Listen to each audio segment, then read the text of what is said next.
Is Councilmember D'Amico with us, Madam City Clerk? Yes, I see him here. He just needs to turn on his camera and mic. Okay. And we are live. Okay. Good after evening. Good after evening. I'm here. Yes, there's something like that. All right. Good evening, everyone. In compliance with California Governor Gavin Newsom's executive order to protect public health and prevent the spread of COVID-19, the City Council meeting is being conducted by a teleconference on the city's website and is also provided on a wide array of streaming media platforms to offer access to the public to the fullest extent possible. WehoTV staff have confirmed that the City Council meeting is currently streaming successfully on Spectrum Channel 10 and online at weho.org/WehoTV. In addition, and as a courtesy, this meeting is also successfully streaming on the city's YouTube channel at youtube.com/WehoTV and on Roku, Apple TV, Fire TV, and Android TV. WehoTV staff monitors this broadcast on all platforms throughout the meeting and will notify the city clerk and council should broadcast disruptions arise. Please do not interrupt the live meeting by calling or texting the city council about difficulties viewing the meeting. If you're experiencing viewing difficulties while watching this live stream, please reload the page or visit weho.org/WehoTV to access our official live stream and to view a list of other available streaming options. In addition, you may call in to listen to this meeting by dialing 669-900-6833. Meeting ID is 961-3347-9141.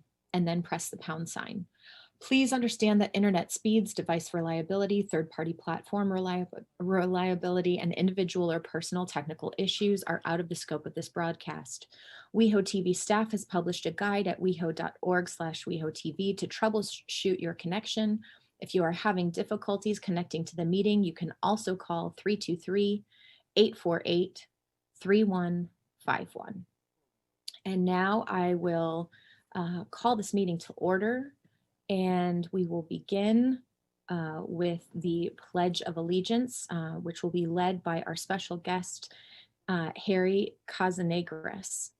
Harry, go ahead and lead us in our pledge tonight. Thank you.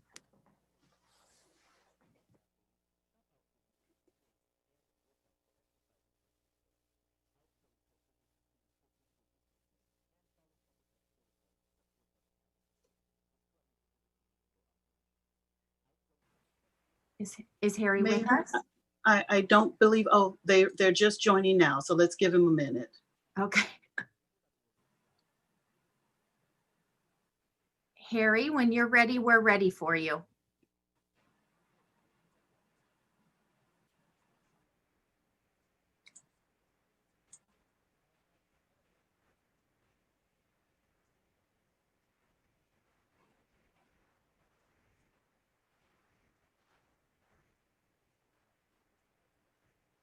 They've just logged on. So Harry, we're waiting for you to lead us in the Pledge of Allegiance. So you can unmute yourself and turn on your camera.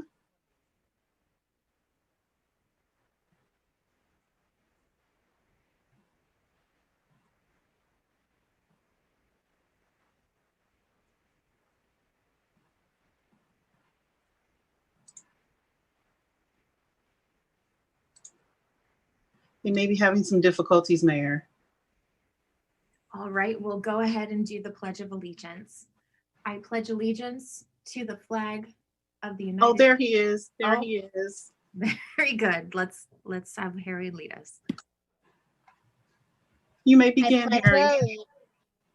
I pledge allegiance to the flag of the United States of America, to the republic for which it stands, one nation under God, indivisible, with liberty and justice for all. I love you, Uncle John. Do big things.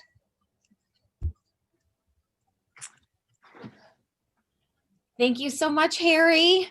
Nice to see you tonight. Thank you for leading us in our pledge. And now we will turn to Madam City Clerk for our roll call for attendance. Councilmember D'Amico, Yes. Councilmember Duran, Here. Councilmember Meister, Here. Mayor Pro Tem Heilman, Here. Mayor Horvath. Here. We have a quorum. All right, very good. Tonight, we now move to approval of the agenda. We will relook at approval of the agenda once the new council members are sworn in. But for now, Madam City Clerk, are there any staff changes to the agenda tonight? Yes, Mayor. Staff is requesting that item 2N, which is the update to the conflict of interest code, be tabled to a meeting in January while we work with the city attorney for additional updates. Okay, so we will table item 2N. Are there any other changes from my colleagues tonight? Councilmember D'Amico. I guess we can pick it up later, but I thought item 3A was going to be tabled. It will be continued, but I think we actually have to take action to continue it. Got it. Thank you. Councilmember Meister. Yeah, I was wondering if we could table to the next meeting, the 5B, the Housing Element Task Force action. Is there a time-sensitive reason why that item could not be continued? Paul. Why don't we move forward and I'll hear from staff and then before we table it, because we're going to be talking about some moving other items around after we swear in the new council members. So I'll get information on that from staff. Very good. Okay, we'll revisit that when we talk about the agenda again later. Any other requested changes? Mayor, we did have one change to item 2F. There was some revised language from our city attorney on the contract. Okay. You were emailed a memo with that revised language. It was placed on the online agenda and staff is requesting that council approve item 2F as amended. All right, very good. Thank you for that note for our record. Any other additional comments on the agenda tonight? If not, I'd entertain a motion to approve the agenda as amended. So move. John and John like to move and second it. Moved by Heilman, seconded by Duran. Madam City Clerk. Councilmember D'Amico, Yes. Councilmember Duran, Aye. Councilmember Meister, Oops, aye. Mayor Pro Tem Heilman, Aye. Mayor Horvath. Aye. The motion passes. Very good. We now are moving on to adjournment motions. Do we have any adjournment motions tonight? Councilmember Duran. Mayor, I'd like to ask us to adjourn in memory of Lori McBride. Lori McBride was the executive director of the Life AIDS Lobby through the very bitter times of the 1980s. She was a statewide lesbian leader for the LGBT community. She was at the center of the veto of AB 101, which led to massive protests in the streets of West Hollywood in the year 1991. She passed away Friday. She is survived by her wife, Donna. Thank you. Thank you, Councilmember Duran. Any other adjournment motions tonight? Okay, I have three.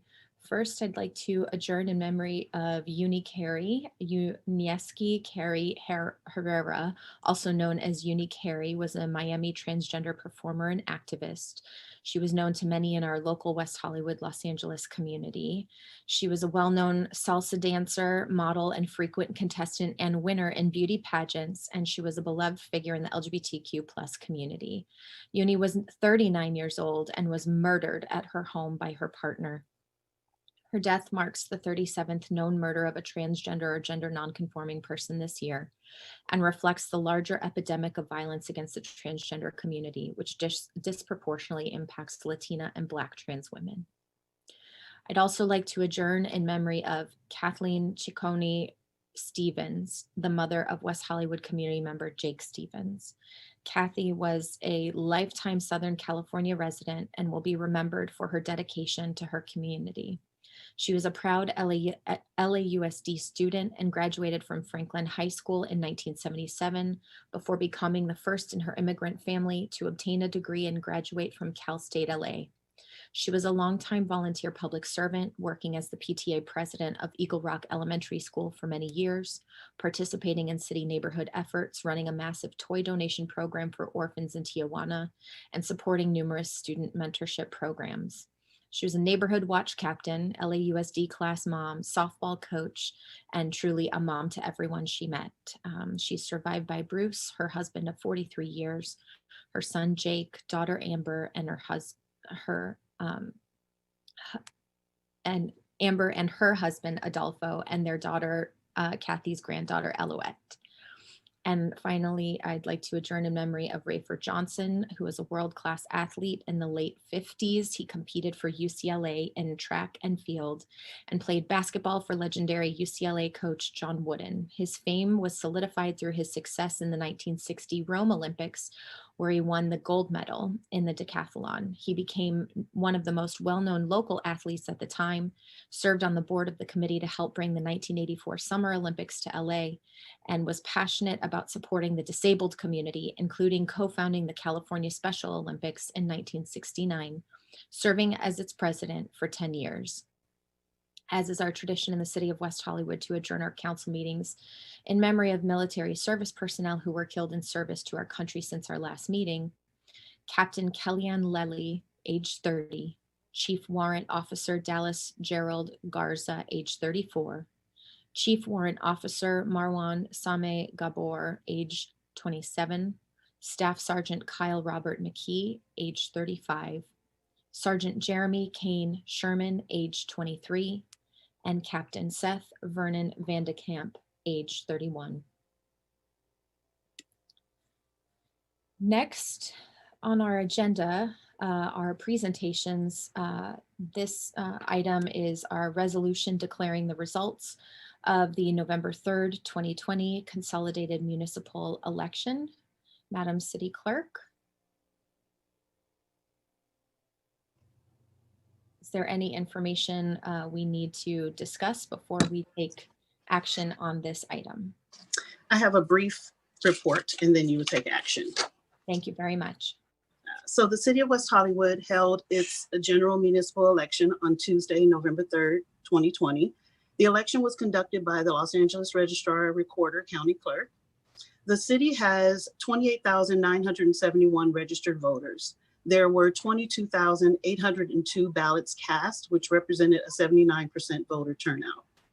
The item before you requests that council adopt a resolution accepting the official canvass and certified election results from the county recorder, and to declare the following: that Seppi Shyne and John Erikson have been elected to the West Hollywood City Council for a full term of 4 years, and to declare that Measure E, an ordinance approving a 3/4 cents local sales tax, received a majority vote in favor and is therefore deemed approved and ratified.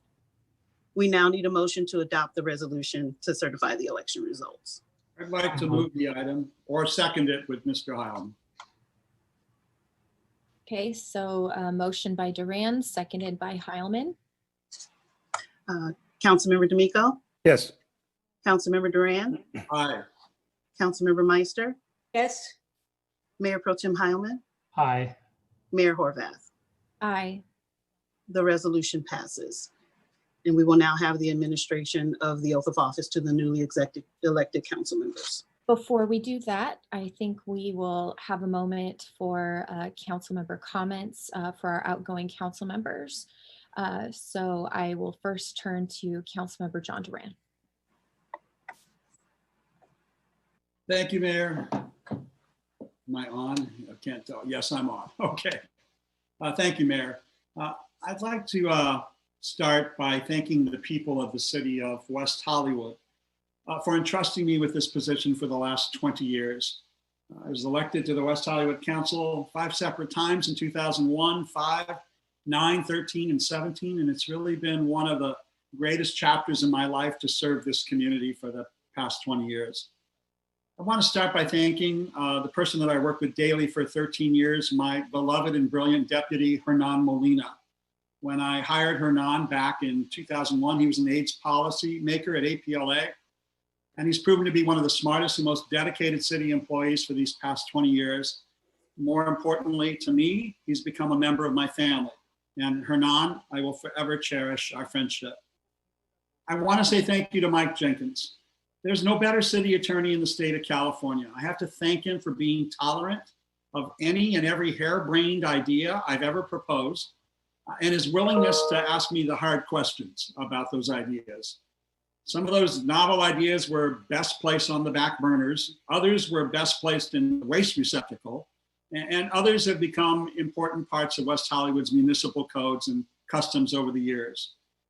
To the new council members, Seppi Shyne and John Erikson, listen very carefully to Mike Jenkins and Lauren Langer. They're both so well grounded in fact, reality, and the law, and they will never steer you wrong. I want to say thank you to my everyday 8 a.m. call for the last 20 years, our city manager, Paul Aravallo. I believe Paul is the longest serving city manager in the state of California. He's guided us through both good and bad times, and he is the guy responsible for the great success story that is West Hollywood today. Paul, I'm going to miss our daily check-ins, the exasperations and the chuckles every morning at 8 o'clock. I may still have to call you every now and then just to say, what do you hear? Some habits will be really hard to break, speaking to you. I want to wish Seppi Shyne and John Erikson well in their upcoming terms on the council. Seppi and John, enjoy the honeymoon while it lasts, about 6 months or less. And then the people of West Hollywood will challenge and confront you every step along the way. That's how our democracy works. You have a very well-educated constituency that cares deeply about this city. And these 36,000 people, they have on average about 50,000 opinions. So listen to them carefully and then do what you think is right, even if it's not popular.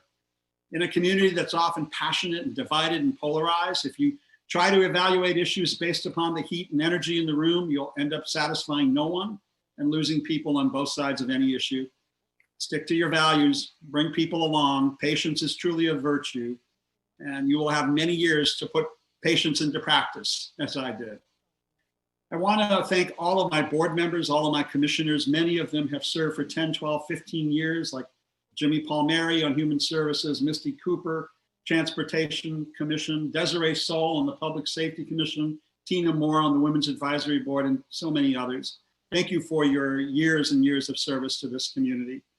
I want to wish my colleagues, John D'Amico, Lauren Meister, and Lindsay Horvath well in the upcoming years.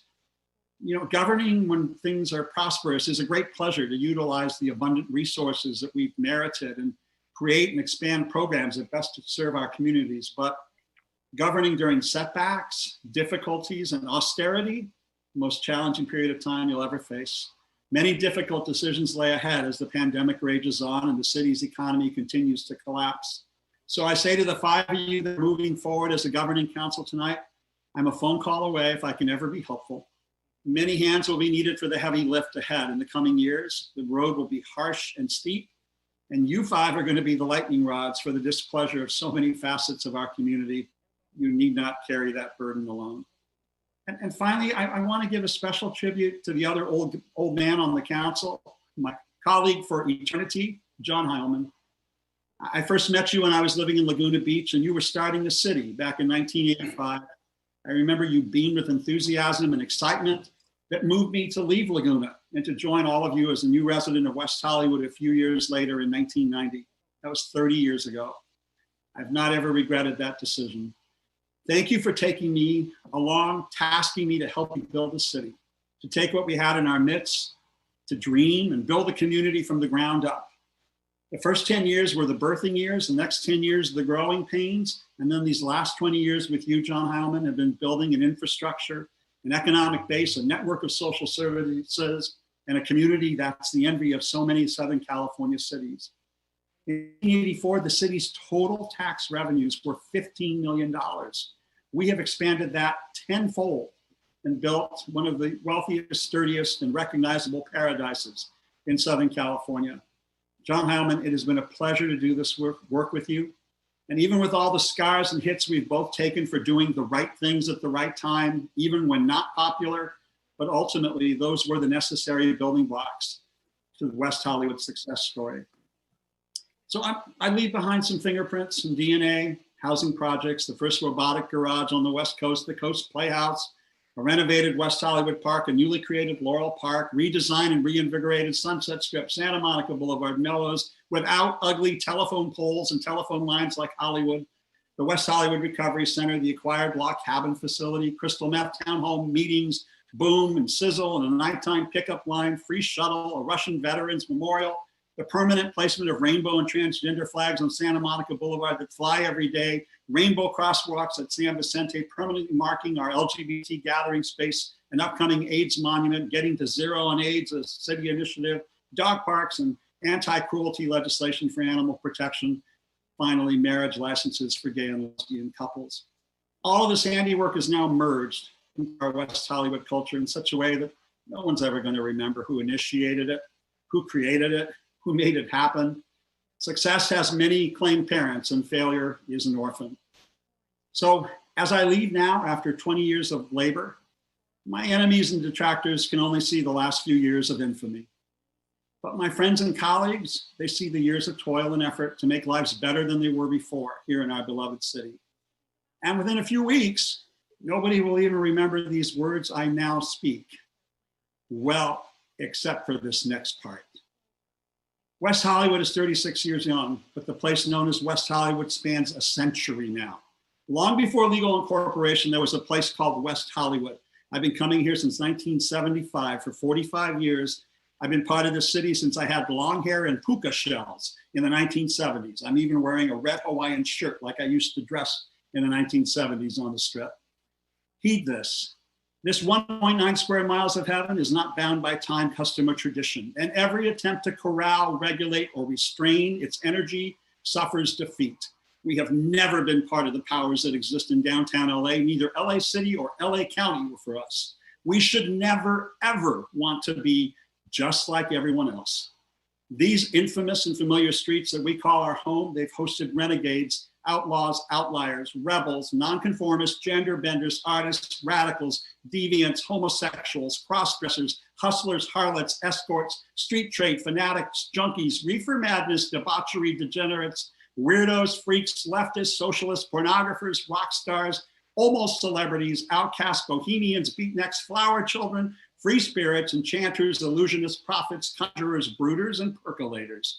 They do not wish to follow the rules. They do not wish to be regulated. They do not wish to be directed. They do not wish to be restrained, not by downtown and not by this city hall. Mary Pickford, Charlie Chaplin, and Doug Fairbanks diverged, started a dream studio here that gave Samuel Goldwyn his initial into the permanency of MGM. Alla Nizamova, radical lesbian bohemian, started her gardens on the Strip to host the bawdy Hollywood Underground in the roaring 20s.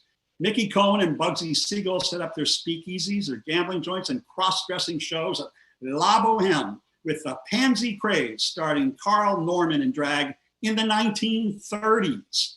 Lou Adler and Richard O'Brien launched the midnight showing that started with "It's Just a Jump to the Left," with sweet transvestites calling out, "Don't dream it, be it." Buffalo Springfield sang at Gazzari's that there was something happening here. The Players Club, Ciro's, the Trocadero, the Roxbury, where Frankie and Dino crooned with the big bands, with Luella Parsons and Hedda Hopper taking note of who was there that evening. Where sweet Norma Jean became Norma Marilyn, and she insisted that her friend Ella Fitzgerald perform in what were all white clubs. And Marlena Dietrich walked into opening night with Pearl Bailey on her left arm and Lena Horne on her right arm. Where Lily St. Cyr became the first stripper on the Sunset Strip before the Go-Go Girls turned up the volume at the Whiskey doing the twist in the Watusi, where Hugh Hefner opened his Playboy Bunny Club, Divine sang at Studio One, and Sylvester made us all feel mighty real. Where Jim Morrison, Jimmy Dean, and Salminio limits on hyper male sexuality, while Led Zeppelin threw television sets out the windows of the Hyatt. Slash found his top hat, Tommy Lee found Pamela Anderson, Van Halen found their riffs, and Elton John lamented for Tiny Dancer at the Troubadour. Curious, demented, queer, eccentric, irrational, sensual, bizarre, unhinged, peculiar aberrations, all of them. Be wary of the voices that would attempt to modulate, attune, tailor, direct, guide, temper, or integrate this energy. You will fail before you begin. govern less, and allow the counterculture to go haywire and amiss. That is the unnatural gravitational pull for this place. So now, like the overseer Jack Torrance at the Overlook Hotel, who suddenly finds himself in the photograph at the end of the movie, just one of the many others who came here for refuge, found community, and now become a caricature of myself with some fact and mostly fiction, I say goodbye and farewell. Keep the lights low, keep the music high. There can be no revolution without the dance. Good luck. I love you all.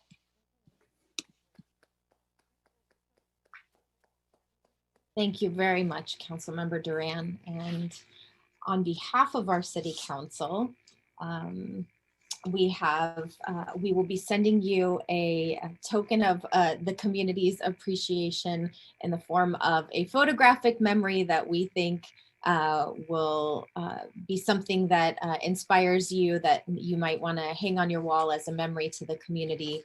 We also have a proclamation here for you, which reads, John Duran was elected to the City Council of the City of West Hollywood in 2001. He has honorably served the city for 20 years, including 4 terms as mayor.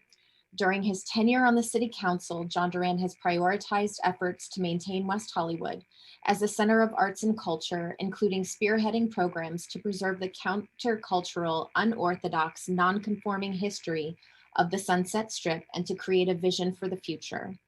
John Duran has been committed to providing resources to address alcoholism and drug addiction in our community.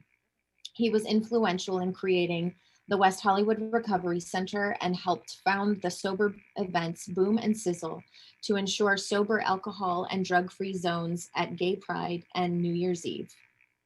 John Duran has championed economic development efforts to support the city's historic LGBTQ serving and legacy businesses, and has been committed to making sure the city's business districts remain vibrant and strong, and the city maintains its strong financial position, even during economic downturns.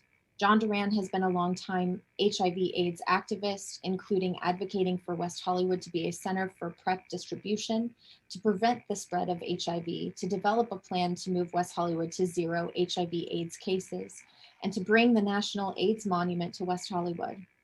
One of John's signature issues has been supporting animal rights and welfare. He is the author of the first anti-declawing ordinance in the United States and worked closely with his colleagues to ban puppy mills in West Hollywood.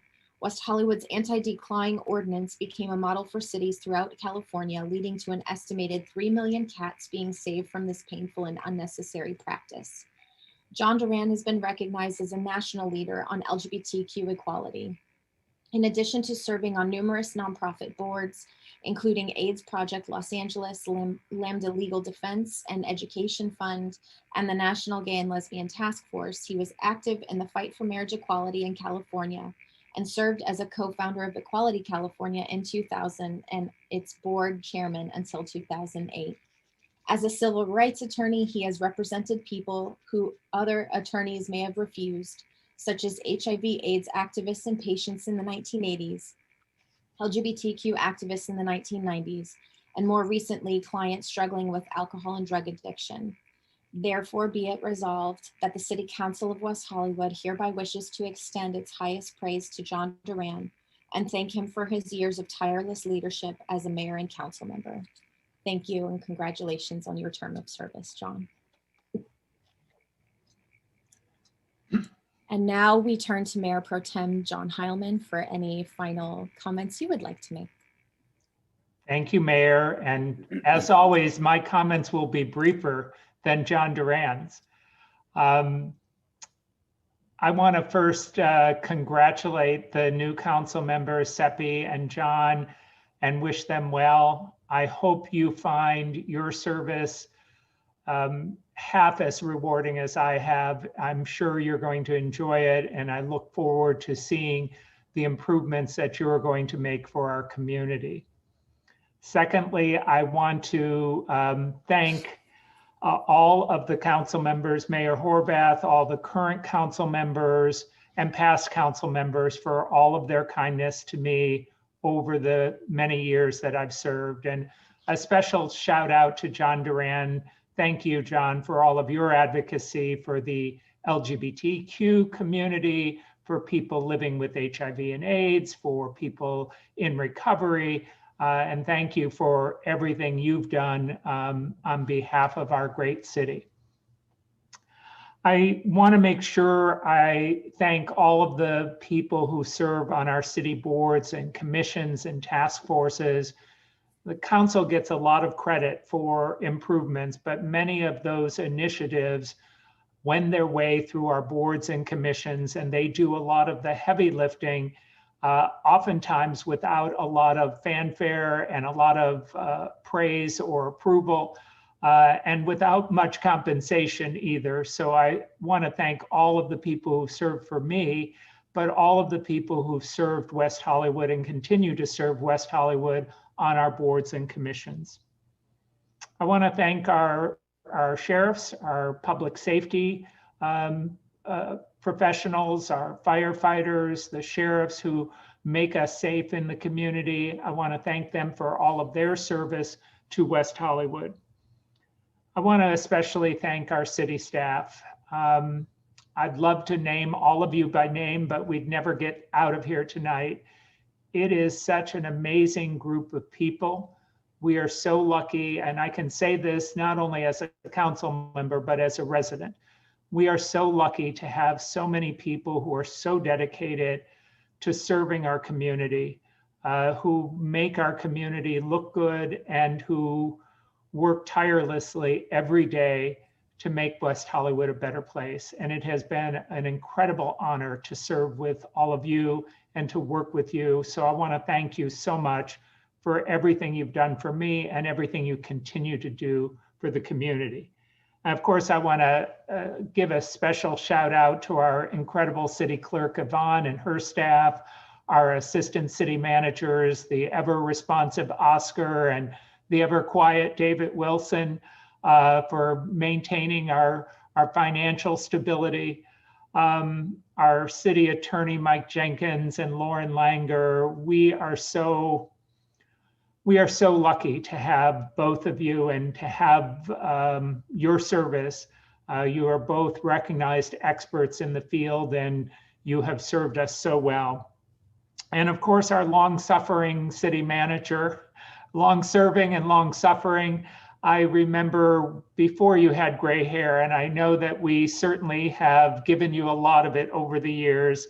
Thank you for keeping our city going and keeping things moving here. You've been an incredible resource for our city. I know I'm forgetting a lot of our key city staff people, all of the people who run our social services programs, our transportation, our public facilities, our parks and rec, but it is an amazing group, and I will continue to admire you and support you in any way I can.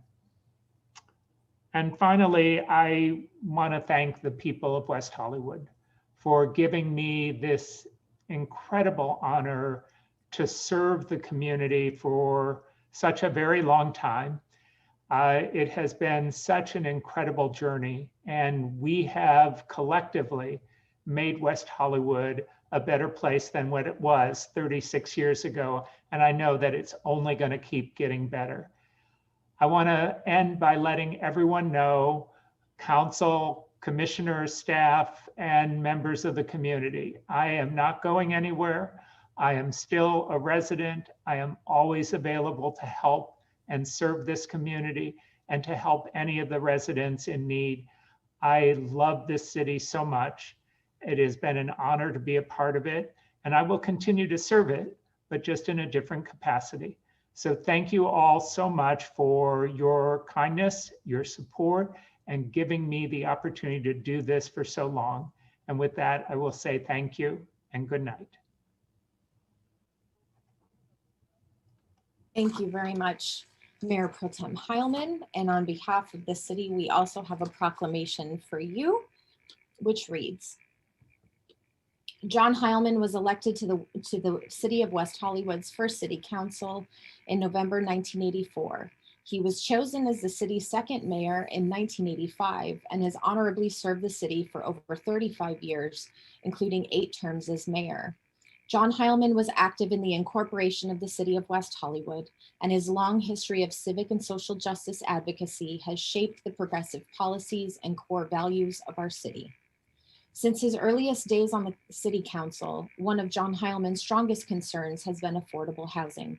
He was instrumental in the establishment of the West Hollywood Community Housing Corporation, helped develop the city's landmark rent stabilization ordinance and inclusionary housing policy, and has championed policies to develop and preserve housing for very low, and moderate income individuals.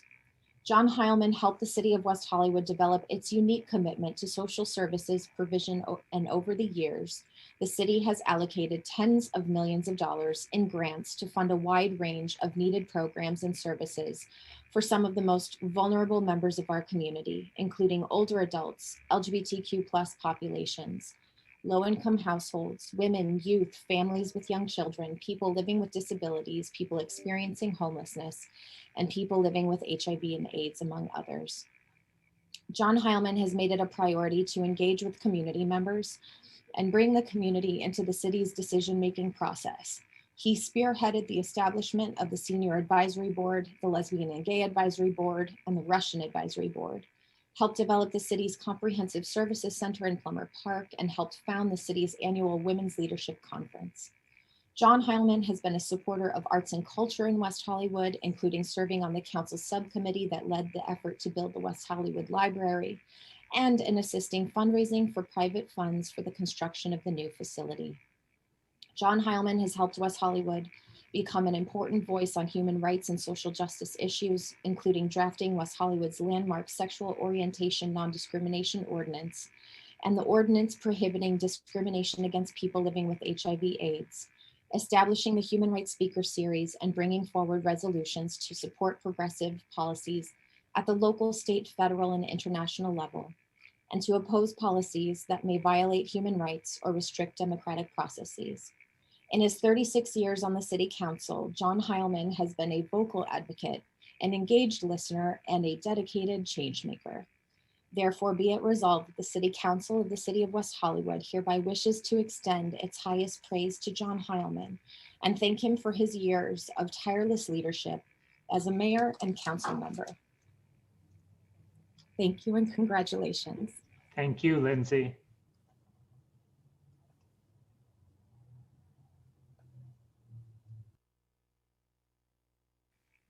And now we will administer the oath of office to the newly elected council members.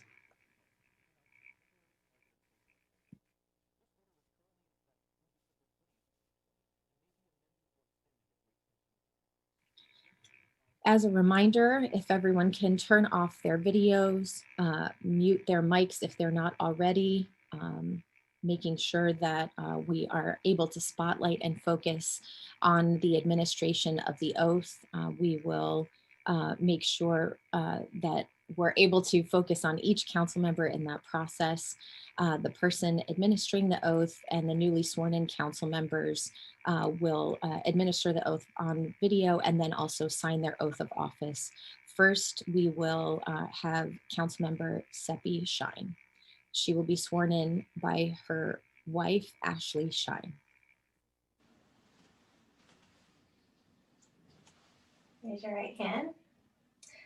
I, Seppi Shyne, do solemnly swear that while serving in the office of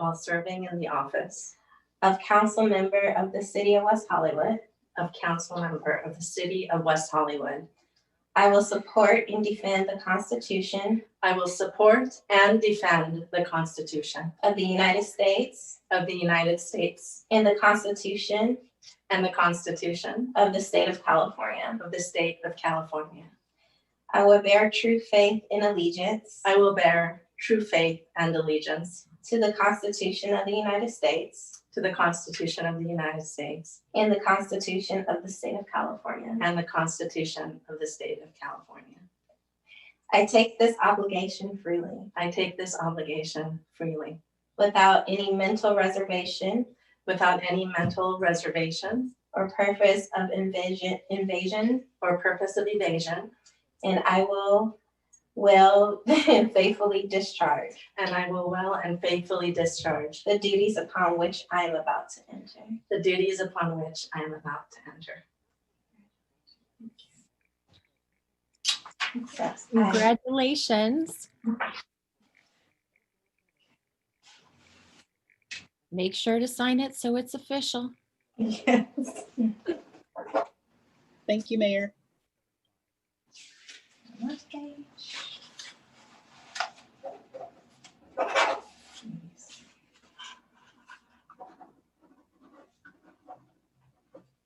Congratulations. Thank you. Thank you very much. And now we will have Councilmember John Erikson to be sworn in by Larissa Fuchs.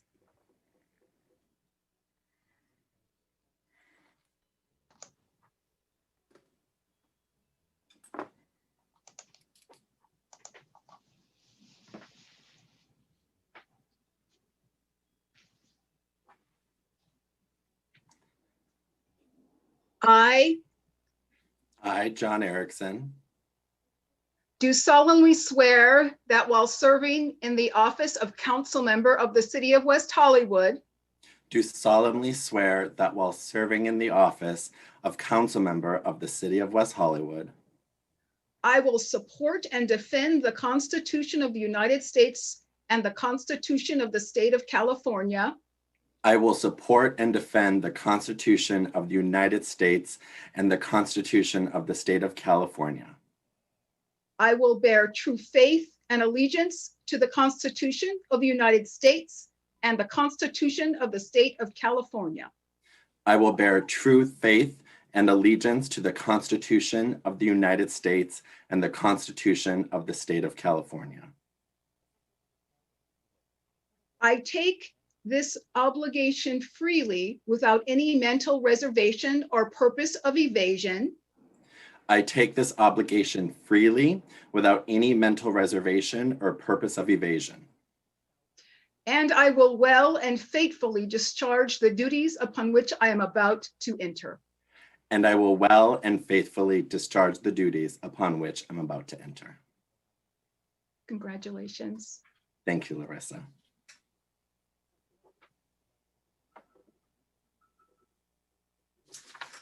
Make sure you sign that so it's official. I'm signing it right now for the record. Thank you very much. And now we will provide opportunity for comment from each of our newly elected council members. We will start with Councilmember Seppi Shyne.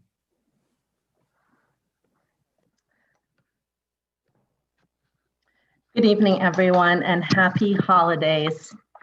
Former First Lady and Secretary of State Hillary Clinton once said, "It is past time for women to take their rightful place side by side with men in the rooms where the fates of people, where their children's and grandchildren's fates are decided."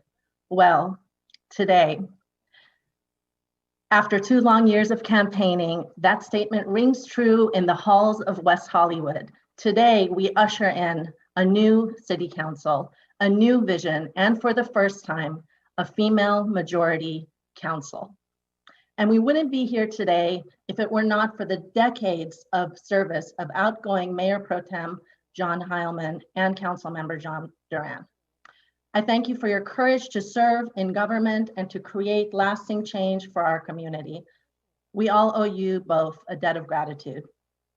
I want to take a moment to thank my First Lady, my wife, Ashley, who stepped up to the plate and sacrificed the most over the past 2 years while I ran 2 back-to-back campaigns.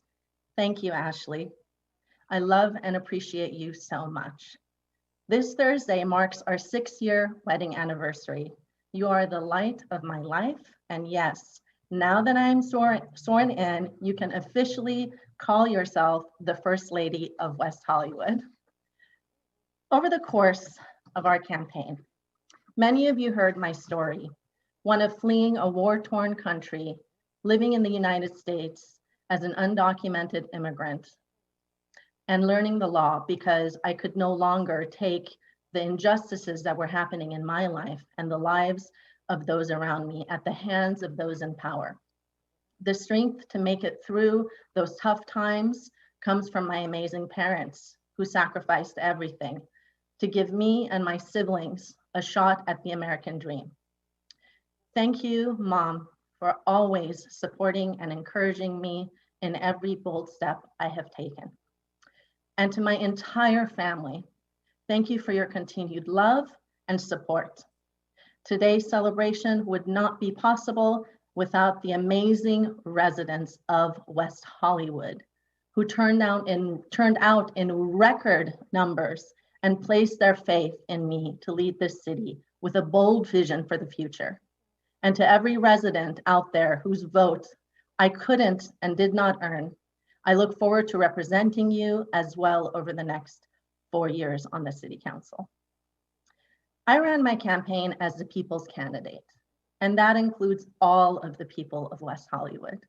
Thank you to my team, Melahat, Corey, Teresa, Sergio, Brandon, Marcus, and Gary, whose professionalism and support helped lift our campaign to this incredible victory. And to every person who invested in this campaign, from our donors who ranged from $3 to the maximum contribution, to the local organizations, clubs, local unions, and elected, appointed, and community leaders who endorsed our campaign when no one else would, because they saw a vision they could get behind that would transform West Hollywood. To the volunteers who texted, called, and lit drop door hangers, I thank you for believing in us. Without all of you, this victory would not have been possible. We came in first place with 8,093 votes, which is the highest number of votes any candidate has received in West Hollywood's history. The people have spoken and sent a message that they aligned with the progressive changes that our campaign promised. I am honored to serve as your councilwoman, and the work starts tonight. Tonight, I have already introduced my first 2 items, the creation of a social justice task force to provide a consistent voice to our BIPOC community and help West Hollywood root out systemic racism in city codes, business practices, contracts, and training, and other ways. And secondly, an item to explore additional support for our local small businesses who have shouldered a majority of the economic burden caused by this pandemic. And in the weeks ahead, we will continue to discuss how to achieve an economic recovery that protects our renters and other vulnerable residents by keeping them housed and healthy during this next wave of the pandemic. As your representative, I will continue to bring forth items that I advocated for during my campaign to continue fulfilling my promises to our people, including stronger protections for renters, protecting the unique needs of each of our neighborhoods, advocating for affordable housing for all and responsible development, advocating for small business support, diversification and workforce development, protecting workers, social justice and representation for all, reducing traffic and improving infrastructure, climate justice initiatives, and protecting our most vulnerable communities. I look forward to working with each of my colleagues on the City Council to help West Hollywood shine even brighter, and also congratulations to Councilmember John Erikson. We may not always end up agreeing on everything over these next 4 years, but what we all share in common is a deep love and respect for our beautiful city of West Hollywood and all of the communities that create our unique and amazing village. I am a public servant who is and will continue to be accessible. I am honored to serve with all of you. Thank you. Thank you very much. And now we will turn to Councilmember John Erikson. Thank you so much, Madam Mayor. I'm wondering if I take off my glasses now or when I start crying during the speech, but we'll figure that out as we get there. But nevertheless, I want to extend my sincere gratitude to everyone who was part of this journey, leading me here and offer my congratulations to Councilmember Seppi Shyne on her victory. I'm really looking forward to working with you. I look forward to serving with all of my colleagues and looking forward to get to work on the much needed issues on the city of West Hollywood that we have to address currently. And additionally, I also want to thank all the other candidates that ran in this race. It's really scary to put your name out there, and I look forward to working with you all to make sure the vision of West Hollywood that I know that we all share and love continues to move forward. When I thought about the individual that I wanted to administer the oath of office, I have to admit that I always knew it was going to be Larissa Fuchs.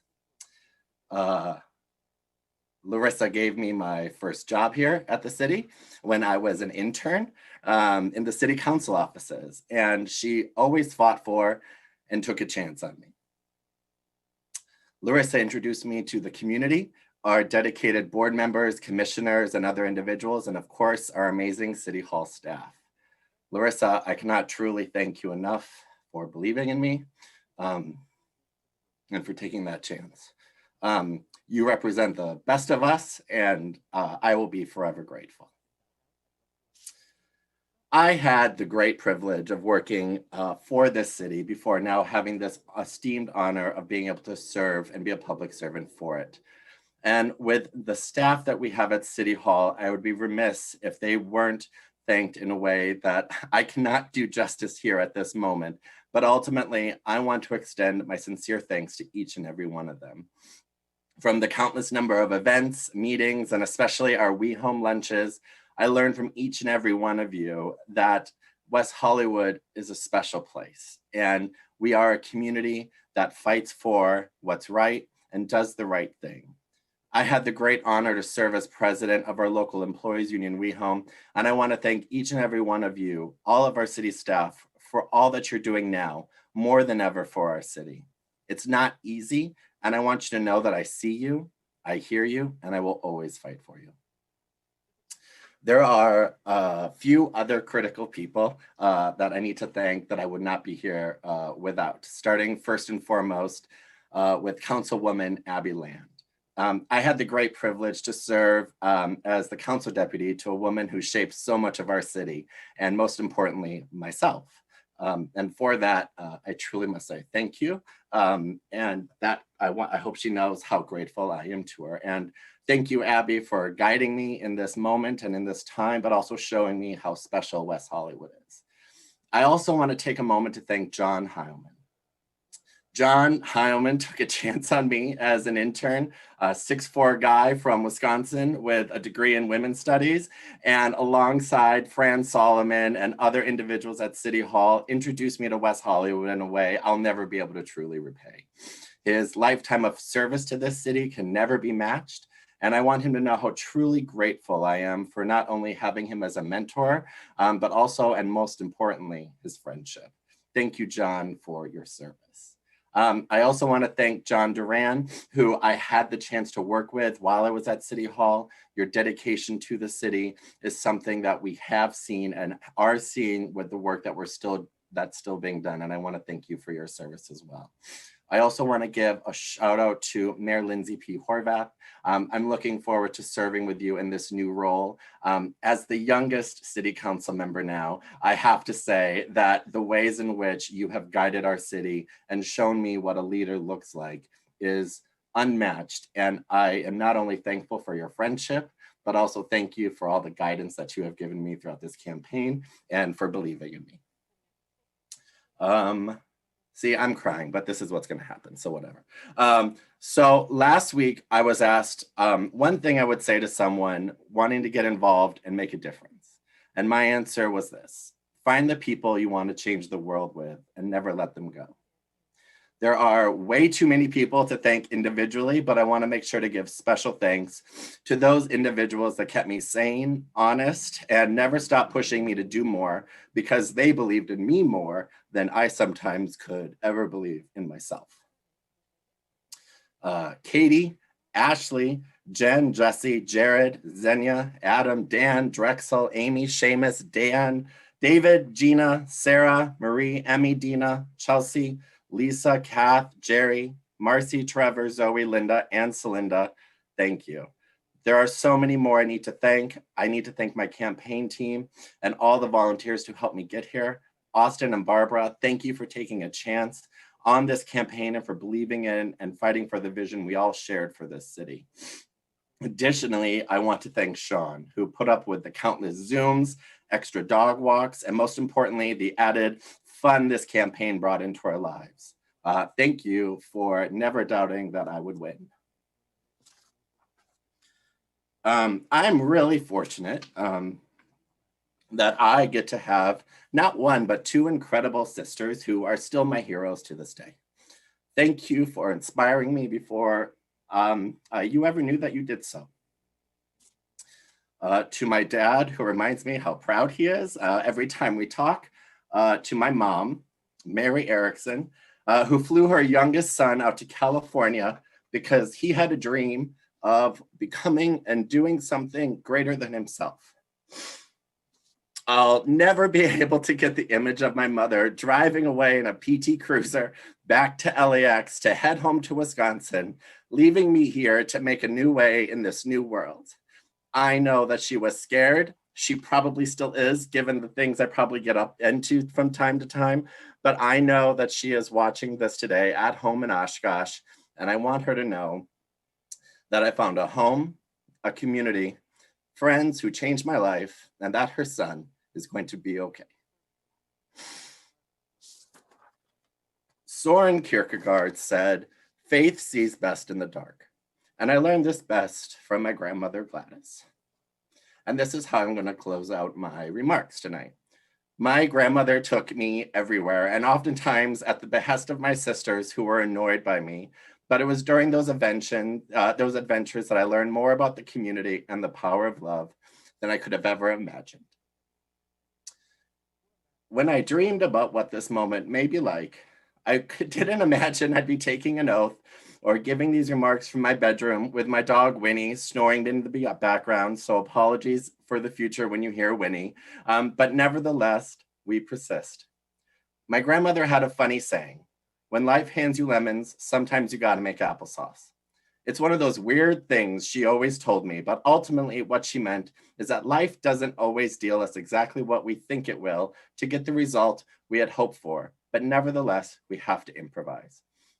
Like we did throughout this campaign, or what we will continue to do to make sure our city, its residents and businesses are taken care of, we will get through this time and come out better because we discovered just how together we have been throughout this pandemic and how much closer we are as a result. I promise each and every one of you that I will work every single day to make your lives better. And if you know a little bit about me, I don't make promises I can't keep. Now, let's get to work. Thank you.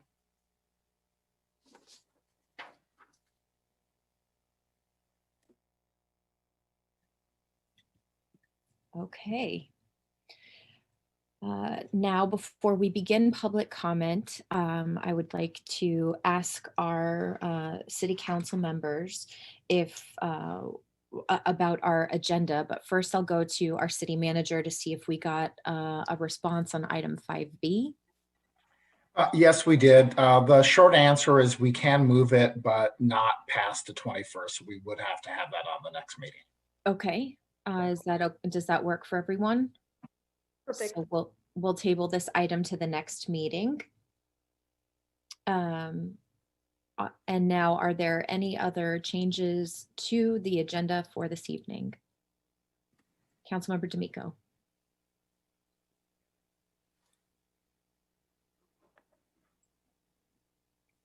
And get my unmute button finger better hear you now. prepared. I said I have to get my unmute button finger better prepared. I was wondering if we could move item 4A, which is the agreement for services with MIG, to the consent calendar. Move item 5A, which is the Tesla supercharger item, to the consent calendar. Move item 5C, which is the amendment to the city's memorials and tributes, to the consent calendar, and 5D, which is the social justice task force item, to the consent calendar. I'm good with those. All but the Pride contract one, 4A, I believe that is. MIG, the MIG. Oh, you're absolutely right. No, I didn't mean to say that. I apologize. Thank you very much. I was going to have a question about that. Wait, I need to take that off the consent calendar. Okay, so just to review, what Councilmember D'Amico proposed is that we move items 5A, the Tesla supercharger station item 5C, the amendment to the city memorials, et cetera, guidelines, and 5D, the social justice task force. Are there any objections to moving those to the consent agenda? Okay. Any other changes, proposed changes to the agenda? Yeah, I was wondering if we could, when we have our discussion of I'm going to get the numbers right, so let me take my time here. 4B, and if we could talk about 5F at the same time. Yes, absolutely. And for those playing along at home, that's basically the update on the COVID-19 impacts, and that's 5F from Councilmember Shyne, and 4B is the update on utilization of emergency funds in response to COVID. Finally, Mayor, are we, Lauren and I and you, going to have an opportunity to make council member comments before this, or just at the end of the meeting? We'll have council member comments after public comment. Got it. Thank you. All 5 of us. Paul? Also with item 4B and 5F, if I know we have a pretty thick agenda, if we could move that to the top of the agenda, because we have a number of guests that are on the call tonight that are outside of our agency that are going to participate. Okay, we'll take those items out of order ahead of our public hearings. That will be the first 2 items we discuss after we have council member comments and vote on the consent agenda.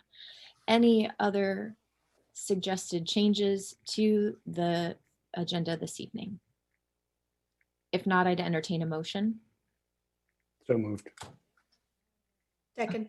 Moving approval of the agenda as amended by Councilmember D'Amico, seconded by Councilmember Meister. Madam City Clerk, roll call, please. Councilmember D'Amico? Yes. Councilmember Erikson? Yes. Councilmember Meister? Yes. Councilmember Shyne? Yes. Mayor Horvath? Aye. The motion passes. Okay, and now we will turn to our public comment. The City Council values your comments. However, pursuant to the Brown Act, Council cannot take action on items not listed on the posted agenda. I suspect we will have quite a number of comments, and we also need to make sure that all commenters on consent agenda items are able to speak before we take a vote on the consent agenda. Madam City Clerk, I'll turn it over to you to administer public comment. Thank you, Mayor. Our first speaker is former Councilmember Abby Land.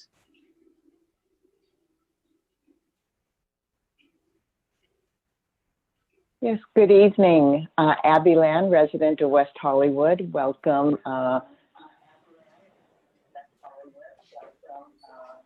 I want to give congratulations to our newest council members, Seppi Shyne and John Erikson. I wish you the very best of luck, and if I can be of any service, please don't hesitate. I also want to take a moment just to acknowledge Councilmember John Duran for his legacy of service, and I know that he will continue to do great things. And I did want to take a special moment to acknowledge my colleague, my former colleague, and my friend John Heilman for the amazing work that he has done in this city for the last 36 years. You know, we met when the city was not yet a city. He had a vision of creating a city where people came first, where it would stand up for progressive values, and it would really lead from equity, equality, and inclusion, and a government would be created that really cared about people and always put people first. And here we are 36 years later. He never lost that vision, and in fact, those are many of the core values of this city. And I think a lot of the programs, the policies, and the services that we have are because of his dedication. And as you heard tonight, he always acknowledges that everything he's done with people, with the community, for the community. And I truly know that all of you will continue the legacy that he's brought forward and continue to live the values of this city. And I look forward to working with you all as those values continue to be what drives West Hollywood forward, especially in these challenging times. Thank you so much. Thank you. Our next speaker will be Scott Houston, to be followed by Bradley on item 2G. Good evening, Madam Mayor and members of the City Council. This is Scott Houston, board member of the West Basin Municipal Water District.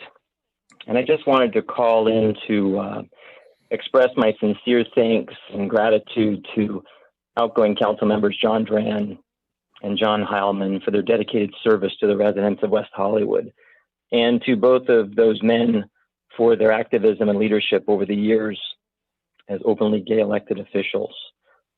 They each have opened doors and broken barriers for the LGBT community. And by doing so, I would say that they've inspired countless members of our community to run for office and have a seat at the table in elected leadership and public policy development. So thank you again, John Duran and John Heilman, for your dedicated service. And I also want to congratulate council members Seppi Shyne and John Erikson upon being sworn in tonight. I know you're both very committed public servants who will work hard and in the best interest of the residents of West Hollywood. And I'm looking forward to working with you and being supportive wherever I can. These are difficult times, but I do know that together we will get through them. I just also want to wish everybody a very happy holiday season. Please stay safe and stay healthy. And I do look forward to seeing all of you in person when we can. So thank you so much, and best luck and best wishes. Thank you. Our next speaker is Bradley, followed by Jarius Steve for item 2G. Hello. 2 minutes isn't much time, so I'll speak quickly. I've played a plumber for 30 years. This is regarding the tennis court proposal. A couple of years ago, I spoke before the city council because I was not a fan of iTennis, and several of us spoke in an attempt, and we were successful at getting a few of their a few of the things changed. And I'm concerned that the city is making some of the same mistakes now as they made in the past. I was not aware that a new vendor was being considered, so this just came upon me.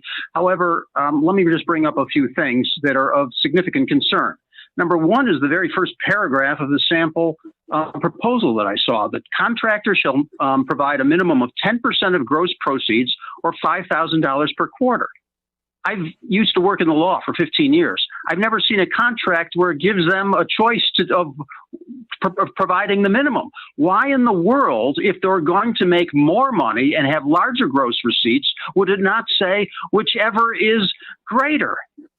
What does the city have against getting additional revenues? Obviously, it would be in the vendor's interest because they're making more money by virtue of them having greater gross proceeds. So that in itself is an absurdity. In addition, the same problem that iTennis proposed, their money all came from lessons and clinics. They took 2 courts, then they wanted 3 courts, then they wanted to go for 4th courts. We were able to get them to limit it at 3. 3 is too many. Out of 7 courts at Plummer, 3 for clinics and lessons is too much. 2 should be the maximum. There is still under iTennis, there was no protocol for squeegeeing the courts when they were wet, either through cleaning, washing, or through rain. The people who worked in the gift shop, in the pro shop, were too lazy to take the squeegee and go out there and do. I think I just lost my time, either that or I'm supposed to start dancing. Because I'm hearing music. That is your 2 minutes. Okay. Thank you. Our next speaker is Jarius Steve, to be followed by Nima Nikyu on item 2P. Mr. Steed, are you there?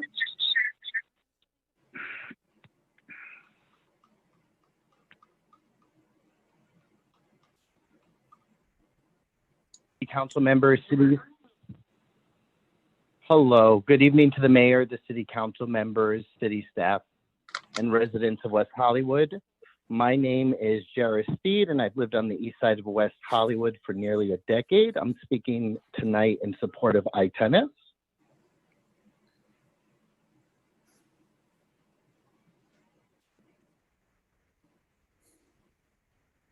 I think we lost him, Mayor. Maybe he'll call back. We'll move to Nima Nikyu. Nima, you have 2 minutes to speak on item 2P.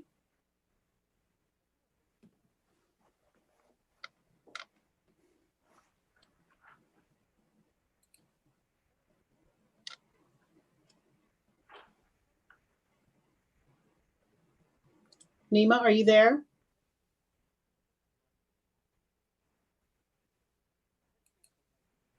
Okay, we'll move on to David Box. Hi, can you hear me?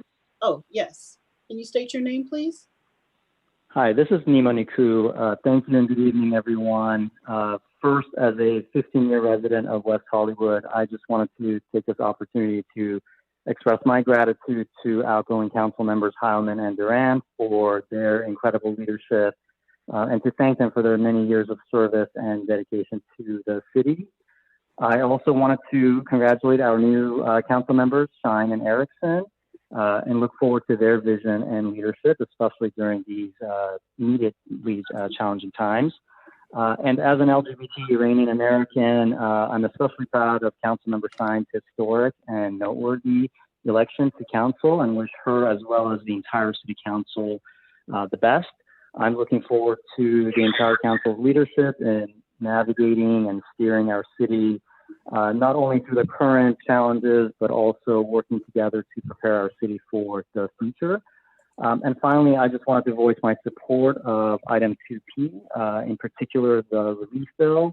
I, like most, am concerned about the economic hardships that the recent spike in coronavirus cases is having on both individuals and businesses, certainly in our city, but as we know, this is a theme across the country, and urge you to do all that you can to influence our congressional representatives to take action to help alleviate and support those in our community who are in most need of the support. Thank you, congratulations, and have a great evening. Thank you. Our next speaker is David Box, to be followed by Joshua Oswald on item 2G. Hello, my name is David Box, and I'm speaking on behalf of Josh Oswald and Tenacity. I just want to say he's an outstanding person. He understands tennis. They'll have great programming. He's a world-class player. He loves people, loves making them happy. He understands how to teach, and he understands how to play, and he's also a problem solver. I've played in Tenacity tournaments, drills, and lessons, and they've all been phenomenal. And anytime you can get 30 tennis players together on 3 courts and make them happy, you're really doing a great thing. And that's all I have to say. And congratulations to the new council members. Thank you, David Box. Thank you. Our next speaker is Joshua Oswald, to be followed by Chris Kent. Are you there, Joshua?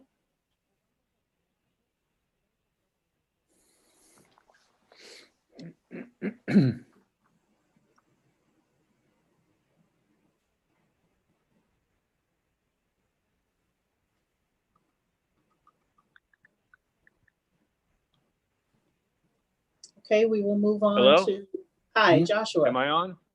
Yes. Yeah, am I on? Yes, you have 2 minutes to speak. Okay, I was trying to push the stars. Okay, thank you. Quite a meeting. Hello, and thank you to the City Council of West Hollywood and the citizens of the wonderfully vibrant and creative community of West Hollywood for listening to what I have to say this evening. I offer my best wishes to the incoming and outgoing members of the City Council, and special thanks to the team of the Rec Department, Michael, Cortez, Stephanie, who've been diligent throughout this process to find a tennis concessionaire for Plummer Park and West Hollywood Park. I look forward to working with all of you. My comments tonight, point blank. We are here to bring a premier tennis experience to the city of West Hollywood and to be the leading model of park tennis in the world. That's going to include traditional tennis programming, world-class instruction, clinics, camps, frequent tournaments, video analysis, ratings, fun play, free play, upgraded pro shops, tennis lifestyle, community building experiences, comfortable apparel, leading brand partnerships, relationships with industry leaders in tennis, tech, easy sign-up systems, and a friendly and talented staff, not to mention great coffee. Trying to keep up with Mr. Duran here. We are especially thrilled to bring a UTR tennis series and introduce our innovative and nationally recognized live ball experience to the city. Our style, it's the best way to bring people together, get fit, get engaged in tennis, and utilize the unique inclusiveness that public parks offer over very expensive private clubs. I've worked and competed on all levels in the tennis world: adult, junior, collegiate, public park, club, pro tour, pro shop, tennis channel, charity events. I grew up at public parks.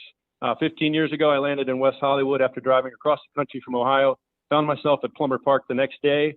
As a musician, I played the Old House of Blues, Troubadour, Viper Room, Hotel Cafe, and many of the venues there. I'm familiar with West Hollywood, looking to serve to the current tennis patrons in the city of West Hollywood. You can still use the court systems as you are accustomed to booking courts. Our door is open.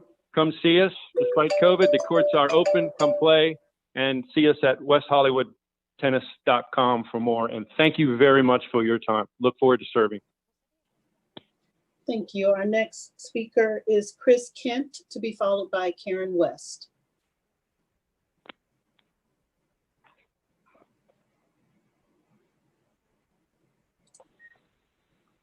Chris Kent, are you there?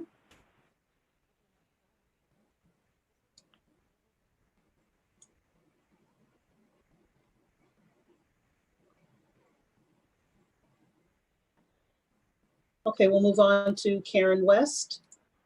Karen, to be followed by Alexandria Kazakin.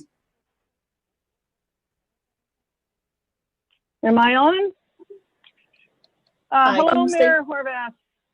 Thank Can you state your hello name, please? to the mayor. My name is Karen West. Thank you, Karen. Hello to Mayor Horvath and the new city council members and all the members of the council.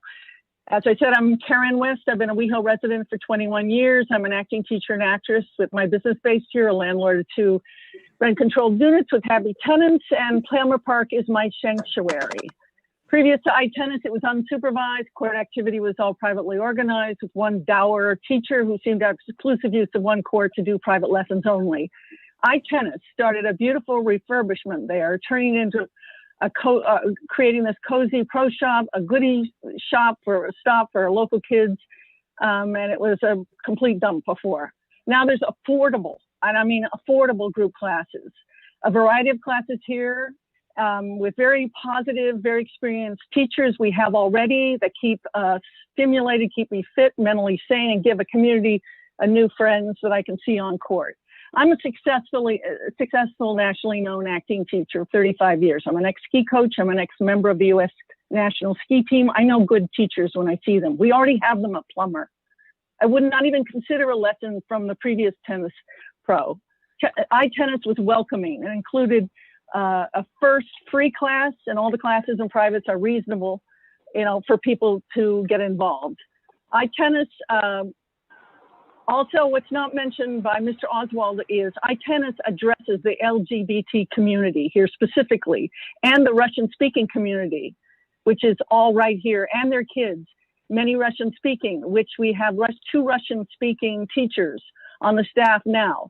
They go above and beyond for these kids. They have a Pride free day class of activities. They have a Pride tournament. They also teach kids from 4 years up, teen classes, high performance classes are for kids at all levels. I'm a 68-year-old kid, by the way, in those classes. They also have a Summer Kids Academy for advanced kids in the USTA tournament. We're already here.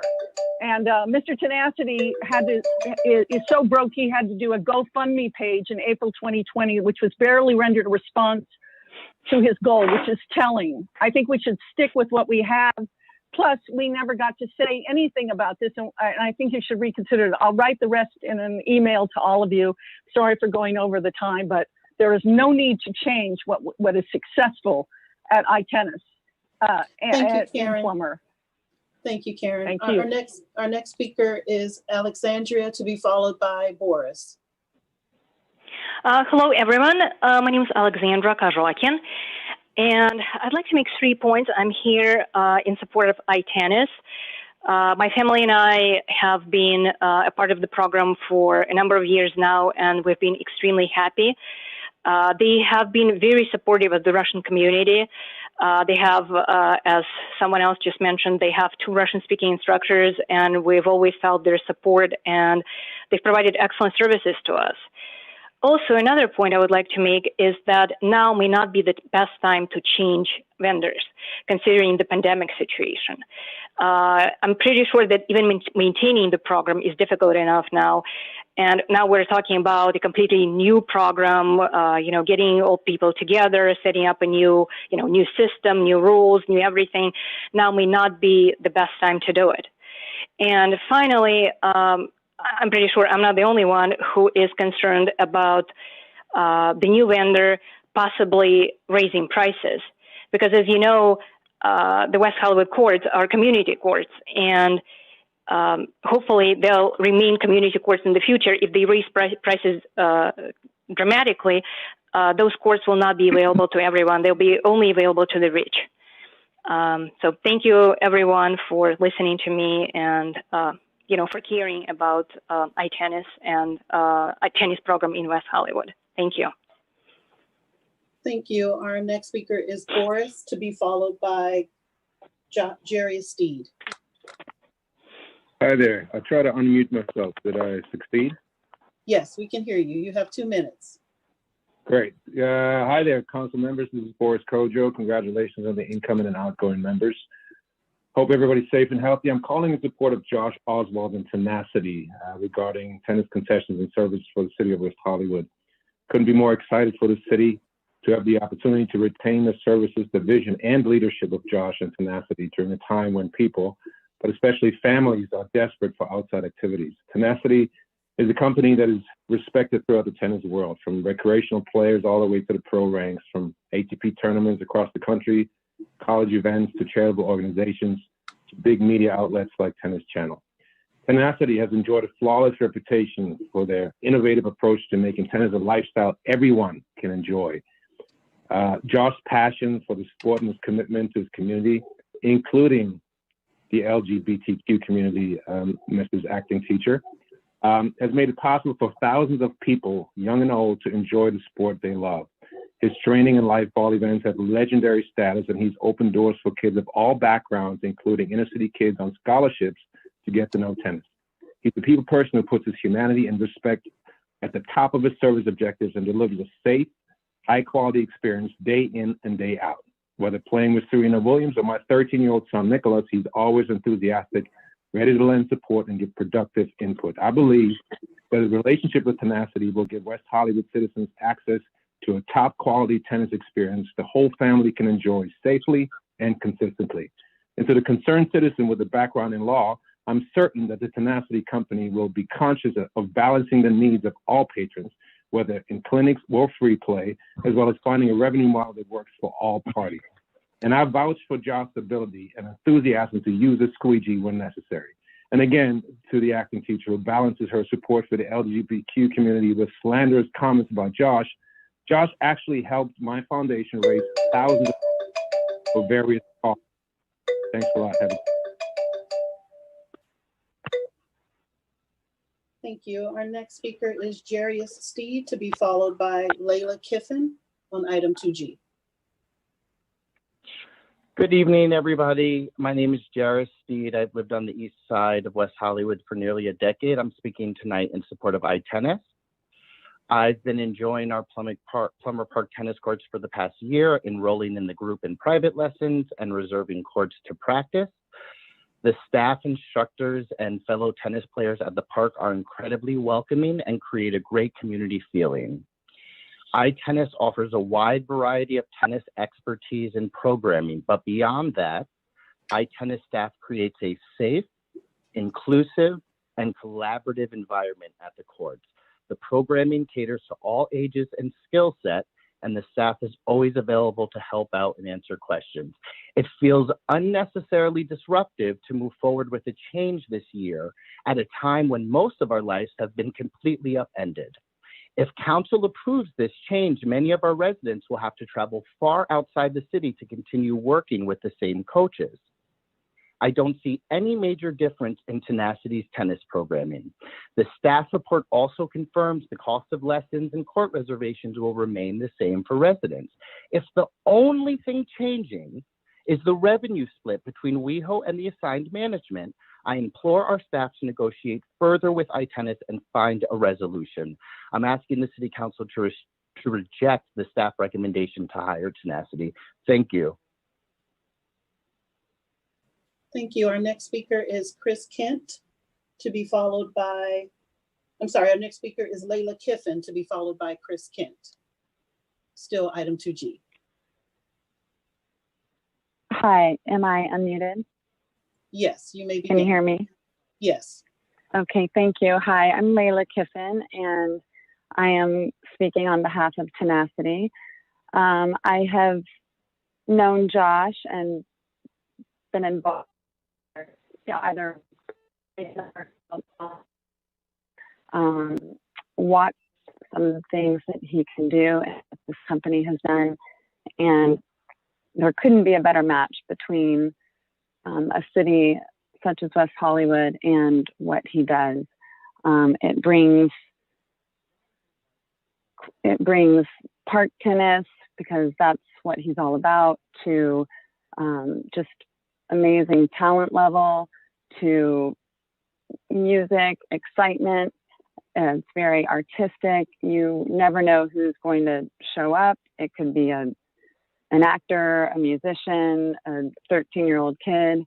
But what I will say is that it is a great program, a great company. I've seen all of the events, participated in the events, and I don't think there's any thought of trying to come in and just do things based on increasing its revenue. That's not who Josh is, and he truly wants to introduce the game of tennis to all types of people and wants them to love it as much as he does. I think it would be a wonderful marriage, and that he would be open to listening and to working so wonderfully with everyone in your community. And it's a great event once these things get started and open again. Hopefully anyone who does play can participate. They are tons of fun, and he has wonderful instructors, and I'm sure he will also be open to working with some current instructors as well. That's the kind of guy that Josh is. So thank you for your time. Hello?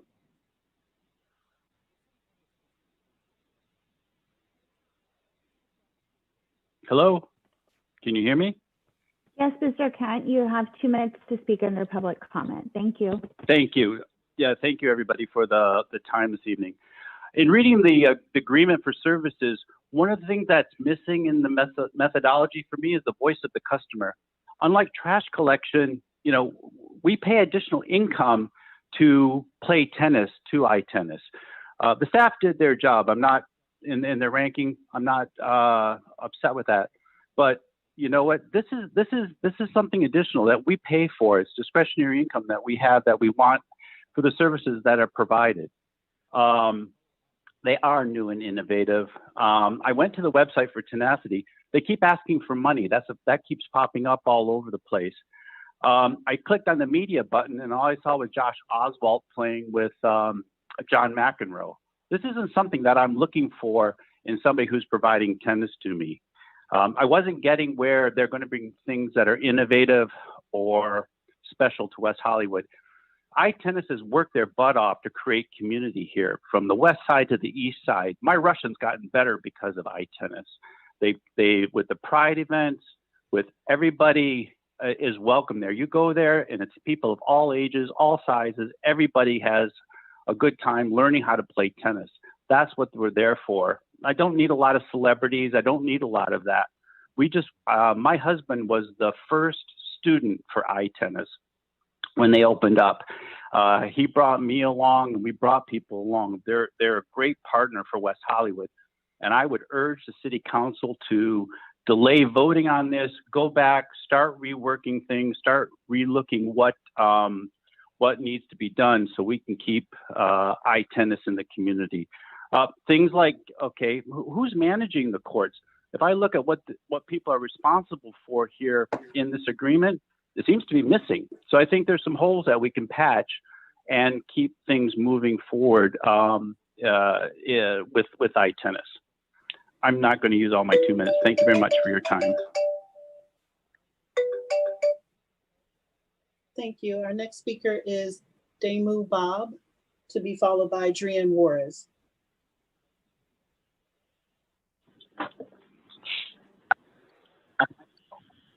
Can you guys hear me? Yes, you may begin. Great. Hello, good evening to the mayor, city council members, and the West Hollywood residents. I'm speaking tonight in support of Tenacity and Josh Oswald. My name is Damu Bob. I am a West Hollywood resident for over the past 15 years. Plummer Park and WeHo are the parks where I play tennis and I take my kids.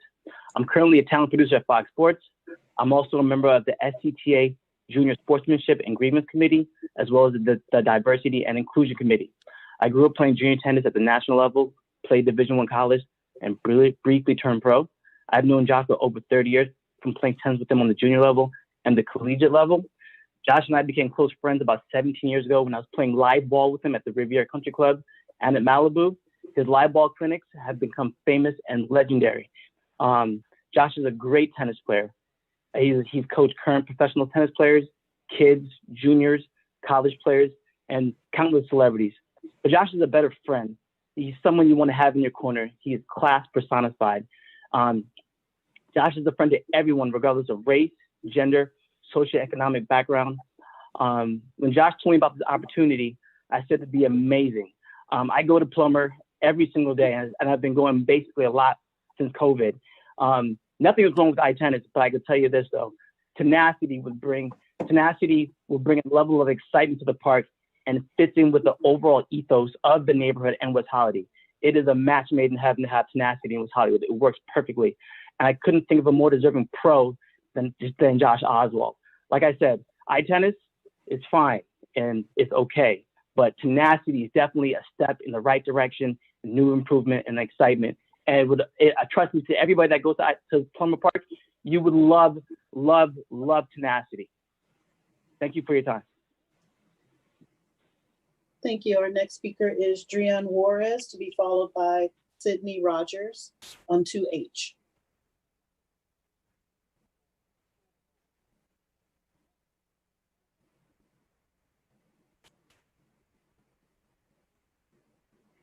Duran, are you there?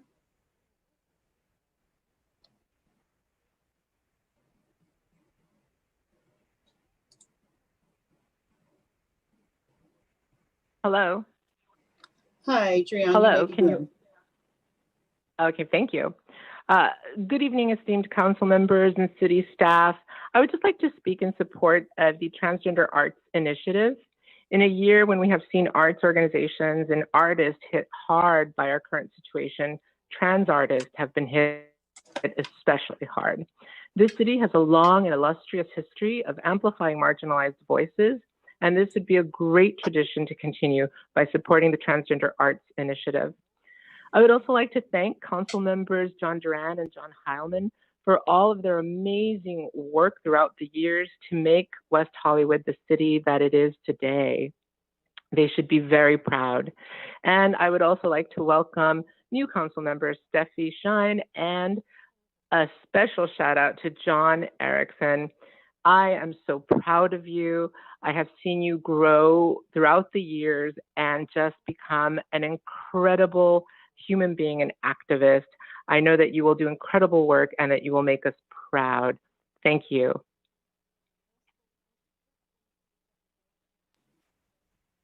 Thank you. Our next speaker is Sydney Rogers, to be followed by John Letts. Sydney, are you there?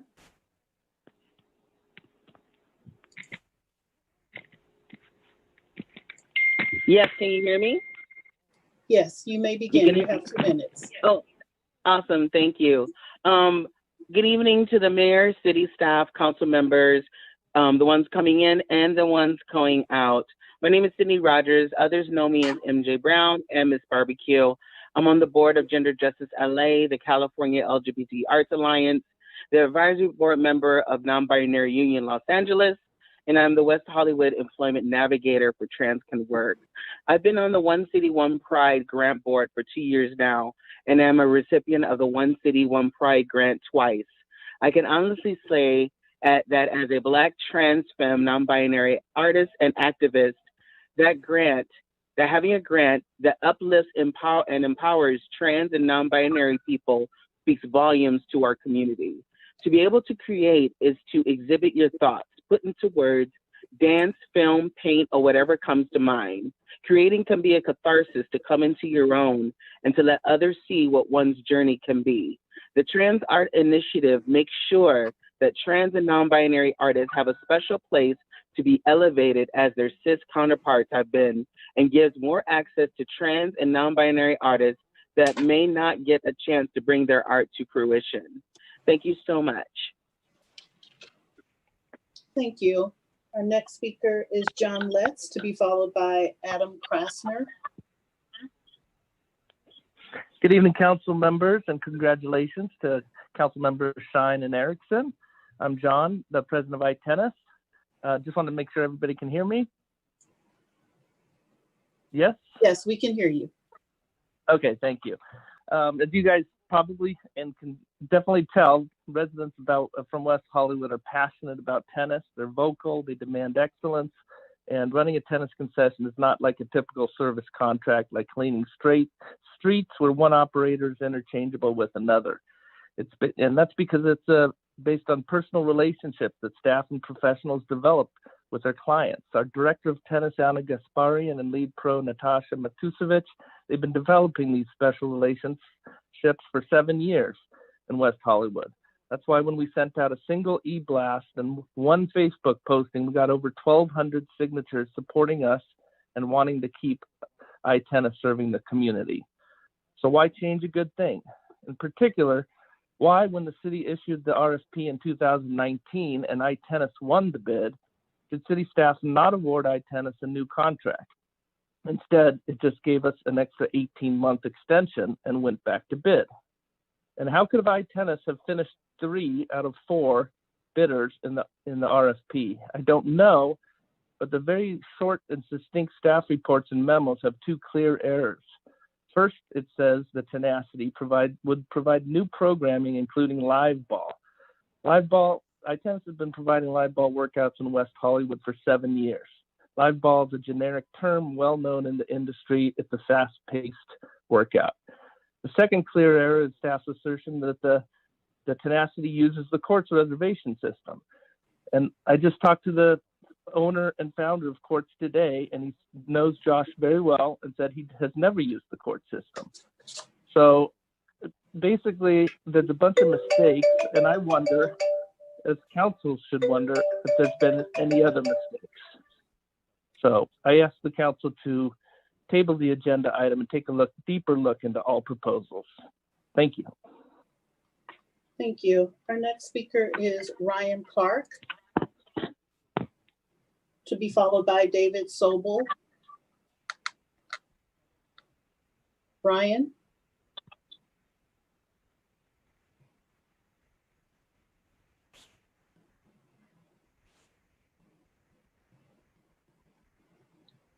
Okay, we'll move on to David Sobel. David, are you there?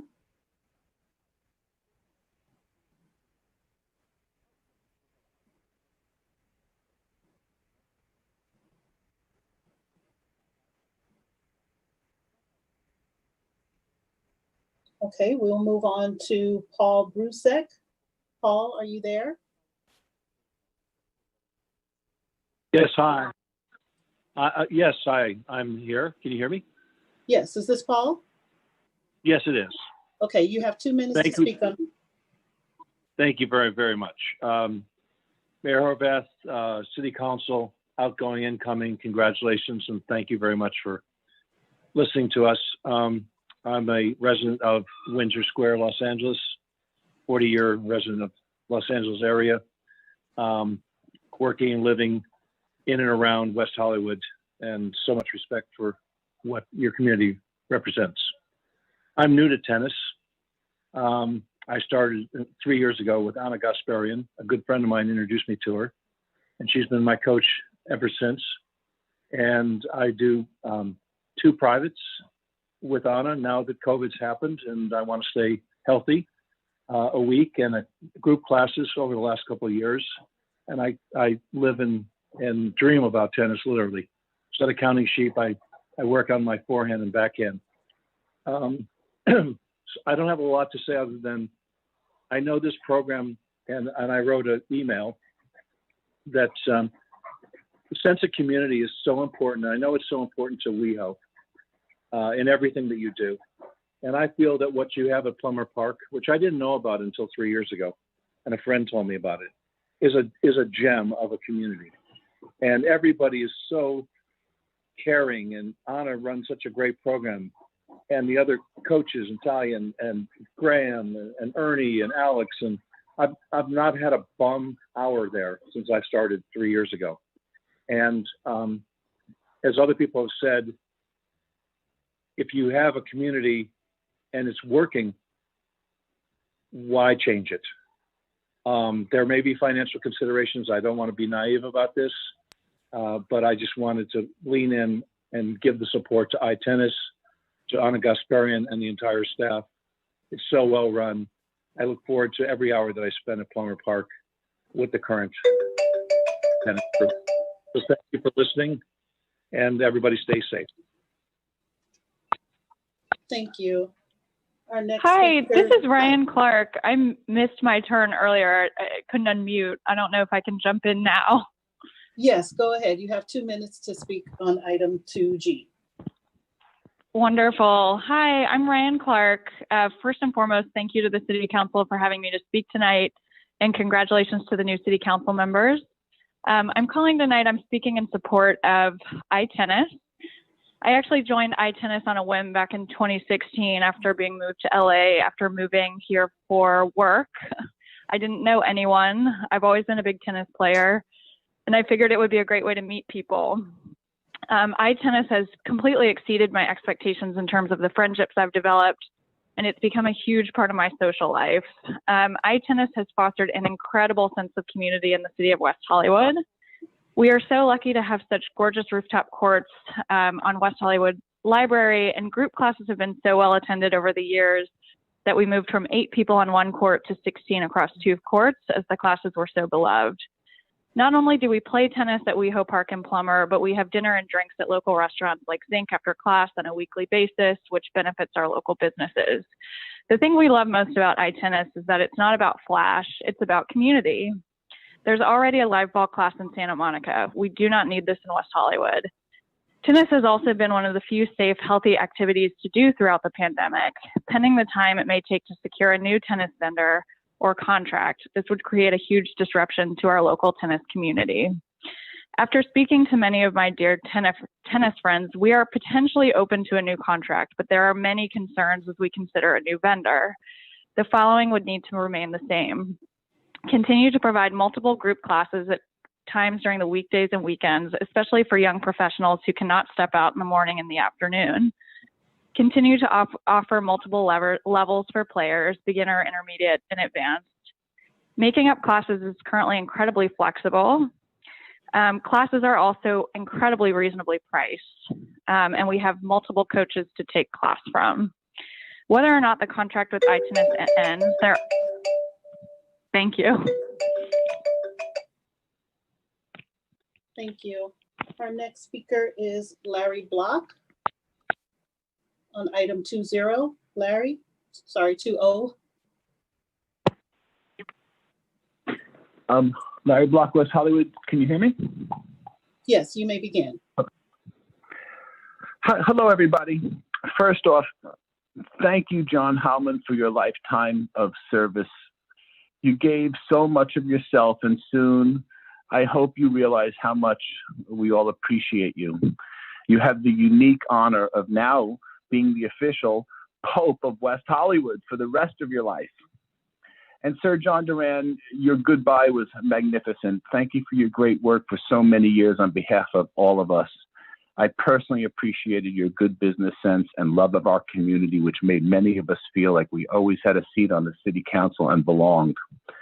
I hope the both of you continue to let your voice be heard, and I hope we pass item 5C, amendment tonight to our city memorials, so that we may honor both of you in life as you deserve.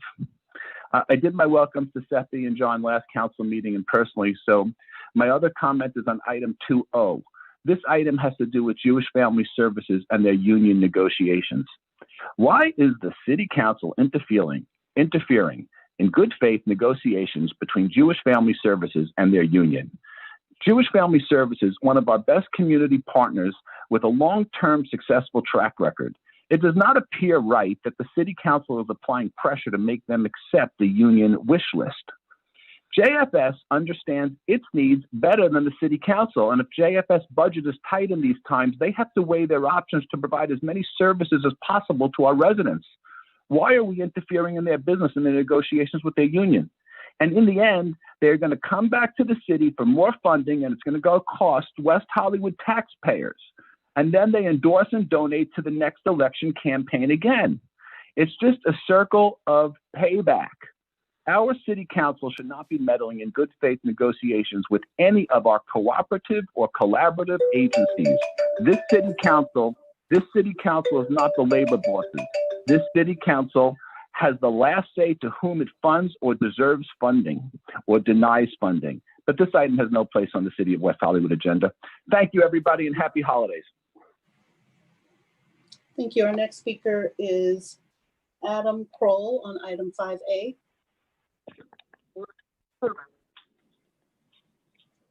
Hi, this is Adam Kroll, West Hollywood resident. Good evening, council members, and congratulations to the newly elected council members. I know that 5A is, I think, was put on consent, and I wanted to just comment on some of the information in there. This is actually unrelated to Tesla, but about electric charging in general in West Hollywood. First of all, the report mentions there's 3,000 vehicles already in West Hollywood, which is up from, I think it was 327 in 2016. Yet we still only have 16 chargers, public chargers in public spaces, up from 8 in 2012. So in 8 years, we've only added 8, it seems. And then we have another 10 under construction. So this represents a pretty small figure compared to the number of electric vehicles we already have.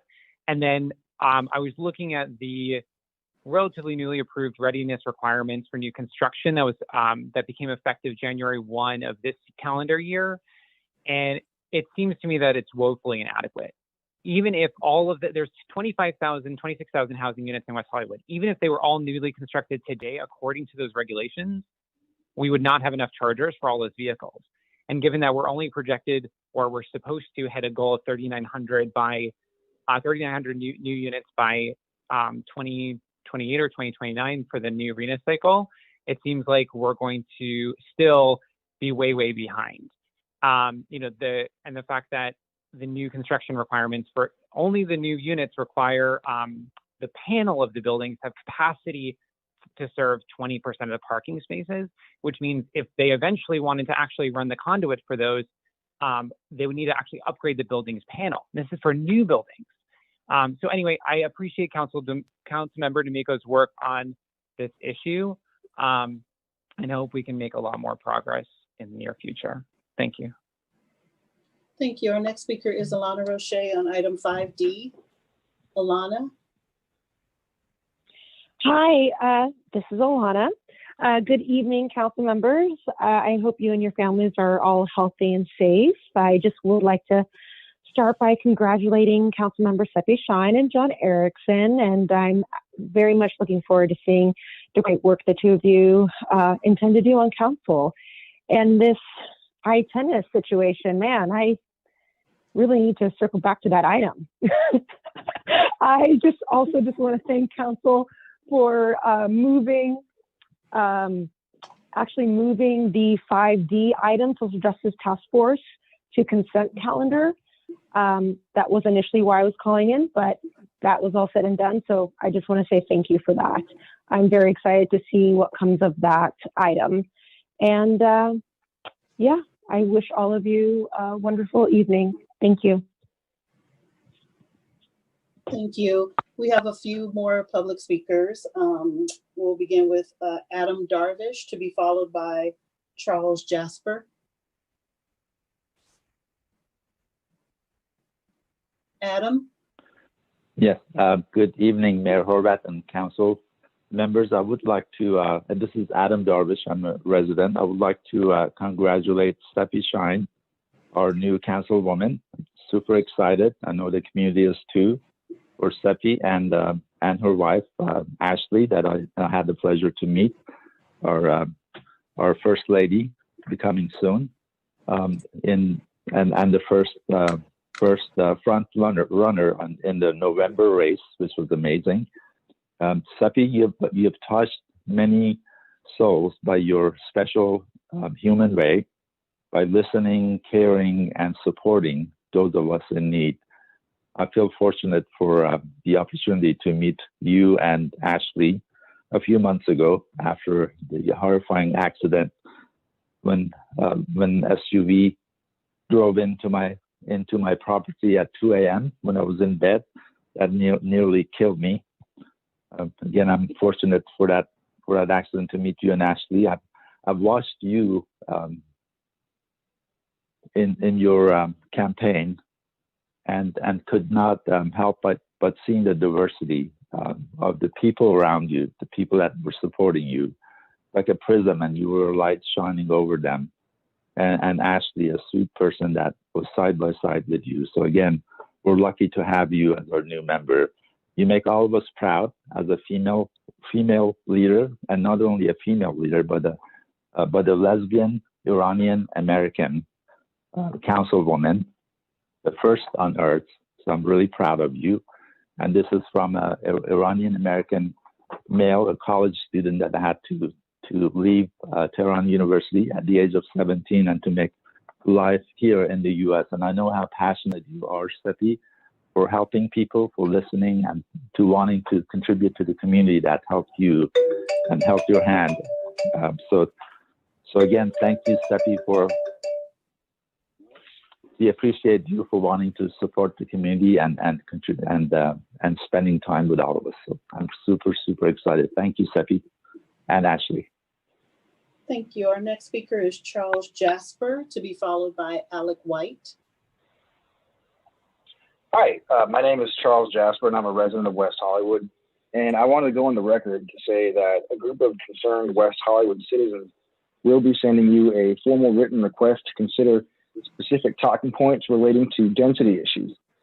During a recent community meeting with Rachel Diamond, she mentioned that West Hollywood has city employees that are sent to liaise with state officials in Sacramento. She further suggested that we should request that these liaisons speak to the state officials relating to the issues that concern us. To that end, we're going to send a specific request, or a list of specific requests that we would like discussed by city employees to state officials in order to make sure that our voice is heard and advocated in Sacramento. We feel that only a portion of the overall dialogue is being currently held, and Sacramento may not be understanding that there are multiple viewpoints on these issues. We have all discussed that a one-size-fits-all approach does not work, and many of the residents of West Hollywood would like to know that our paid city employees are fighting for our positions and then reporting back to the city with results. Please expect to receive these written talking points and pass them along with instructions to the proper city employees who liaise with Sacramento. Thank you. And to our incoming council members, congratulations. Look forward to working with you. Thank you. Our next speaker is Alec White, to be followed by Alexander Basley. Hello, can everyone hear me? Yes, you may begin.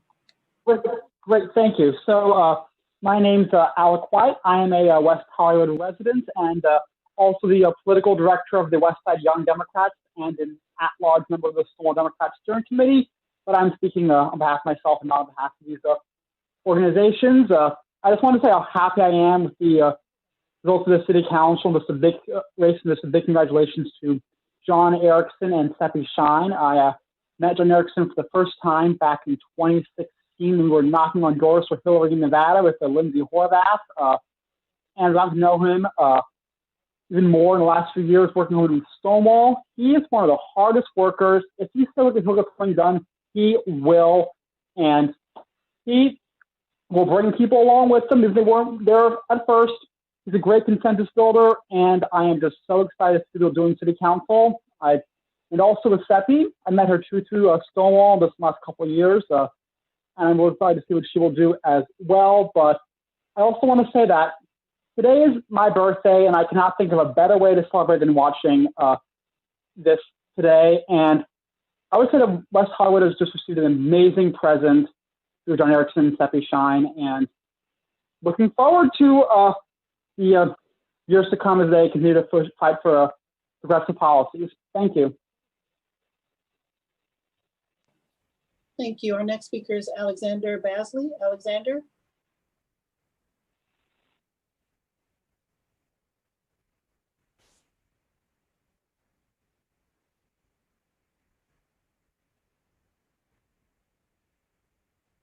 Okay, we will move on to Patrick Blood. Patrick, you have 2 minutes to speak.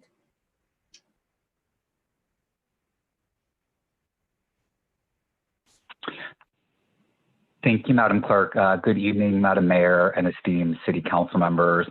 This is Patrick Ryan Blood. I want to, state the obvious here, and I know for time I won't be overly redundant, but I want to thank our outgoing City Council members, John Duran and John Heilman, for your leadership, your vision, action, everything you've done for our beautiful city. I am so proud to call West Hollywood home, and without both of you, I would not have found this place to call my home. I owe you both so much and tremendous gratitude. I could never do it in 2 minutes, 10 minutes, 3 hours. I also wanted to extend a huge congratulations to Seppi Shyne and John Erikson. I know that our city is in amazing hands and that both of you love our city, our residents, and our businesses so deeply. It's an honor to call you both close friends, and I am just so beyond proud of both of you. Thank you again to our City Council for having me for this brief moment, and congrats again, Seppi and John. Thanks. Thank you. Our next speaker is Jake Mason, to be followed by Genevieve Morrow. Hi, Jake Mason here. Wow, what a long night already for you guys. So welcome, Councilmember Shyne and Erikson, to your first night of many, I hope. I will save all my love and adoration for you guys offline. I just want to say it's just absolutely been an honor getting to know both of you more during your campaign, and I'm looking forward to working with you, all of you, in any capacity I can in the future. I wanted to also show my support for the items, sorry, I'm trying to find it. The Social Justice Task Force. I think it's an amazing idea. Abby Land said earlier that WeHo was built on equality, equity, and inclusion. And so I just hope that, I'm just really excited to see this on the agenda. So great job. And please keep all of this in mind also when you are appointing your at-large public safety commissioners. I would love to see more diversity and have that kept in mind. Our public safety commissioners are amazing, but we can always have better, or not better, sorry, more input from different perspectives. So congratulations again, and thank you all. Thank you. Our next speaker is Genevieve Morrow, to be followed by Dominique Bergman. Thank you, Madam Clerk. Genevieve Morrill and Council, good evening, Mayor and Council members. Genevieve Morrill, President and CEO of the West Hollywood Chamber of Commerce. I just want to say iTennis sounds fabulous. I don't know what the controversy is. When I came to West Hollywood to further my career, I took a job at the Pacific Design Center, and the council meetings were in the auditorium in West Hollywood Park. The library had yet to be built. The red building was uncompleted vision by Cesar Pelli, and that was 21 years ago. My history as a business leader in West Hollywood would not be my story without John Heilman and John Duran. Your leadership has been part of my growth and ultimately our business community's success. From the demo of Hugo's plating, the opening of Mocha Gallery, to the installation of the big chair and the big lamp, let alone the multitude of initiatives and decisions that had huge impact on economic development for our business community throughout the years. We thank you so much, Council Members Heilman and Duran, for your leadership. And I personally want to thank you for your friendship. 21 years ago, it was a different council. We had Steve Martin, Abby Land, and Jeffrey Prang on the dais when I came to this great city in 1999. And today we welcome new leadership with new vision, with council members Erikson and Shyne, and we look to new horizons for our community at large.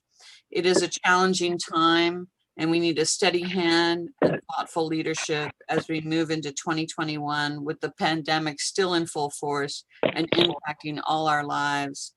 We see great things in our future, and I want to congratulate you both, as well as say goodbye to our fantastic councilmen who served this community for so many decades. And congratulations and happy holidays. And I believe, Madam Clerk, that Alex Basley is behind me somewhere wanting to speak. Thank you. Yes, thank you. Our next speaker is Dominique Berman, to be followed by Scott Posers. Hi, can you hear me? Yes, you may begin. Okay, hi. Sorry, I'm a little nervous. I've kind of waited a long time to speak to Mr. Duran. I don't know if you recognize my name, Mr. Duran, but I'm the mother of Devin Lopez Bergman, the one who passed away on Cinco de Mayo of 2019. I would like to request a public apology for what you wrote on Facebook and everything that followed. You never once acknowledged the added pain that you caused my family and his friends. I was thinking about it last week. I was gonna write you a letter. I didn't even know that there was a public comment period today at your last meeting until earlier today. I was gonna write you a letter. And what I realized as I was starting to write it was that you changed my son's legacy. Your words, what you wrote and said, changed my son's legacy. And you rewrote my son's story. And I think that that was one of the most upsetting things. My son wasn't 30 years old as you posted on Facebook. My son was a baby. He was 21. He was barely starting his life. I'm sorry. His life had barely begun. A 30-year-old at least had some sense of life. Unlike my son, he wasn't a Mets fan. He wasn't, there's so many things that you just took away from who he was as a person. I have nothing against the LGBT community. My best friend is gay. My best friend since childhood. We were inseparable. She's gay. There's nothing that offended me about that. It's that you made it about you and what you were pushing for. That the LGBT community were the ones that needed to be concerned with the fentanyl. I was watching your city council meeting. I'm sorry if I could just finish. I was watching your city council meeting where you guys had approved the test strip. I think it was 20 days before my son passed. And all I could think of is my son is gonna die 20 days from now. Like, there was some opportunity, not that you guys could have prevented it for sure, but there was some opportunity to get the word out, to let everybody in the community know. And you guys chose to focus only on one part of your community. My son probably would have passed regardless. But I hope I don't even know what to say anymore.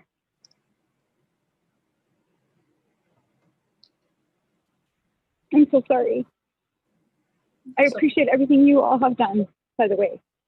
I didn't want to dismiss that at all. I appreciate everything you all have done in trying to prevent people from overdosing on fentanyl.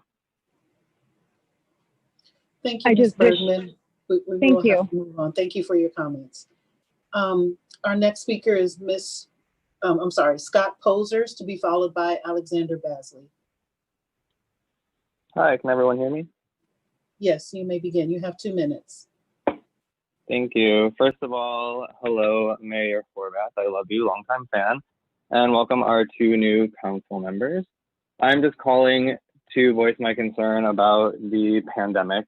Today, Los Angeles released a fund for servers and bartenders and failing businesses in the hospitality industry. And I would really like to see West Hollywood follow suit. Because we live in West Hollywood, we cannot apply for the Los Angeles relief because you have to be a Los Angeles resident. And the food and beverage and hospitality industry have basically helped build this city to what it is. And we are just watching so many of our restaurants fail right now, and so many of our friends and colleagues be out of work for so long. I've been working in the community for 16 years, and I've been living in it for 14 years. I've worked for one of these venues in all of those 16 years. I would really like to see the city support its bartenders, its servers, and its small businesses, as well as its restaurants in the area. I do believe that we should leave the added dining areas. I know that there were dining areas that were added for outdoor dining. I really want to say that I hope you don't take those away and allow the businesses to, once the pandemic has ended, allow the businesses to keep those and make their money back that they've lost, because it's been just a treacherous year. People can't pay their rent, people can't pay their bills. I would also like to ask City Council to look at some of the rent and amenities that we pay for. I think that it's absurd that the gyms are closed and will give us our money back for the gym. However, our gyms, pools, hot tubs, and sun decks are closed in our building, and we get no reimbursement for that on the back end of our rent. That's really all I had to say. I know it's going to be a rough year, or it has been a rough year, and we have a good year coming ahead. I'm glad to see new blood on the council. I know you will do everything in this tough time, so thank you. Thank you. Our next speaker is Alexander Basley, to be followed by our final 2 speakers, Danny Hang and Trevor Daly. Hello, my name is Alexander Basley, resident of West Hollywood, manager of West Hollywood Gateway, transportation commissioner, board member of the West Hollywood Chamber of Commerce and West Hollywood Community Housing Corporation. Thank you, Mayor Horvath and the Honorable City Council for the opportunity to speak. Speaking as a resident, I want to first say thank you to Councilmember Heilman and Duran. It has been an honor and pleasure to know you both as leaders, neighbors, and friends. 2 are both trailblazing pioneers for civil rights and local governance, and I know you both will stay in the fight, and I'm grateful for that. Councilmember Heilman, not only incorporating the city and creating a haven for affordable and sustainable housing, but also imprinting a culture of compassion and equality into the then Inchoate organization that has since flourished and consistently ranks among the most progressive and equality-minded governments in the world. Councilmember Duran, your many years as a founding father similarly ensured that the city extended its irreverent uniqueness and norm-defying edge, as well as stellar bond rating, and fortifying these attributes for generations to come. It is also my incredible pleasure to welcome Council members Seppi Shyne and Dr. John Erikson to the City Council, bold, progressive community leaders that do not simply talk the talk, they walk the walk, literally walking our streets and mingling in our community events, virtually omnipresent, with welcoming smiles, open ears, and attentive focus on what the people are really going through. They will be up to the job to handle the many issues impacting the region with grace, competence, integrity, love for the community. In this time, within the harrowing year of the COVID-19 pandemic, along with the social justice reckoning, middle-class economic catastrophe, and climate crisis that is inflicting so much heartbreak on our friends and neighbors, welcoming Shyne and Erikson should give us hope, much-needed hope that better days are to come. Thank you and have a safe holiday. Thank you. Our next speaker is Danny Hang, to be followed by Trevor Daly.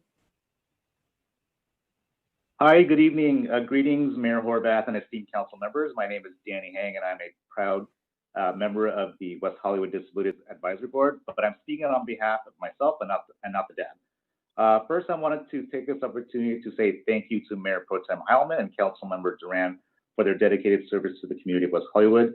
It is no doubt that both of your hard work and dedication has helped to bring WeHo to the national and international forefronts of business, entertainment, social services, housing, equality, and of course, progress. And West Hollywood is a world-class city because of it. Second, I wanted to congratulate the newly elected council members, Erikson and Shyne, on their hard-fought and successful election to the West Hollywood City Council. I look forward to seeing what great and exciting changes will be coming our way. And lastly, I just wanted to wish everyone stay safe, healthy, and sane during these unprecedented times. Thank you again, and happy holidays. Thank you. Our next speaker is Trevor Daly, and I'm sorry, the last speaker will be Marnie Carmen.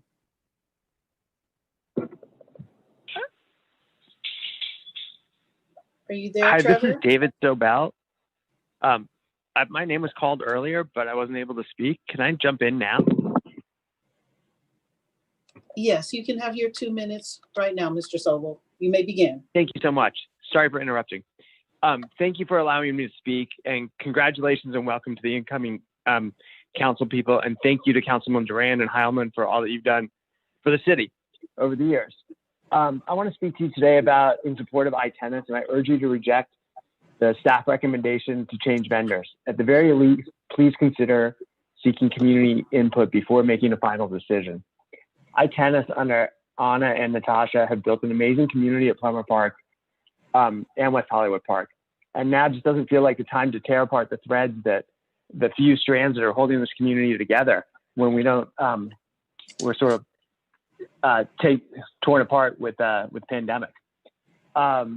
I came to tennis late. My kids started playing there, taking lessons, and they had such a good experience that I started taking tennis lessons with iTennis. I now play too much, probably. I'm embarrassed to say how many times a week I play there, but it's a great. They run a great program, and I hope you will consider community input in having them continue. Thank you so much for your time. Thank you. Our next speaker is Trevor, to be followed by Marnie. Thank you, Yvonne. Can you hear me? Yes, you may begin. Thank you. Hello, my name is Trevor Daly, president of Sorrel, and I just wanted to jump on and to congratulate our two incoming council members, but also to offer some praise for our outgoing council members and friends of mine, John Heilman and John Duran, who served the city in different yet remarkable ways.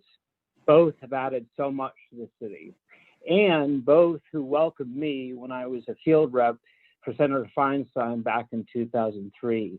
And we've remained friends since that time. So thank you, John Heilman and John Duran, for your many, many years of service.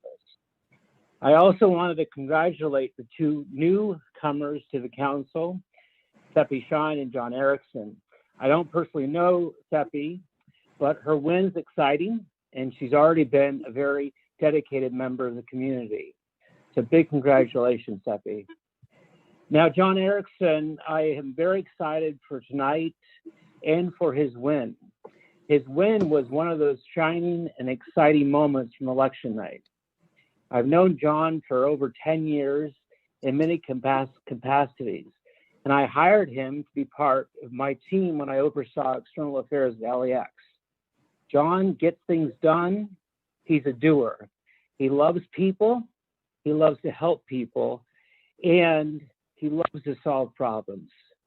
He also lifts people up in a positive way, and he sets a great example for others who want to be of service in their community. So I think the city is quite lucky to have him in this position and Seppi to join a really great council. And we're going to see great things from both of them. I've also watched John grow over the years, and I'm really proud of the man he's becoming. So congratulations, John, and congratulations, Seppi, and thank you very much. Thank you. We actually have Josh Kirpies, representing Assemblymember Richard Bloom's office. Josh, are you there? You will be our final speaker.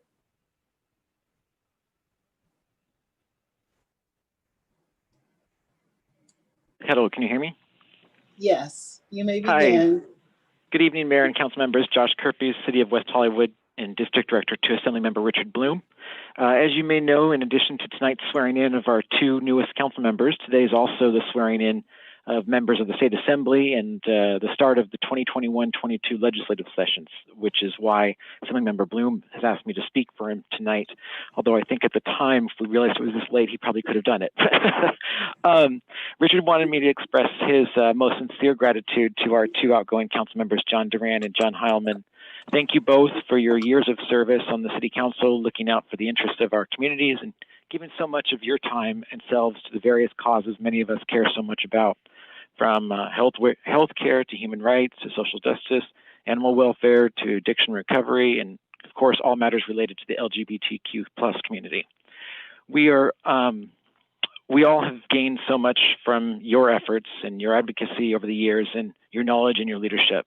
I speak for both of us, and when I say that, say thank you also for your friendship over the years. And as you enter these new chapters of your lives, I know that our work will continue together in the future on issues that are important to both of us. Both of your accomplishments are remarkable, and we thank you very much for all the years of service and wish you the best as you choose new paths.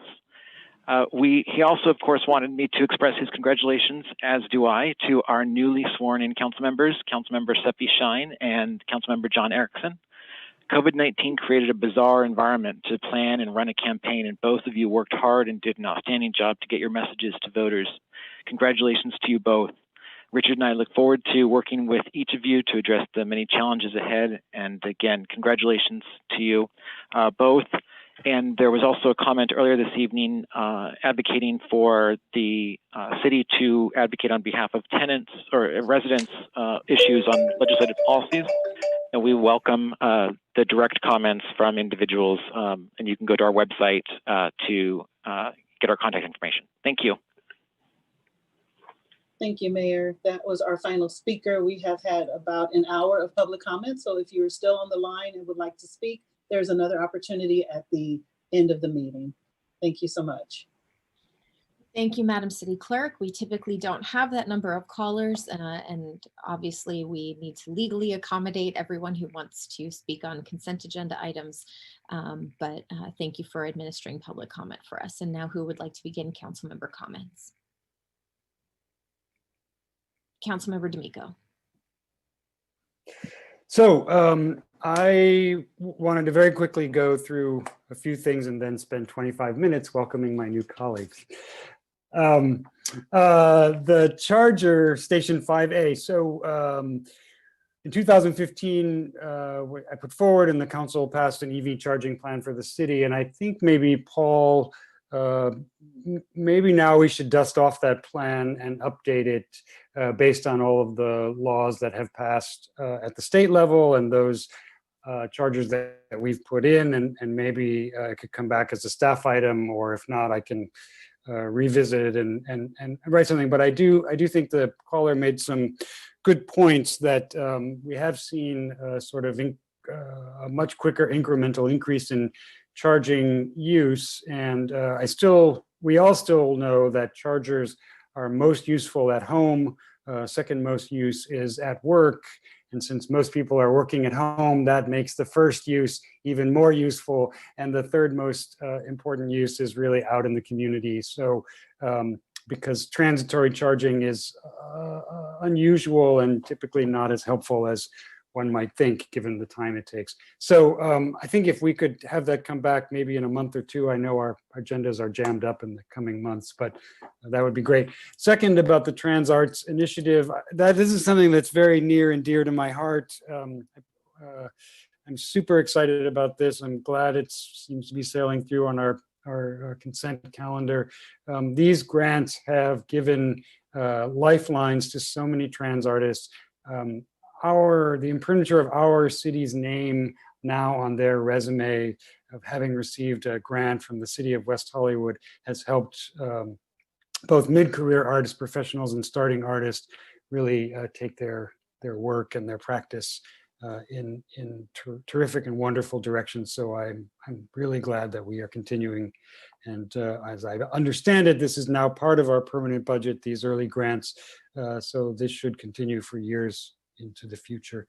There was a public commenter who commented about public policy positions that the staff might take, and all of those positions are run through the city council. So we are happy to review those. We have Hernan Molina, who is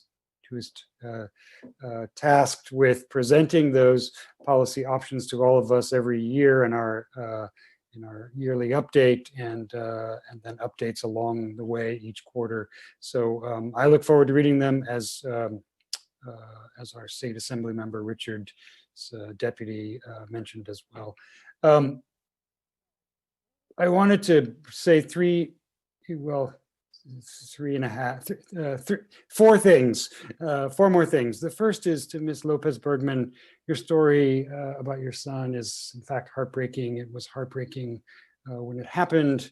Your heart, and I'm sure, will never stop breaking. Our city is not immune from the plague of drug addiction and overdose. Your son did deserve better than to have his narrative rewritten.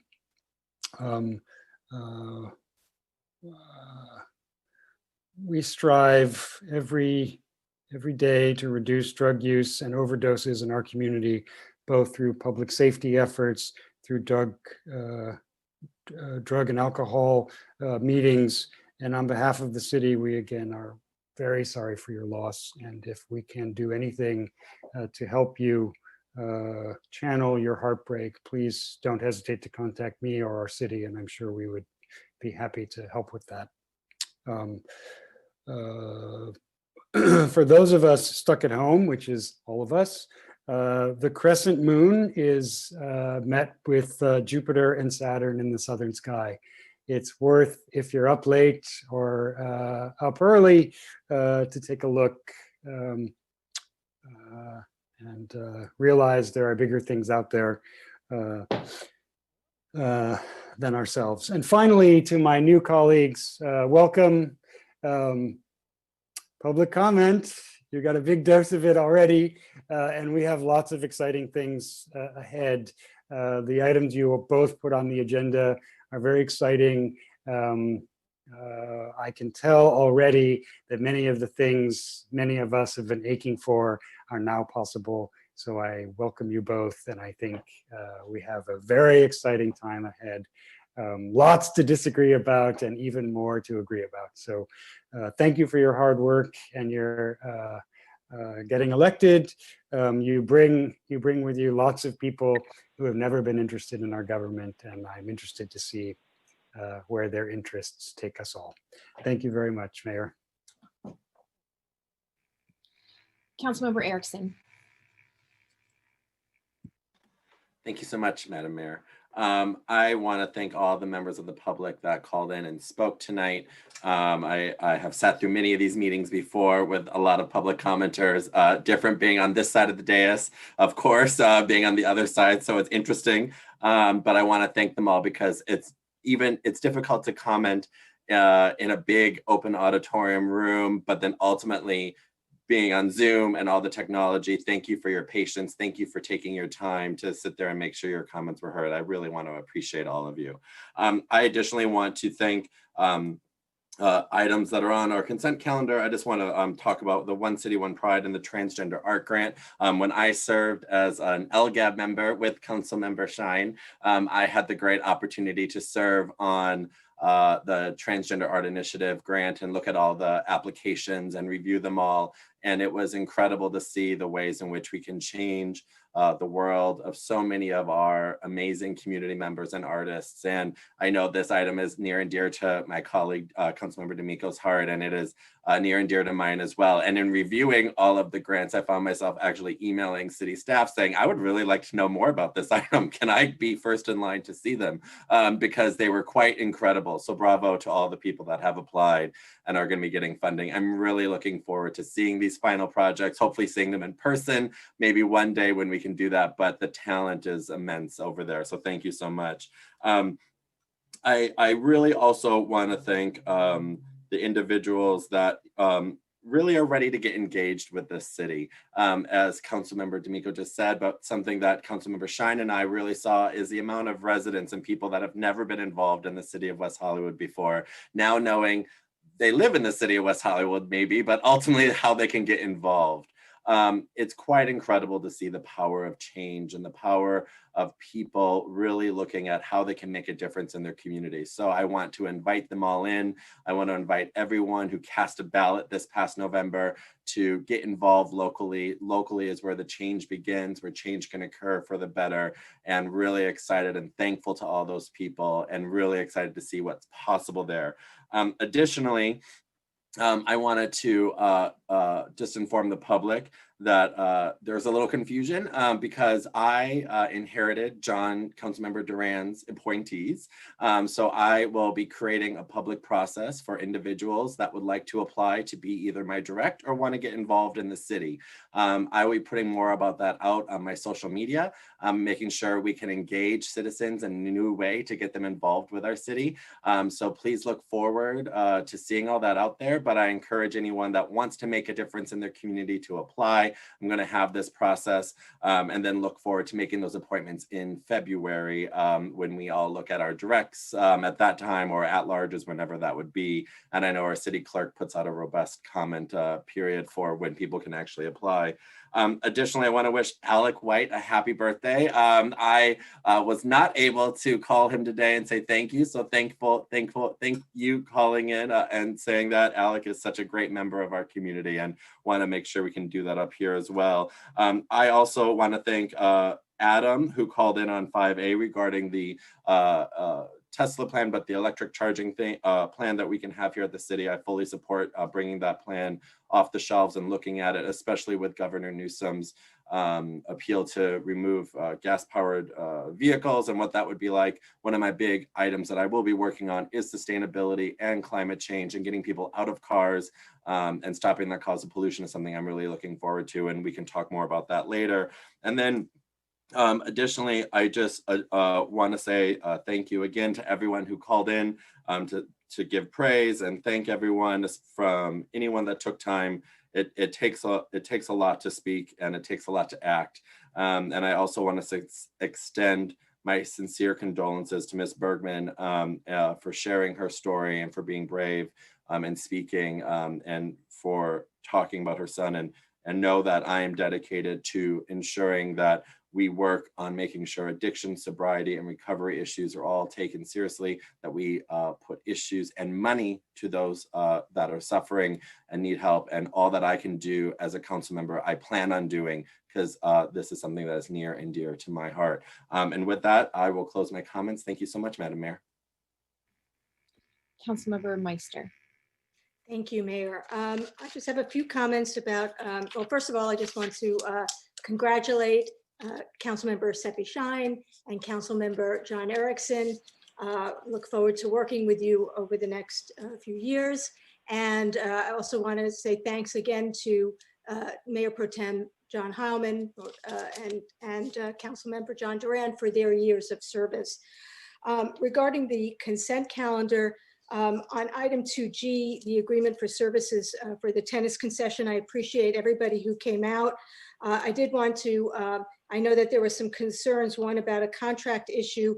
The contract actually does say the greater of, so that is covered in the contract. It's not whichever one they decide they want to pick.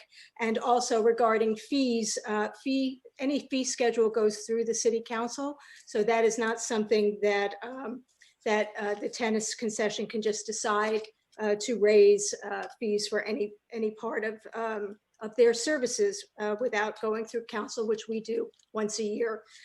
So I just wanted to let you know that, and I do appreciate your loyalty, and this is a process that the city goes through every few years, and we'll just have to see how it goes. I did want to comment on item 2.0, the resolution supporting members of AFSCE, the union. I am supportive of good faith negotiations, and I appreciate the mayor and council member Erikson bringing this forward. I just did have some questions. First of all, I did want to say that JBS, it's not JFS, but JBS through WehoWorks helps our seniors and low income population gain employment and is a key partner for other vulnerable populations. So I just wanted to make sure that at least is known, and ask the mayor if anyone had reached out to them in the writing of this report. And I just also wanted to ask if we have weighed in on any unemployment issues with other organizations like the LA LGBT Center. What type of precedent would this be setting? Again, I'm supportive. I would like to see everybody work out something that everybody can be happy with, and obviously supportive of our workers. But if those questions could be answered in your comments, that would be great. Then regarding 2P, which is the resolution in support of an orderly and peaceful transfer of power and passing a coronavirus relief bill, I want to thank the mayor for co-sponsoring that with me. I just also wanted to make sure that we advocate not only for extending unemployment benefits, but also pandemic employment assistance. We have a lot of independent contractors working in our city, like DJs and drag queens and go-go dancers and servers. So I do hope that we can really push our representatives to pass a coronavirus relief bill that will be inclusive of everyone who needs help. And I know that we'll be discussing this further later on this evening. And I just want to see if I had any comments on the items that we moved. Let's see. Appreciate the item on social justice task force, and I hope that this task force will get involved with our public safety commission as we move forward with our item on policing in our city. And I just want to wish everyone a happy Hanukkah. And those are my comments for now. Thank you. Councilmember Shyne. Mayor, I also want to really acknowledge and thank everybody who called in tonight and made public comment. I want you to all know that it's much appreciated. You are heard. And with regard to Ms. Bergman, I have so much empathy that goes out to you. What happened to your son was heartbreaking. And like my council members that have spoken before, we are here for you in any way. And I too am a strong supporter of resources for addiction and recovery in the city. And with regard to the trans arts grants and the One City, One Pride, I loved reading every single grant and about them, and I'm so excited. This is such an important, these two different grants are so important for the community, and I am just so honored to live and now be a council member in the city of West Hollywood that is providing these incredible resources. I certainly wasn't prepared to have council move the Social Justice Task Force to consent. And I thank my colleagues for making that move to indicate their unanimous support. I just want to give a few brief comments about that. And also Mayor Horvath, thank you so much for co-sponsoring this item with me. It is such an important introduction to the new chapter in West Hollywood. And this Social Justice Task Force, Councilwoman Meister, definitely goes very well along with your item, you and Councilmember D'Amico from a few months ago. This Social Justice Task Force will give a voice to our Black, Indigenous, and people of color. Not only a voice and a place to express themselves, but to express what is needed for our city. And not just residents, but business owners and people who work in our city, to give their voice, to let us know as council members what reforms are needed on social equity and racial inequality. And I'm so excited about this task force, and I have no doubt that this will make West Hollywood even better than it is. Thank you. Thank you very much. And I too want to congratulate my new colleagues. Very exciting to have new energy on the council. And I've known both of you for quite some time and know your passion, your vision, your commitment to getting things done. And I look forward to being able to work with each of you in the work we share ahead, because it is a difficult time. And so your energy and enthusiasm will be much needed to carry us all forward through this really difficult time. Earlier today, our new district attorney was sworn in. George Gascon announced several reforms during his swearing in, including the ending of cash bail in LA County, as well as creating a use of force review board. And so there are changes to our justice system already underway as of his swearing in today. It will be an exciting time to see what justice will look like in our near future. And I look forward to our city's ability to be able to work with him in those efforts. In response to Councilmember Meister's question about the AFSCME item, we did correspond with a representative from JBS last week. He emailed all of the council today and shared what the negotiation process has been so far. That was sent to all of the council members. If you didn't get that, I'm happy to forward it to you. But they gave us a status update on where they are. And so this item is really to encourage productive negotiations moving forward.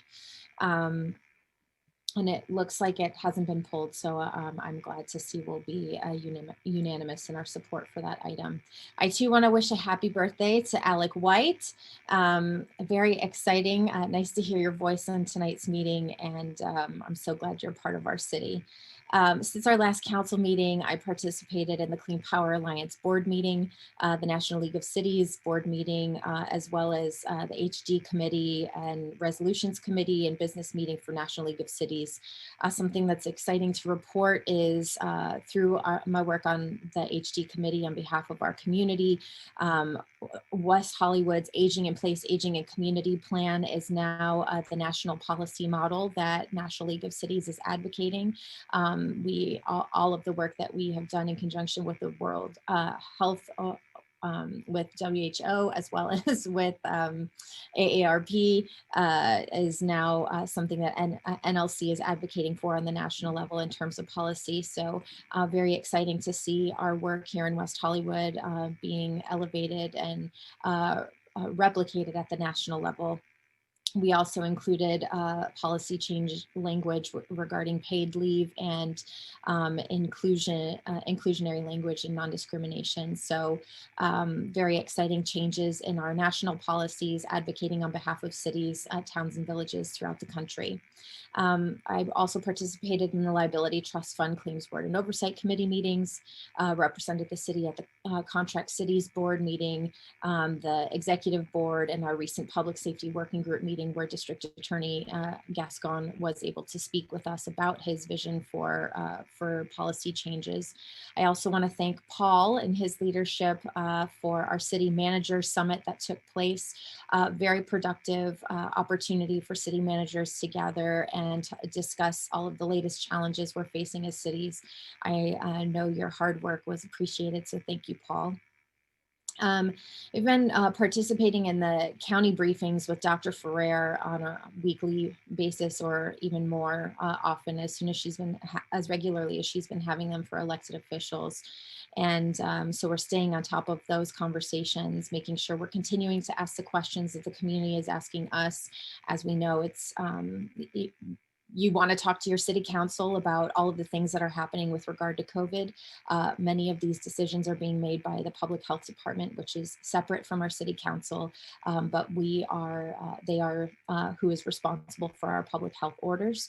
So working hard and diligently to get those answers. And I know we'll talk about COVID in just a minute, a little bit more. I also participate in discussion with advisor to the Biden-Harris team, Dr. Murthy, as well as Cedars-Sinai, about COVID-related issues and what we can expect on the horizon. I want to thank our staff who made both the Transgender Day of Remembrance as well as World AIDS Day commemorations possible. They were very deep and meaningful commemorative virtual events this year to keep everybody safe, but very important ways for us to be together to honor those annual traditions. And I want to thank our staff and everybody who participated in those events to make them possible. If you haven't checked out the art on the Crescent Heights Santa Monica Boulevard future parking lot, it's a very exciting history of not only women's rights, but all kinds of efforts towards equality and inclusion.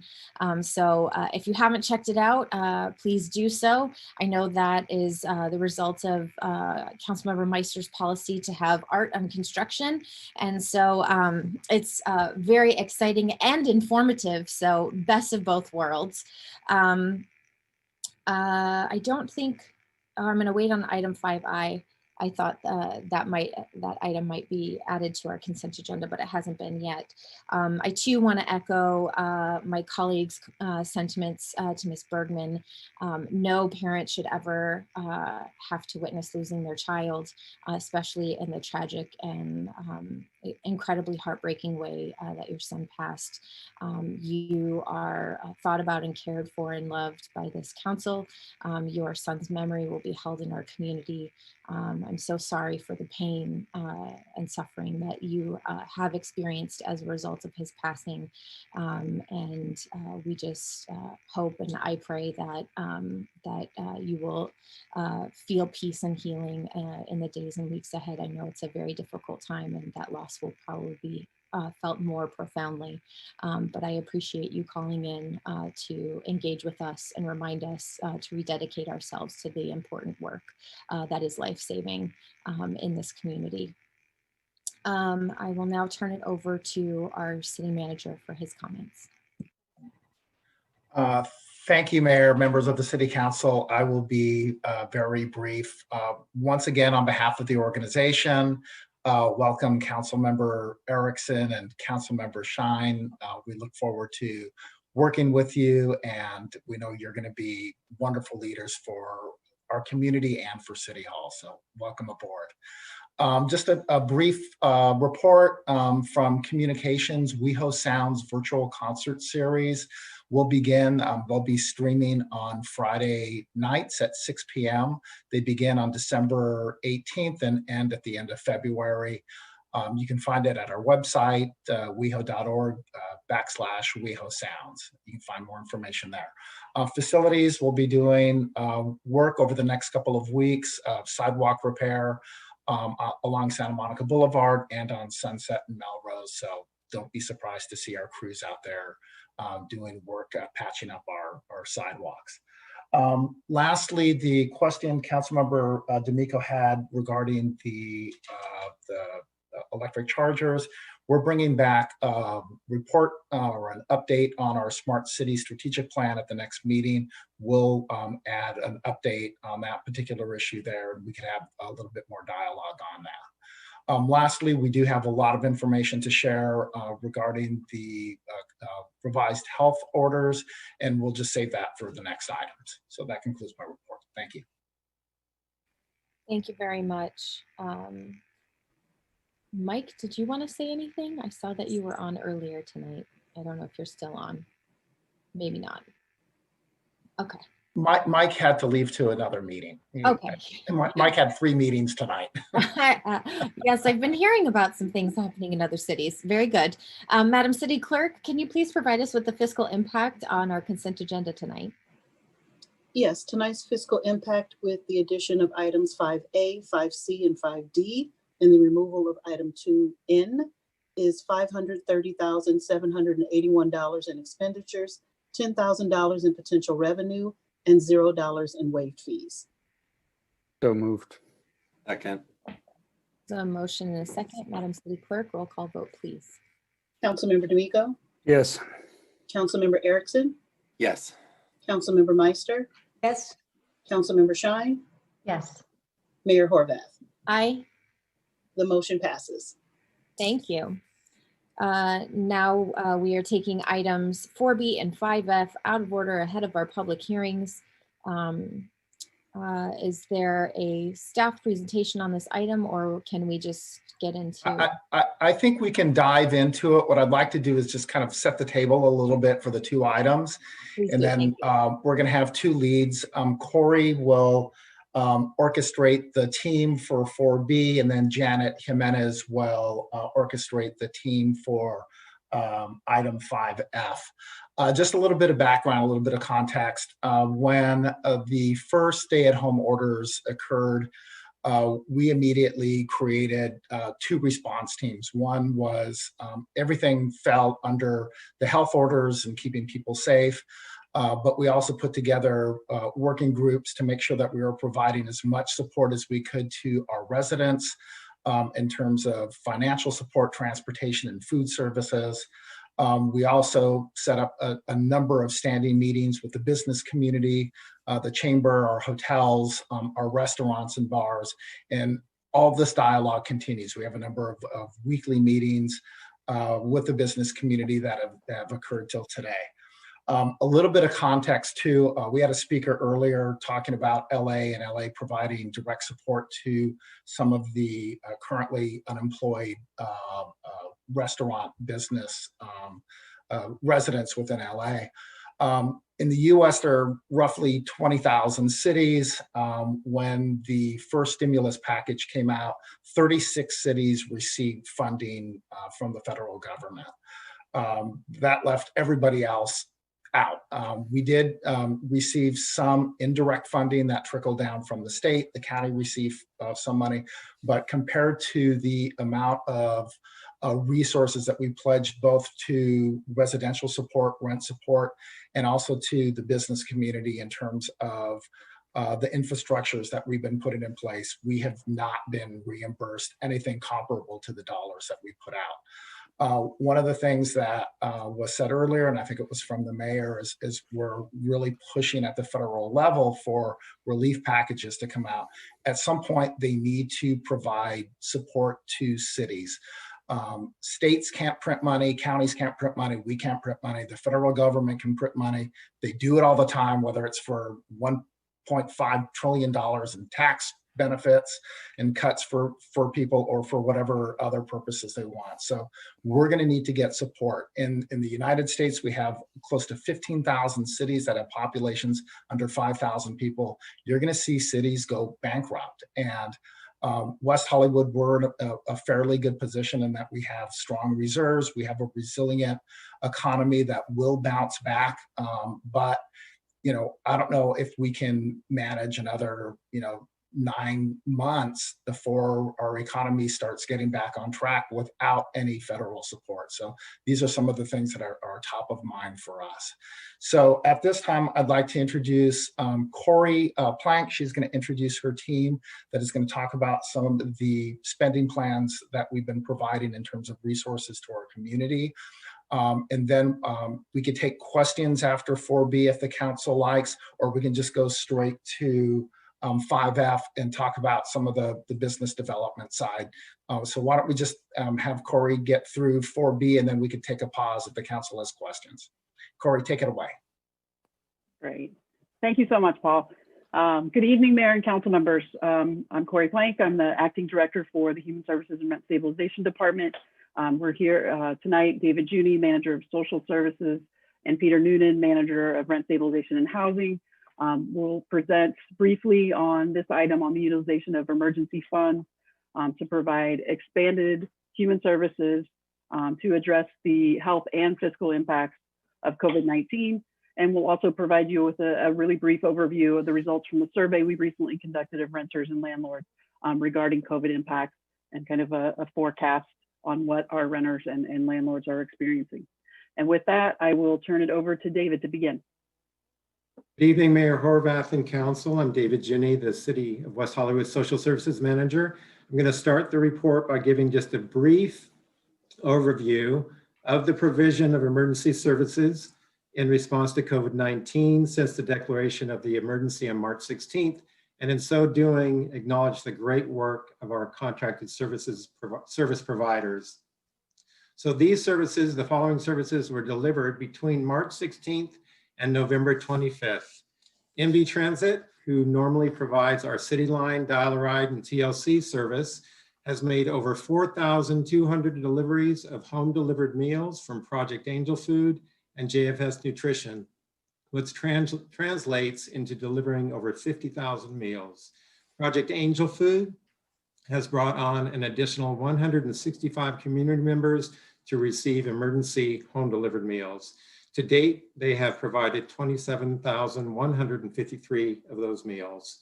MV Transit and American GTS is our provider of the pickup, have made over 4,300 packaged grocery deliveries from JFS Sova and Seeds of Hope. In addition, American GTS during the hot summer months provided over 100 boxed fans and cases of bottled water to our most vulnerable residents as heat mitigation, as we were unable to open the cooling centers due to the public health directives. The Alliance for Housing and Healing and NCJW have approved and provided 1,337 rental assistance grants, 203 of those through the Alliance for Housing and Healing, and 1,134 through NCJW. Finally, Bethesda Legal Services has opened 41 cases to provide eviction defense. This is part of the Eviction Prevention and Defense Emergency Program that launched on July 1st. With that, I'll turn it over to Peter Noonan for some top line results from the renter survey. Thank you so much, David Juni. Pete Noonan, Rent Stabilization and Housing Division Manager.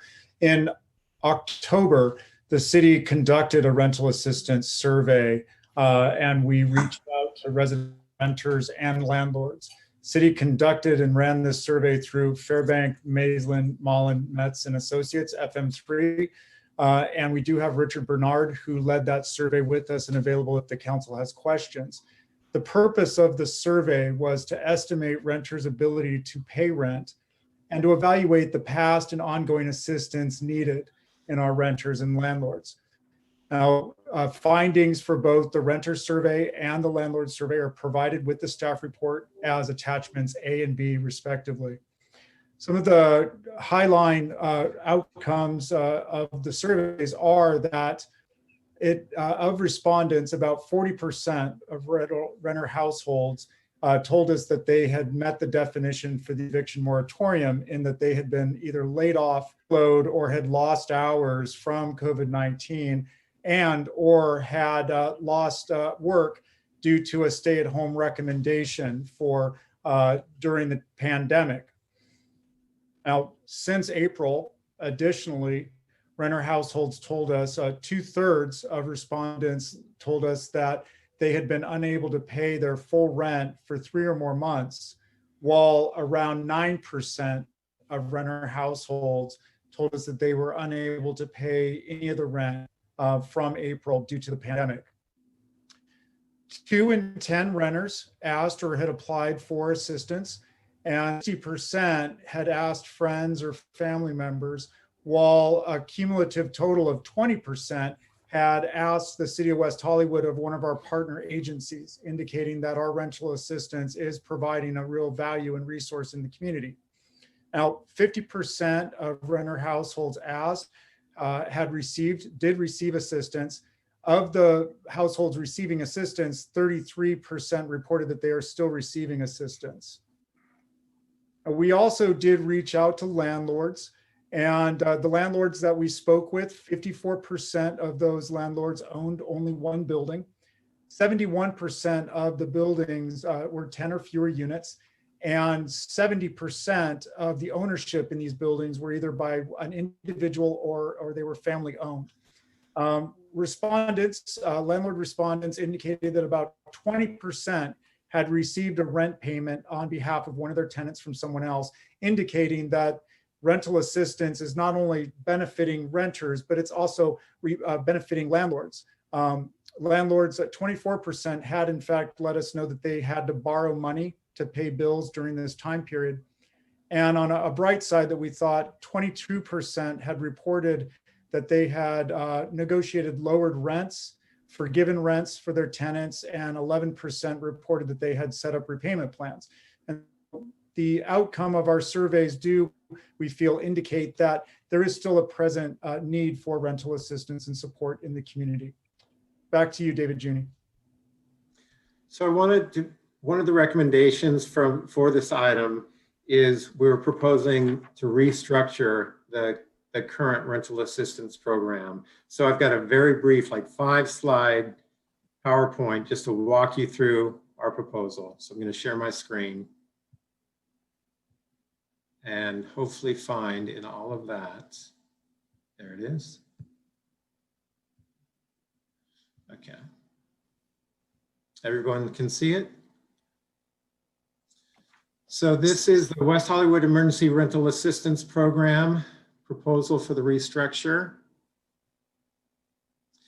And the point of this is for the dollars to have maximum reach and impact. The current model is that applicants who demonstrate financial hardship due to COVID-19, confirm their West Hollywood residency, are eligible or qualify for 3 months of rental assistance at 25% of their current rent, up to a cap of $1,000 per grant or per month. That's the current model.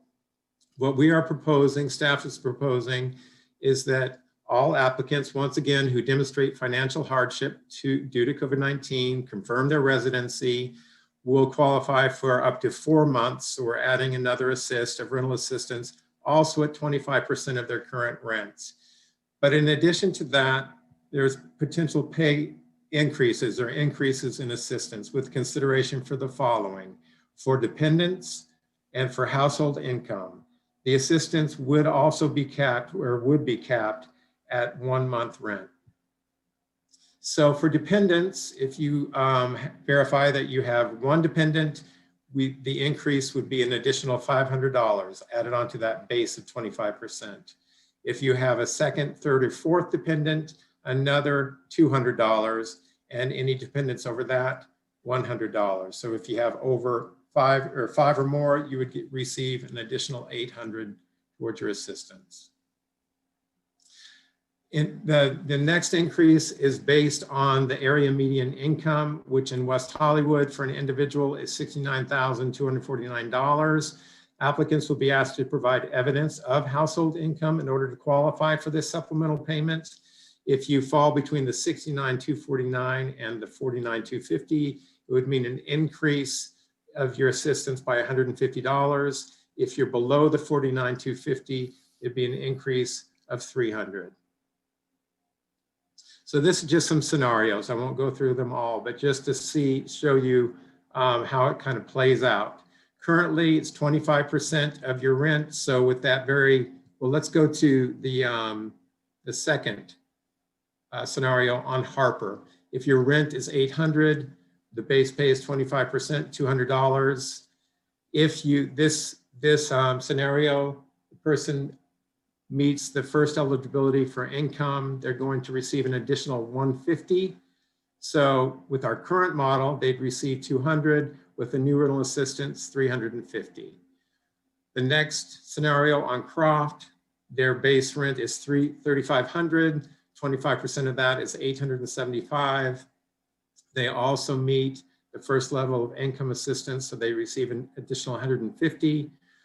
Their current rental assistance would be $875, 25% of their rent.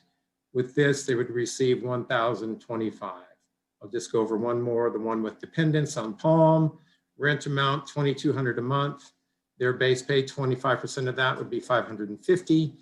They verify that they have 2 dependents. They would receive the additional $700. So, and they also qualify for the second level of income, so an additional $300. With our current program, they would receive that 25%, that $550. With the additional increases, the new program, they would receive $1,550. So as I said, what we're trying to do is get maximum reach and impact with available funds. When we first started this program and we had 3 assists capped at $1,000, this is just for comparison, with $500,000 available in rental assistance, the average payment at that time was $980 a month. We could make 510 payments. We could assist 170 households. Now with this program, with the additional incentives, but only covering 25% of the rent, the average payment is $588 for a grant.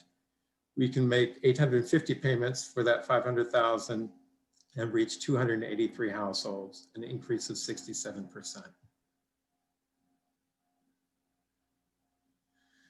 That's staff's recommendation for the restructure. Corey, I'll turn it back over to you. We have additional information on the item before we take questions. We're just here and happy to take any questions that council may have. Okay, we do have 4 public commenters. Are we comfortable taking those before we get into questions and discussion? Okay, Madam City Clerk, go ahead with public comment, please. First speaker is Chelsea Byers, to be followed by Adam Kroll. Chelsea, are you there?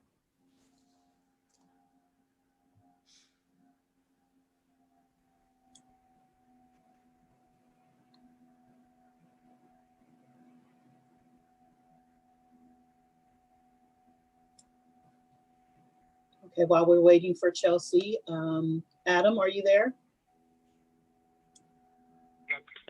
Hi, yes, I actually didn't need to sign up to speak on this one. Sorry. Okay, my apologies. Karen O'Keefe.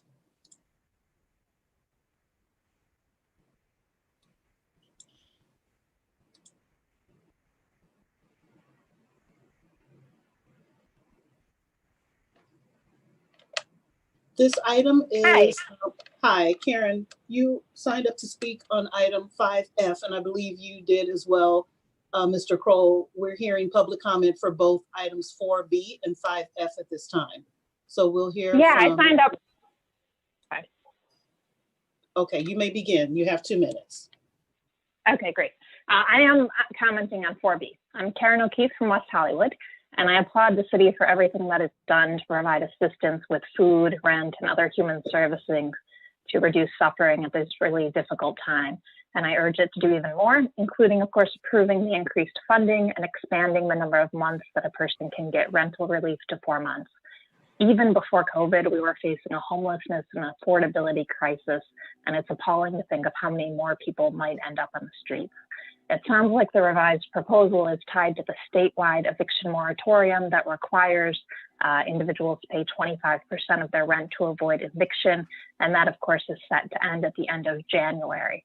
I hope that by then the state and or the federal government step in to provide relief, but looking ahead, if it doesn't, at that time, I would urge that the city do even more and lift that cap of $1,000. Many studios and one bedrooms are well over $1,000, and if people are having to pay 100% of rent to avoid eviction, that could be what would stand between an individual and becoming homeless. So again, thank you so much for everything you've done, and I urge you to approve this item and do even more. Thank you. Our next speaker is Chelsea Byers. Madam City Clerk, I believe Chelsea and Adam were scheduled to speak on 5E, not 5F. And we did want to have Fernando Morales from Supervisor Kuehl's office speak on this item. My apologies, Mr. Fernando, are you there? Hi, sorry about that. I am here. Thank you, everybody. I did just want to offer a quick congratulations to the new council members that are joining, and send my my hellos and sincere thank yous on behalf of Supervisor Kuehl to the outgoing council members. Thank you, Mayor and Council, for having our office come through and provide an update. I wanted to go over some of the grants that have been made available, in addition to other resources through CRF funding that has come from CARES Act funding. And those come from particularly 3 separate departments, could be 4 if you count public health. And that is DCBA, the Department of Consumer and Business Affairs. That is where the COVID Regional Fund, which so far has deployed $60 million, and there is an additional $10 million in funding allocated.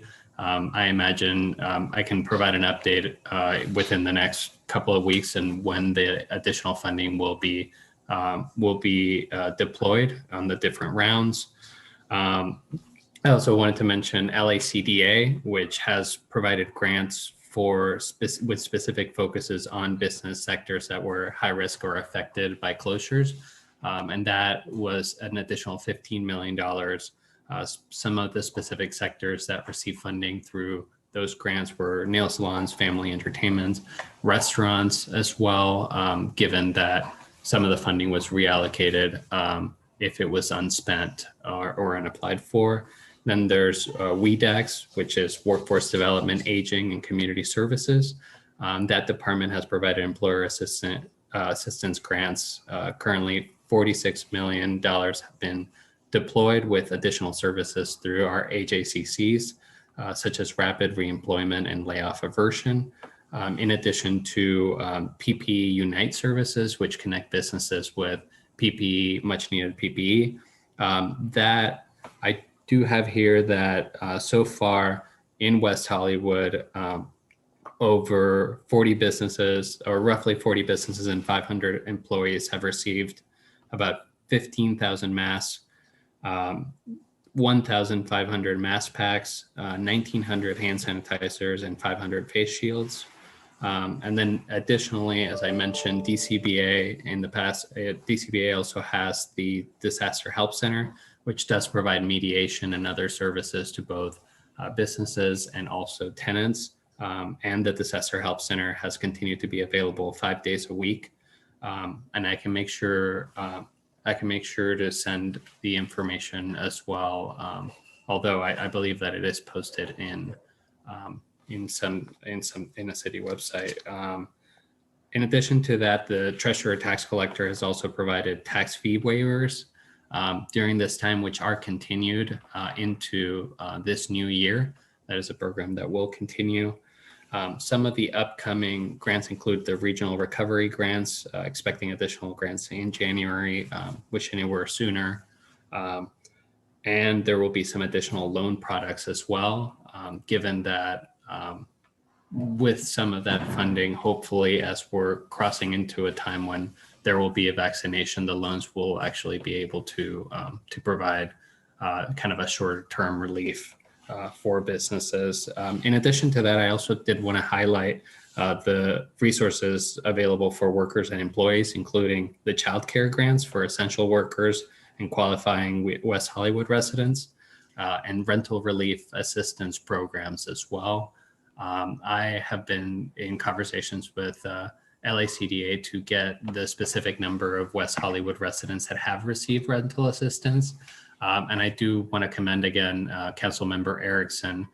From day -10, he was already working and and asking specifically about this program, and Mayor Horvath as well that have inquired. So I expect to have the final number of West Hollywood residents that have received this assistance so far. And I'm happy to come by and, or provide public comment in the next meeting to include that information. And then the last thing I did want to mention, kind of the total list of where CRF dollars go. Some of those are not direct business assistance, but they are together tied to kind of a larger net of benefits that include our businesses in West Hollywood.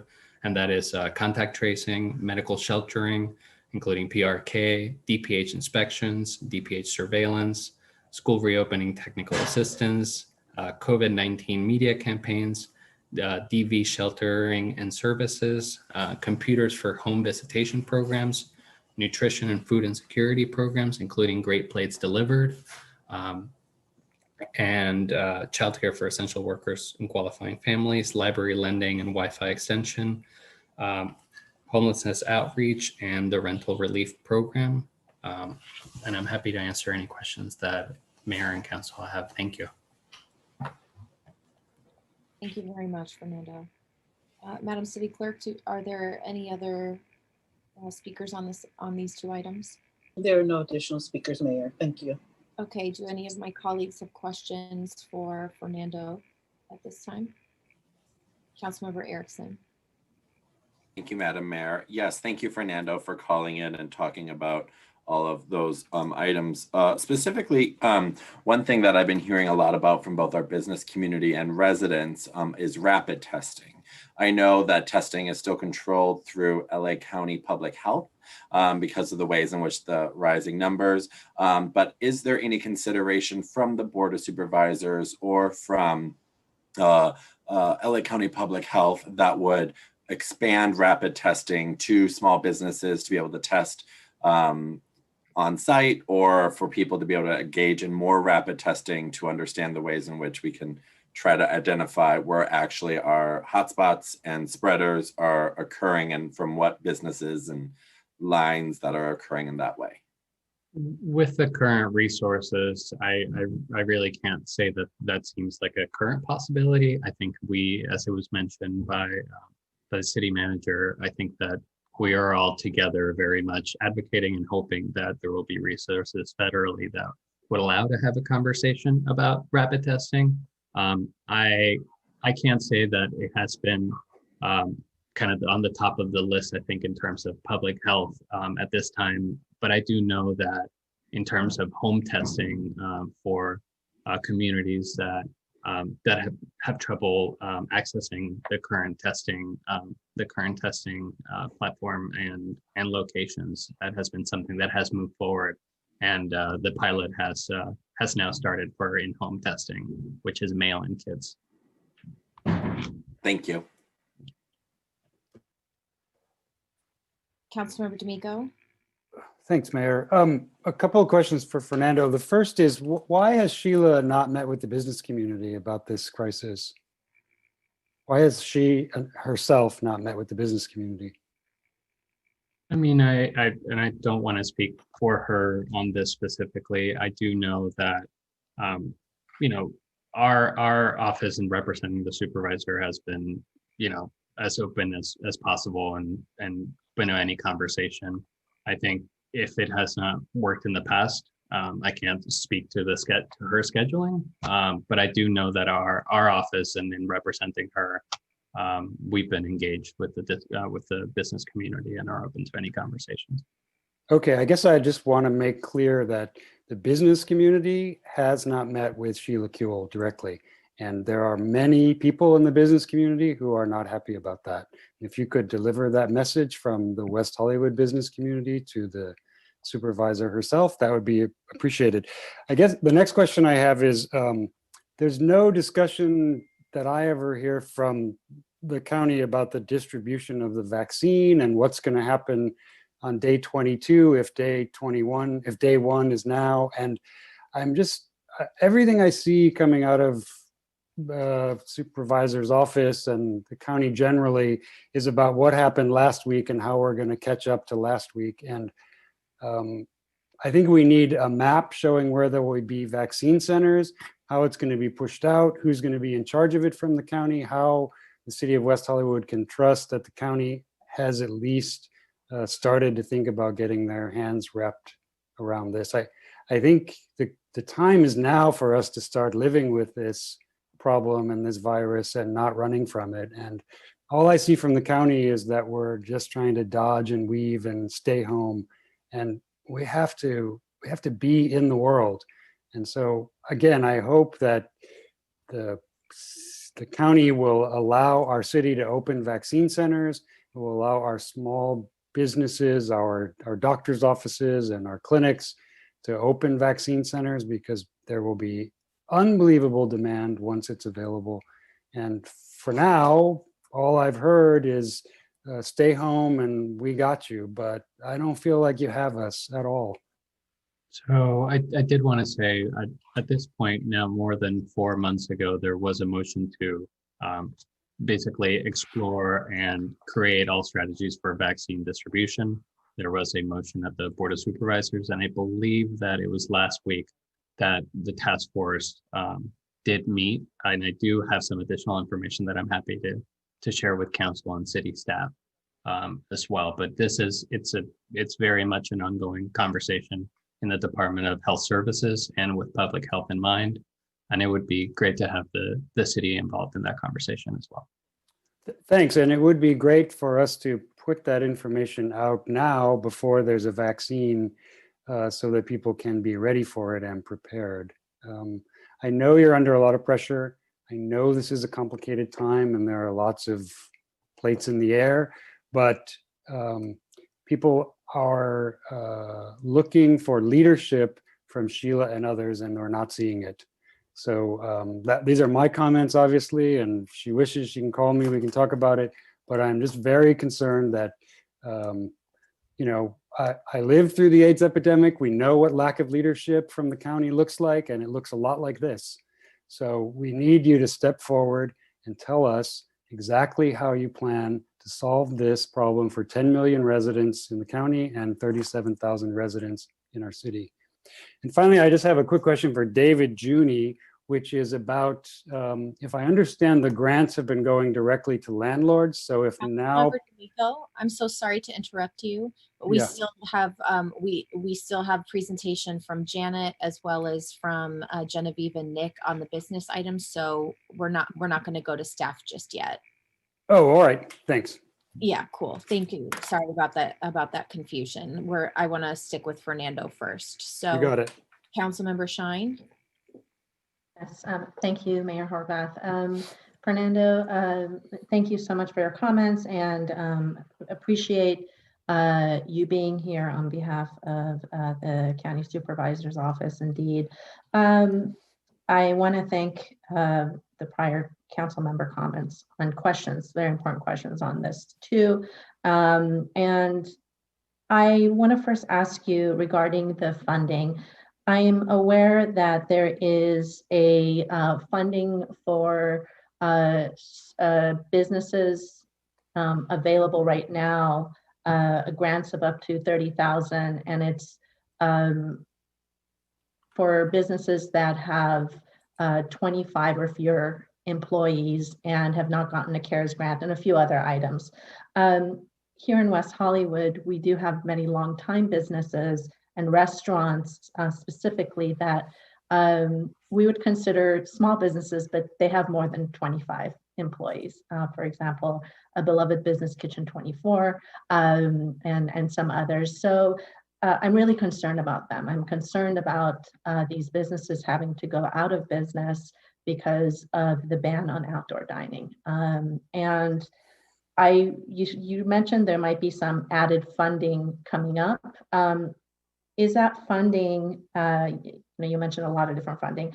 Is that funding that's going to be coming up in January going to be tailored to different size businesses, or are they direct business funding or to restaurants, et cetera? Can you tell us a little bit more about that? That's my first question, and then I'll ask a follow-up about another issue. It would be small business, and I think, I mean, having a conversation about the definition of small business, I think, would be helpful in regards to that next step. And I'm happy to relay any comments both to the supervisor, but also to the department, DCBA, as they are considering the rollout.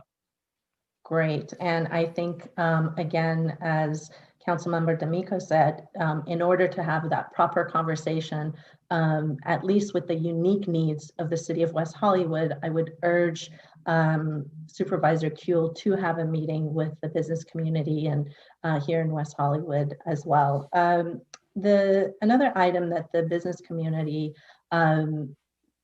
through the Coalition for Safe Reopening had brought forth, and I wish somebody from the Department of Public Health was here to answer many questions that I have, and unfortunately they weren't able to make it. Hopefully, perhaps they can come to another meeting very soon to answer questions. So you may not be able to answer them, maybe you can. The Coalition for Safe Reopening had put forth some ideas for a safe certification program that I found very creative. And are you aware about this safe certification program at all? Have you heard about it? Yes, Genevieve and I think other members had shared, and we had different conversations about it. And I do know that it differs from the current certification, kind of self-certification that is offered through the Department of Public Health. Yeah. Okay. Perhaps that is, I know that this is still something that the business community would like to put forth, and I think it's worth delving into. I think it was worth to consider something like this months ago, before we reopened outdoor dining, and then here we are, and having to close outdoor dining after not only the city of West Hollywood, but mostly our small businesses spent so much money. So again, I urge the supervisor to consider a meeting with our businesses to get some information that would be crucial in taking the next steps. And those are kind of the questions I have for you. Thank you, Councilmember. Councilmember Meister. Thank you. I just have a comment, and based on conversations that I've had with residents and the Chamber of Commerce, Fernando, and that is that that by closing our outdoor dining, we have concerns that that's going to have an effect on people gathering in their homes. And the truth is that we, our code enforcement, for example, can actually have more can enforce better seeing people outdoors in their, dining outdoors than if they're gathering in their homes. So I just wanted to share that concern because just because we're closing dining, outdoor dining, doesn't mean that we're stopping gathering. And unfortunately, when you call on a neighbor who has a gathering of 10 or more people, the sheriffs many times will not go. It's harder for code enforcement to do that. And I just wanted to make sure that those concerns were also communicated to the Board of Supervisors. Thank you. Thank you, Councilmember. And I will save the conversation specifically about kind of public health professionals for the next meeting. So I won't delve too much into the health officer order. But I did just want to mention, I think ultimately there are some significant barriers in terms of enforcement that are found, not just in West Hollywood, but across the county. And, I think the Department of Public Health, at least when it comes to outdoor dining, it was the last remaining sector where people from multiple households could congregate for extended periods of time without a mask. So it was kind of the final way that that there could be some additional restrictions without looking at a more substantial all across different sectors closure. So I'll let them speak more about not only their rationale, but kind of their public health background and research on it. But they said that they would be open to coming into the next meeting, but they could not make it today. Thank you, Council Member. Hi, Fernando. Thank you for being here tonight. I know we speak regularly, and I appreciate you working to get the numbers on how county funds are specifically being spent on our West Hollywood residents. As you know, we know that the CARES Act funding that was allocated to West Hollywood that went to the county was not directly then turned over to the city, but instead the county is spending those funds. And so we want to make sure that those funds are available for our residents. We also have been asked by the business community, it may be an official action as a result of our discussion here tonight, but while we have you as a captive audience, I want to echo a request for funding for COVID testing from our business community in particular. They are requesting support for a business interruption fund. And of course, that we're talking about what the plan is for once we flatten the curve again, what is the plan to keep it flat that doesn't include constant shutting down, but hopefully a different kind of plan that allows us to continue to operate safely and has more of a forward-thinking vision for how we move forward with COVID into 2021. I know that in particular, as you're aware, our industry here is very much hospitality oriented, and there's been a lot of discussion around the hospitality industry and with regard to impacts on the COVID numbers. But I don't think that it's only the hospitality industry that's contributed. And in fact, there's some discussion around whether they're even in the top contributors to the numbers that we're seeing. So I think making sure that we're focused on how do we flatten the curve, how do we stop the spread of COVID, and not just sort of singling out one industry, but really focusing on how we stop the spread across the board, including, as my colleagues have mentioned, private gatherings, and including stronger regulations on some of those essential worker places like groceries, where things are being spread. I think we need to make sure that we're focusing on all of the industries and not kind of scapegoating one over another. I also support their call for a safe reopening task force to be engaged in this discussion.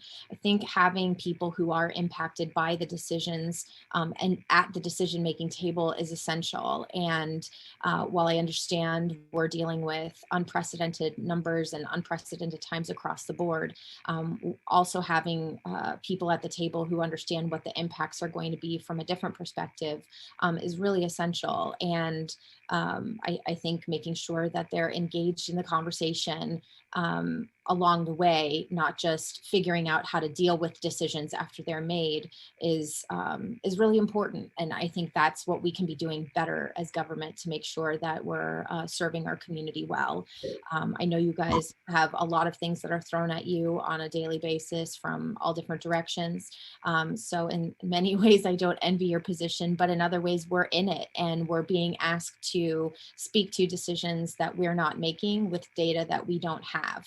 And so I know that you're doing your best to get us that data and information so we can be better ambassadors with it.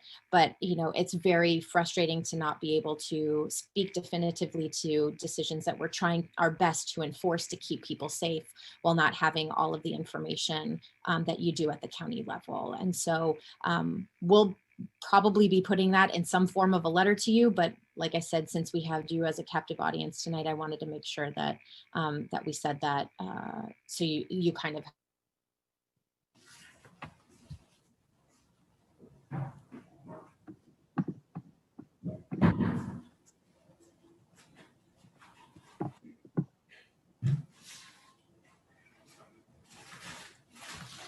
believe our mayor froze. Sorry, I hope it wasn't me. No, it was not Fernando. John, why don't you go ahead? Since we don't Great. yet have a mayor pro tem. As the former mayor, I will choose you. Thank you. I just had a quick question for you, Fernando, and it's something to ping back onto what my colleague, Councilmember Meister, said. But I think the increased demand on our code enforcement staff. We hear many mixed messages from the head LA County Sheriff regarding the fact that he is not going to be telling people to enforce these orders, specifically enforcing house parties that we hear about daily from people where we see a large amount of the spread. Can you give us some better clarity on understanding the ways in which the LA County Sheriff is perhaps sending out mixed messages down to other individuals, but additionally, what is the message that is coming out from the head of the LA County Sheriff? Because I see a different tweet every day or a different post every day about what is being enforced. And then our city residents will call our sheriffs who do great work in responding to things where they can. But ultimately, a lot of people call our code enforcement officers and teams, and they can only do so much. So if you wouldn't mind talking about that, I'd greatly appreciate it. And welcome back, Madam Mayor. I do think that to some degree, likewise, our office and the supervisor have an amazing communication with West Hollywood Sheriff, Captain Ramirez, and others. But I would say that, and I would defer to the supervisor, but I would say that your guess is as good as mine to some degree. And I say that with all the respect in the world. I mostly just mean that, the sheriff is an independently elected official.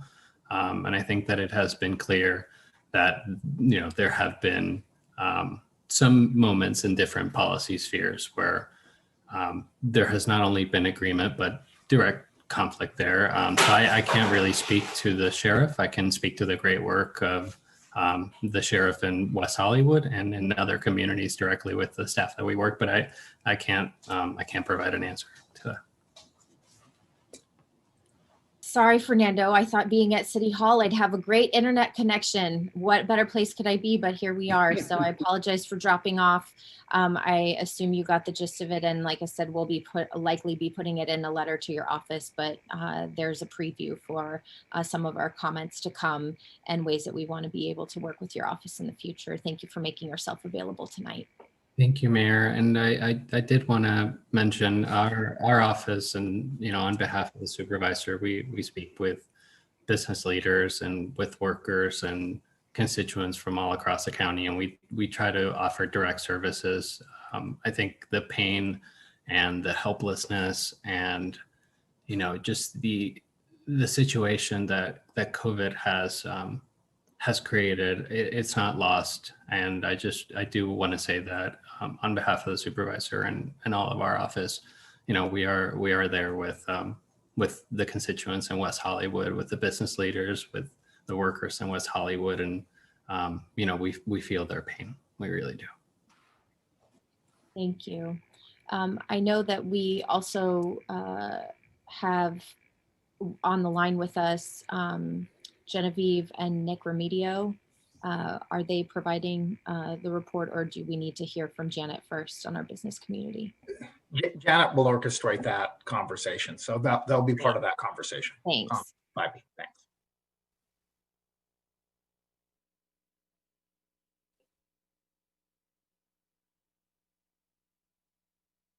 Janet, go ahead.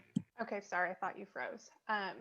Good evening, Mayor and members of the City Council. I am Janet Jimenez, Assistant to the City Manager. As you know, the Office of the City Manager currently manages the city's business development functions.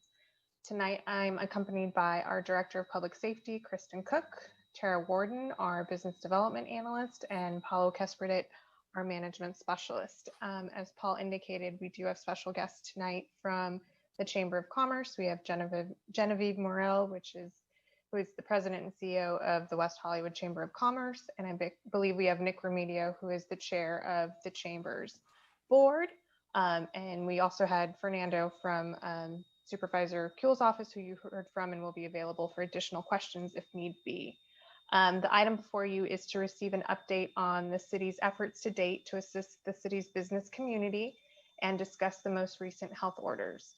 As you're aware, as of 11:59 p.m. last night, the city fell under the state of California's regional safer at home order, which has also been adopted by LA County Department of Public Health. The order is in effect until at least 11:59 p.m. on December 27th, 2020, based on ICU capacity at that time. In addition to restaurants being limited to only takeout and delivery food service, Tara will share some key points of the new safer at home orders that apply to our businesses. And then Paula will share with you the city's efforts to date to support the business community.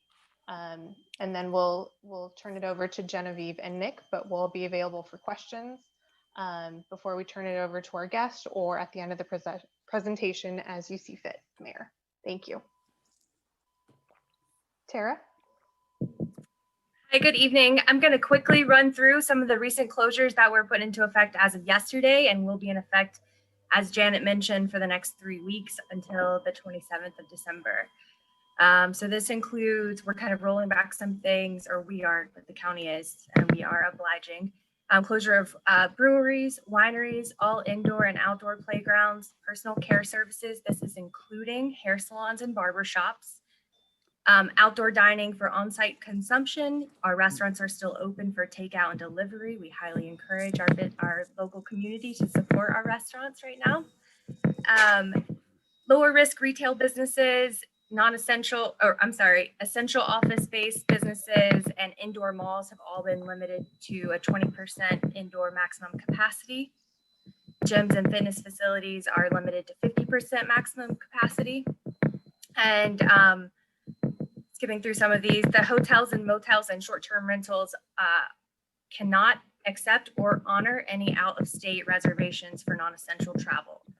And then the last and final thing that we're going to cover tonight is that drive-in movie theaters are recommended to close. If they do stay open, they do need to ensure that individual cars are representative of one household only.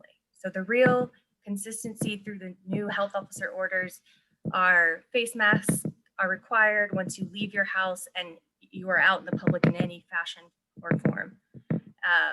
Obviously, social distancing still is in place. And really the idea of keeping to people that are included in your household unit. So that is it on this quick summary. I will hand it over to Paulo to discuss what the city has done. Thanks, Tara, and good evening, Mayor and members of the City Council. My name is Paulo Kesperdet. Since March, the city has been responding to the unique challenges of the coronavirus pandemic, which has ultimately affected our businesses and our local workforce. On this slide, you'll see a broad list of initiatives and programs that the city has implemented, all of which is part of the city's economic response strategy to assess, recover, and rebuild our local economy. Specifically, I just want to take some time to point out a couple items on this list. Firstly, the executive orders, which allowed for the deferring and tolling of certain items and allowed for various initiatives to support our local businesses. This provided temporary relief to our local businesses and in some cases even allowed them to change their current business models. The next item I want to focus on is on the Outzone program. You may formerly remember this as the Temporary Outdoor Expansion Permit Program. This is where restaurants, retails, and gyms were able to expand outside due to the reduction of indoor capacity through the health officer order. This was allowed both on public and private property, and when this program was initiated, 100 businesses have gotten their permits. Because of the success of the program, we instituted these Outzone parklets, which are the city-sponsored K-rail and branding program that you see located on many of our main arterial streets. As Janet said, and as Tara also said, with the closure of outdoor dining, we're kind of shifting gears a little bit and emphasizing the temporary curbside pickup program, which is initiated through the city's parking division services. Basically, all businesses have to do is fill out a form, an application, and our team will take a look at it, see if the location is viable for a pickup location for to-go orders and pickup right adjacent to their business. And then finally, the last item I really want to take a look into is the weekly business and workforce newsletter. This newsletter is distributed to over 400 businesses on a weekly basis. This basically compiles all the business and labor related resources and information in a very easy to read email.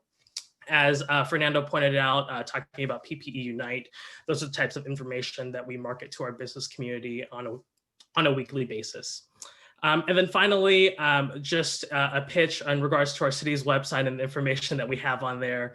We really strongly encourage members of the community and our business community to visit the city's coronavirus webpage on the city's website. That's www.weho.org/coronavirus. For all of our updates, we do update the website regularly, as well as our business workforce newsletter. And with that, I'll turn it back over to Janet. Thank you so much, Paulo. I will turn it over to Genevieve to provide an update of the impacts of COVID-19 on the business community. Genevieve? Thank you, Janet, and thank you, staff. Nice to see everybody here.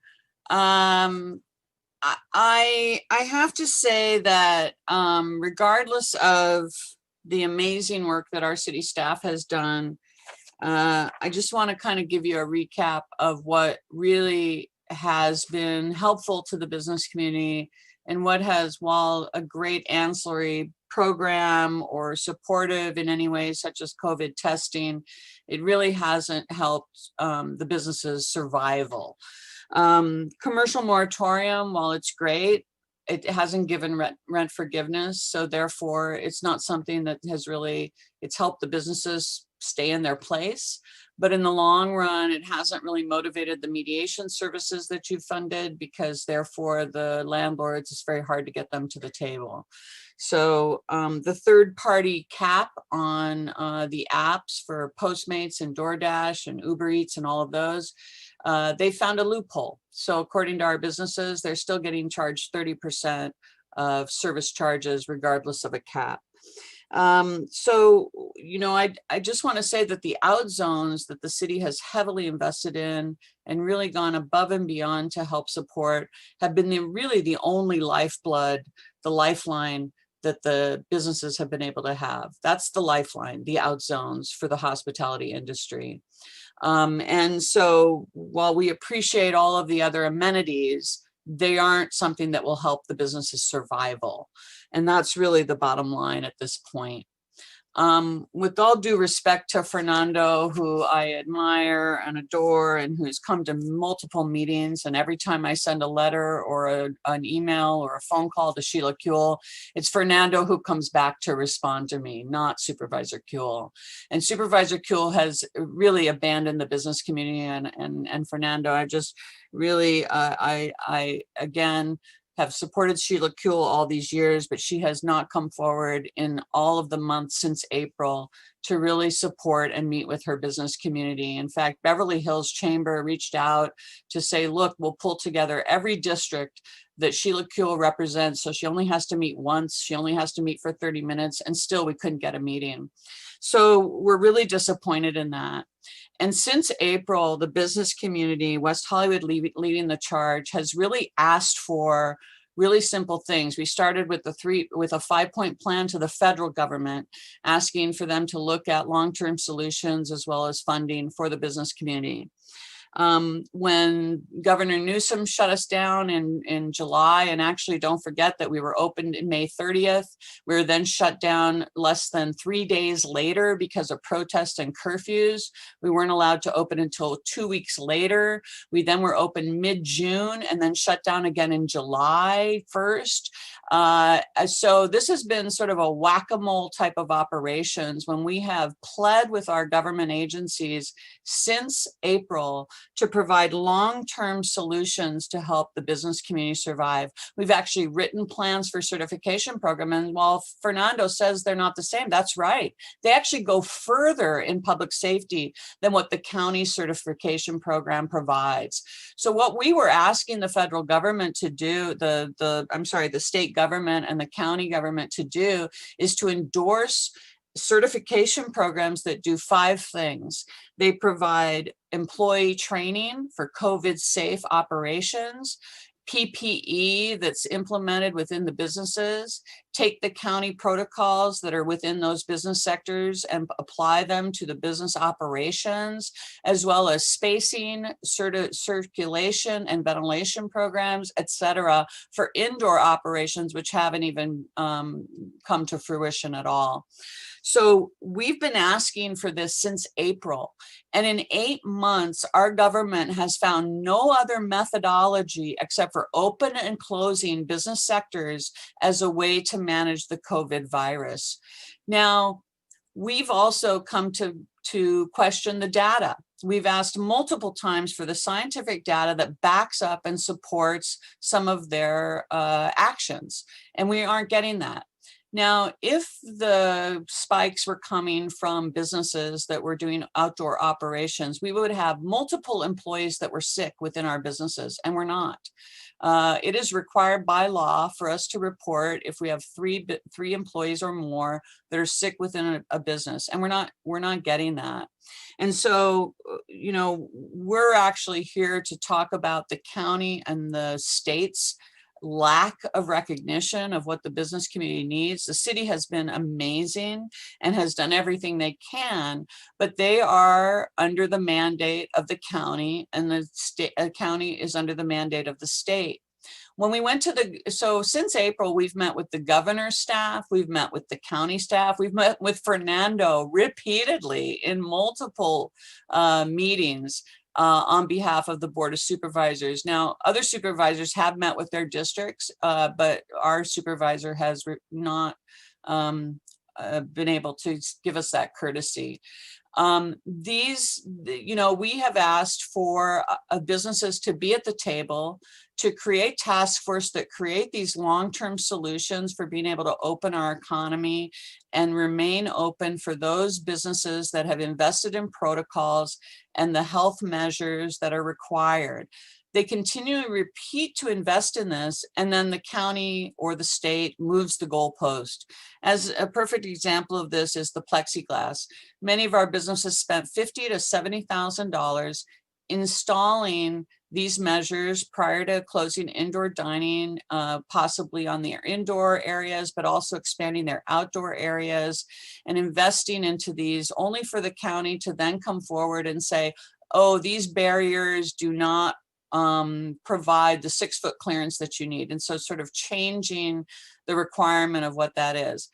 And so what we're asking, and why our Chamber of Commerce, West Hollywood Chamber of Commerce, led the charge to create the California Coalition for Safe Reopening, which thank you so much to the City of West Hollywood for joining, was really about how do we really focus on creating, number one, a task force for businesses that have government agencies and representatives, as well as businesses and community members at the table to create long-term solutions for keeping our economy open.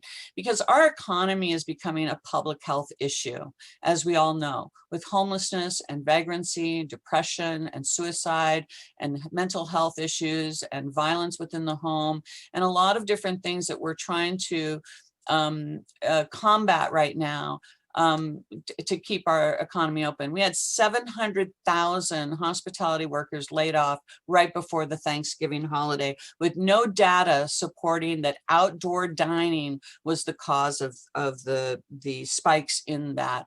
Also in April, we addressed our government and said that there would be a spike in the fall and the winter. And we said, what are you going to do when it comes back and we have no vaccine? Or even if we have a vaccine and it's not disseminated yet, how do we keep our economy open and operating for good players, shut down the bad actors, shut down the bad businesses, but allow our good businesses that have invested in protocols that you instituted, how do we keep them open? When the county created their certification program, we thought this is a perfect opportunity for you to endorse certification programs, even though the county cert program is very minimal compared to what California Restaurant Association or the Hotel Restaurant Association has implemented, or even WehoReady, which the city was going to implement back before they shut down indoor dining. All we're asking is not for the county or the government to create a certification program. We're asking them for endorsed ones that incorporate those 5 major components that would keep a business safe and would have an auditing process that would keep the business safe, so that they don't just, open safe and then decide that they're going to lax on the protocols. So we're asking for that. The other thing that we asked for very early on was local enforcement, and many of you have mentioned that, and I appreciate Councilmember D'Amico and Councilmember Shyne's comments on this, that we've actually asked for local enforcement, so that because and not all communities can do this, but West Hollywood and some of our incorporated cities are able to do this, because we have our own code compliance, and we are so small that we are able to determine whether a comedian behind glass piping out to tables that are serving people dining is safe versus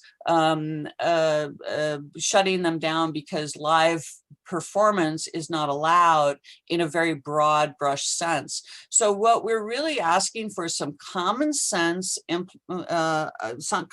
applied to some of this. And in 8 months, we've had nothing. We're moving into 2021 with, once again, no method except opening and closing business sectors of our economy with a broad brush, rather than empowering our local community, our local government, and really looking at some long-term solutions for our business community. And I know I'm very long-winded.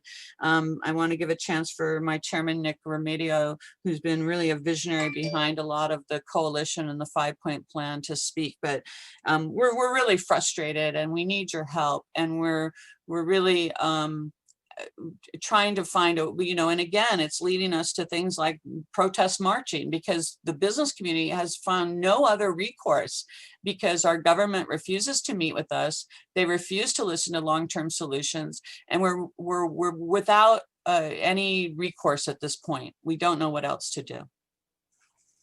Thank you for listening.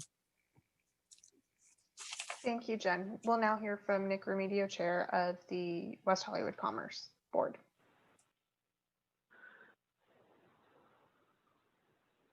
Good evening, everyone. Can you hear me? Yes, thank you. So normally I'd start with more formal greetings, but in the respected time, I can only begin with applauding the new council members, Seppi Shyne and John Erikson, for their remarkable years of public service, as well as, of course, to recognize our council members, John D'Amico, Laura Meister, and of course, Mayor Lindsay Horvath. And I so applaud our outgoing members, John Heilman and John Duran, for their leadership over the decades before. We hope to follow your example. And really just, I can't say enough about the two of you. I'm going to try to do my best not to echo the words of my colleague and friend, Genevieve Morel. But, we are the country that has put people on the moon. California, Los Angeles, West Hollywood are the places that dreams are born and become reality, but not this year, not even close. We are truly approaching a crisis in leadership so severe and quickly is going off a road and over a cliff. There's zero confidence in the county and state leadership. Forget Donald Trump. We've had 8 months to hear about the predictions of a holiday surge, a holiday spike. 8 months that we've been listening to this, that we've worked so closely. We have tried discourse. We've tried writing emails, sending out surveys about our ideas, the 5-point plan, the 3-point plan. We formed coalitions to no avail. We've talked to Fernando. We've tried reaching out to Sheila. No one has time for us. The only people that have shown any regard with any sincerity, with any effort, with any commitment is, in fact, our city leadership led by Paul Arabalo, by Mayor Lindsay Horvath, John D'Amico, our city council, our city staff. West Hollywood has been leading the way throughout this entire pandemic of what a municipal, a city government should be. And honestly, what I would put forth in terms of how counties and states should lead. They're on the ground. They are responsive. They are knowledgeable. They are informed. If they don't know the answers, they go and find the answers. It's unconscionable that here we are all these months later with nothing to show but shutdowns. We did this before. I personally laid off over 100 employees in March. I fought with our neighbors to create energy and life in West Hollywood to bring things back. Fellow entrepreneurs did the same thing. Craig Susser at Craig's, the man built a back patio in the back of his restaurant where his parking lot was.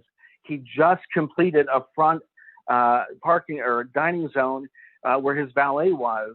And 2 days later, the county shuts him down. It shuts all of us down. It's just unbelievable. I don't know how the county leaders can sleep at night because they don't have employees to look to. They haven't laid anyone off. I'm one of those people who are laying people off today with the holidays on the horizon. Frankly, no realistic time frame to return. Is it 3 weeks or is it 3 months? If you follow the track record of our county and state government, ladies and gentlemen, I'm sorry. What they're saying is 3 weeks is probably 3 months. That's pretty scary when this year we've already had 29% of small businesses close, with so many just barely being able to leave. They're on life support, and frankly, we're getting ready to turn off the power. I'm sick that our city leaders, all of you, have this reality to look forward to. So we've submitted ideas to the city in regards to this action, including why the closures should be opposed.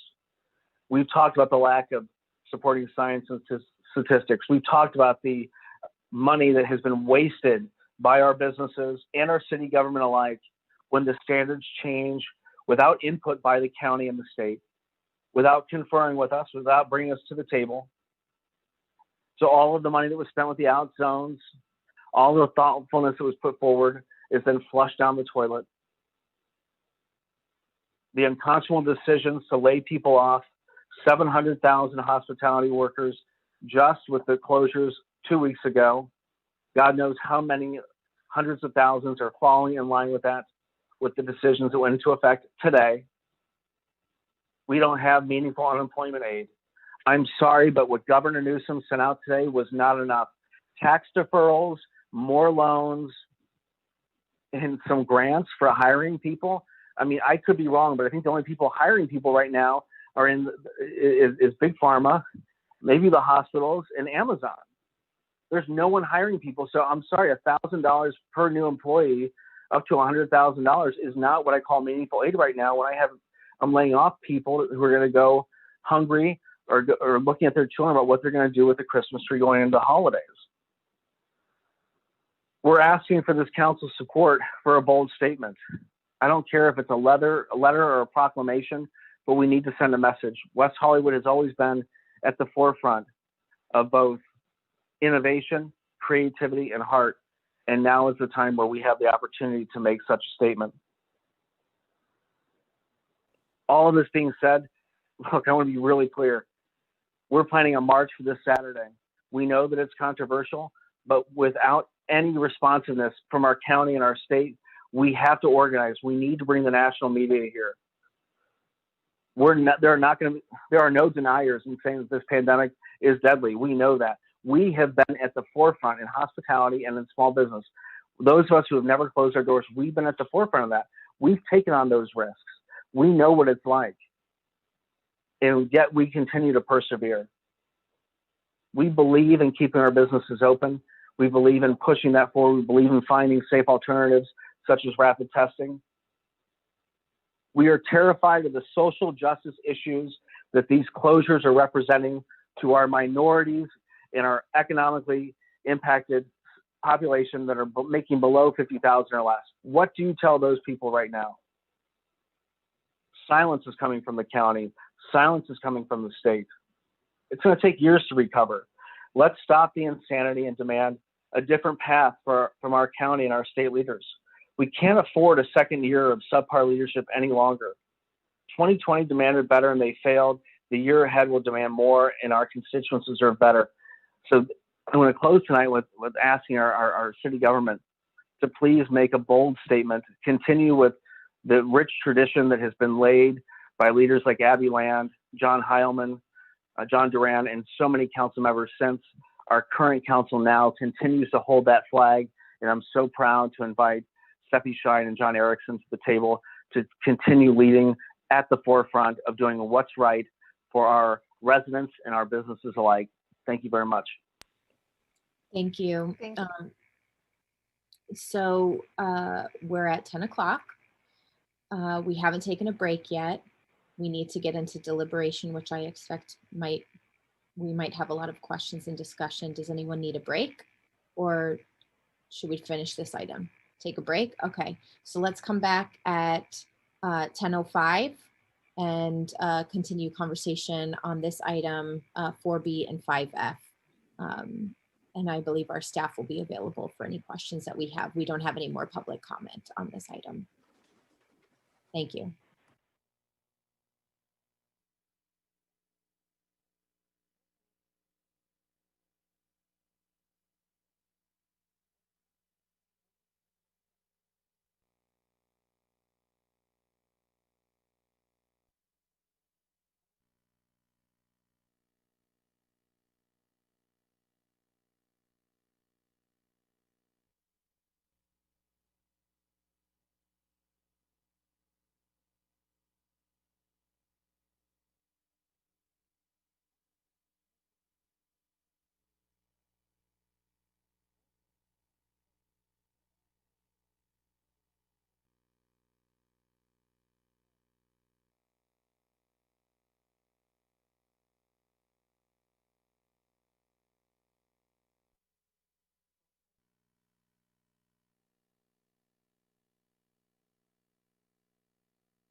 Looks like we're just waiting on John Erikson.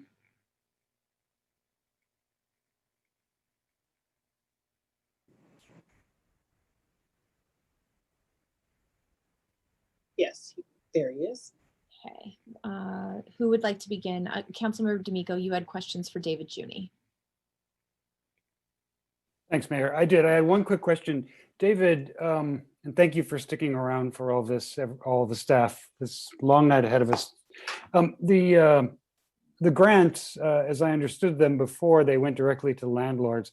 And now if a part of it is for dependents or other concerns, does part go then to the resident and part goes to the landlord, or is it all to the landlord? It's still all to the landlord. The dependents and the income offer an increase in the amount of assistance, but it is all still towards rental assistance and is made out to the landlord. Thank you. Do you have any other questions or comments, Councilmember D'Amico? Well, I guess maybe, Mayor, just you could maybe lay out for us or sort of what you're thinking. We're going to now talk about the item 5, whatever the letter is, K. And then we're going to have vote on all of the items or all of this? So right now we have discussion on both 4B and 5F. So what I was thinking we would do is have opportunity for questions of staff, if we have any other questions, and also providing comments on each item. Once you provide your comments, I can then sort of summarize at the end after everybody speaks, so we can take action on each item individually, so we are prepared to take our votes at that time. So then I'll just make one more sentence of comment, which is that the items that the business community, specifically Genevieve and Nick, brought forward and that you enumerated, I would like to see us send a letter to the supervisor and the state. We may not be able to craft all the language, but I think between the mayor and the staff, we could come up with something that, at least in my mind, would reflect our sentiments about our concerns about our business community and our businesses generally. Of course, my colleagues might have additional specific things to add, and I'm interested to hear them too. Thank you, Mayor. Councilmember Shyne. Yes, thank you. I have questions for David Juni. Regarding the rental assistance, I'm curious, how did staff come up with the numbers for the additional allocations based on dependents or AMI for the amounts? So the additional increase is based on, the formula was based on the average monthly rent that the applicants were bringing in, and then it was a percentage of that rent that's offered for, for the increase for dependents and for the income. Thank you. And I have another question.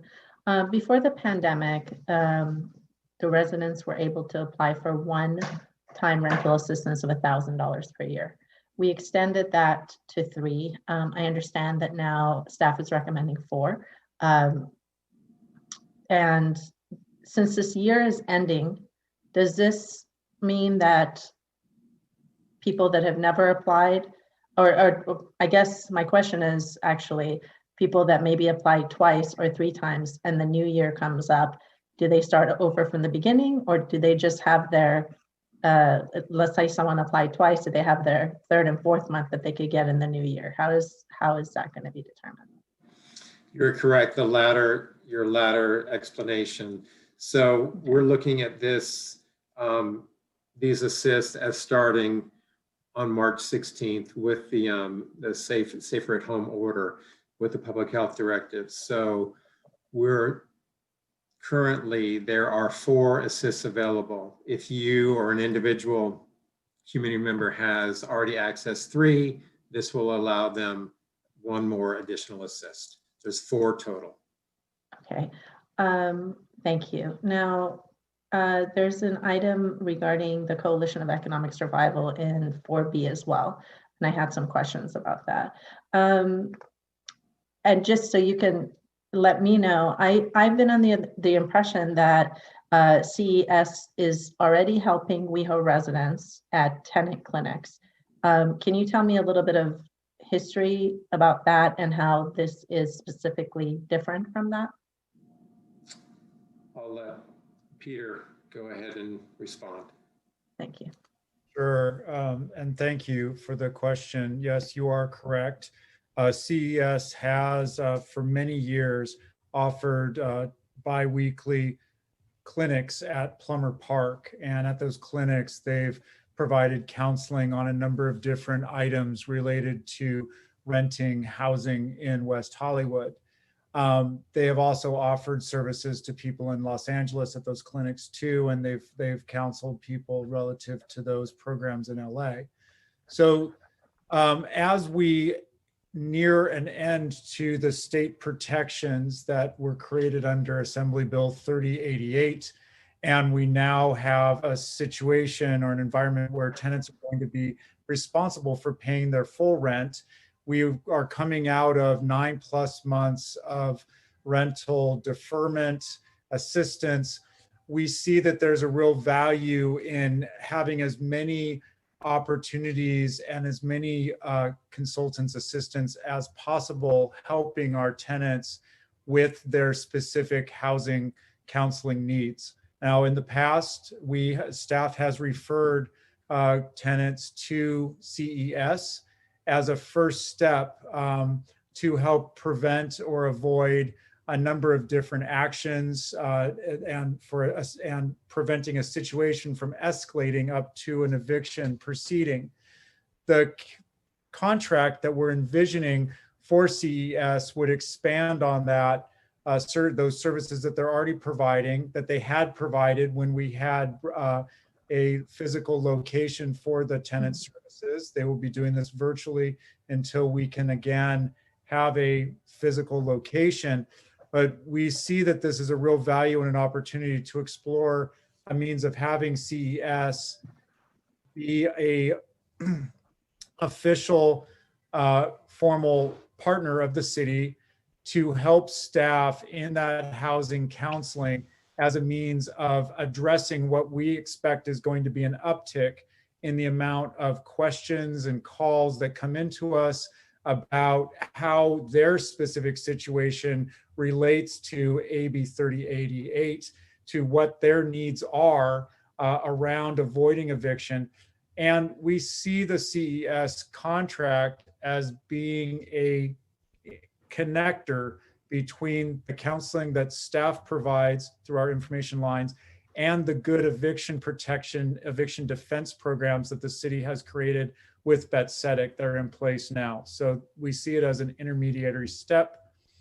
I think the council should rightfully see this as a pilot program, and that it would be a setup for a year.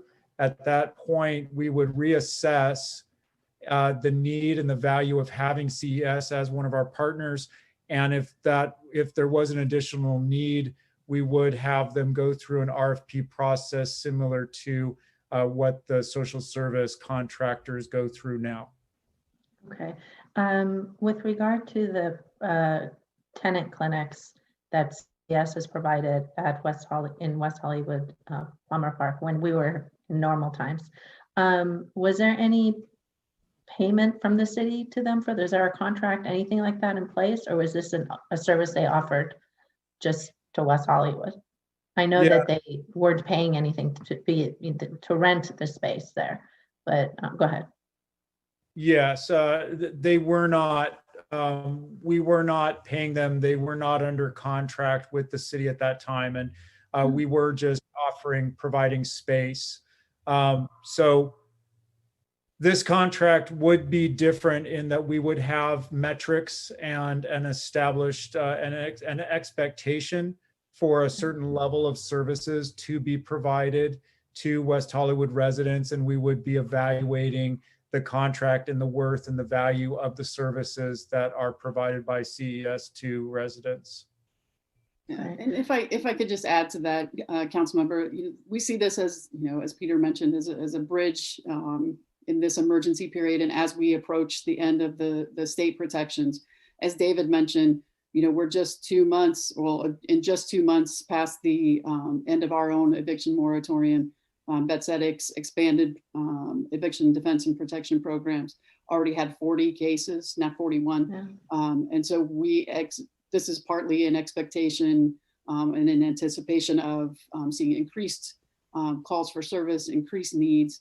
We know that when we get to eviction conversations, landlords often have representation and legal support and renters don't. And so this is something that we see as an effort to kind of fill a gap that we already are starting to see and that we anticipate seeing even more of in the future. And as Peter mentioned, this is really a one-year look at how that might benefit our residents. And if we want to move forward with something that after that year, when we see what the program delivers and what those metrics look like, then we would go through one of the more established RFP processes. Okay. When I read the scope of work, since they cannot go door to door, and that was in the scope of work for the foreseeable future, or attend group building events, what are the alternatives to those? I'm assuming since this is a year, we're hoping that perhaps things will be better. People will be vaccinated at some point at month 7, 8, 9. Perhaps they can start those services, but they can't now. What are the alternatives for those items now? Yeah, and thank you. Another good question. The scope of work that we provided as attachment C to the staff report is the same attachment that was provided when this item was originally brought forward by the mayor in October. Staff, if the council does allocate the funds, staff will work out a scope, a detailed scope with CES.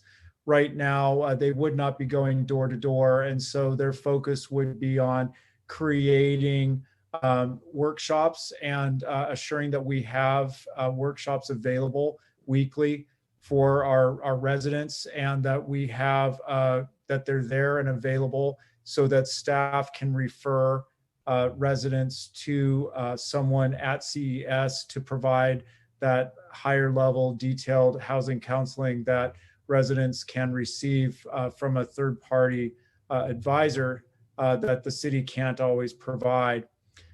The design of the fee for service would be based on the number of residents that are being supported and served and the services that are provided. And so we have proposed 60,000, which was the original proposal as well.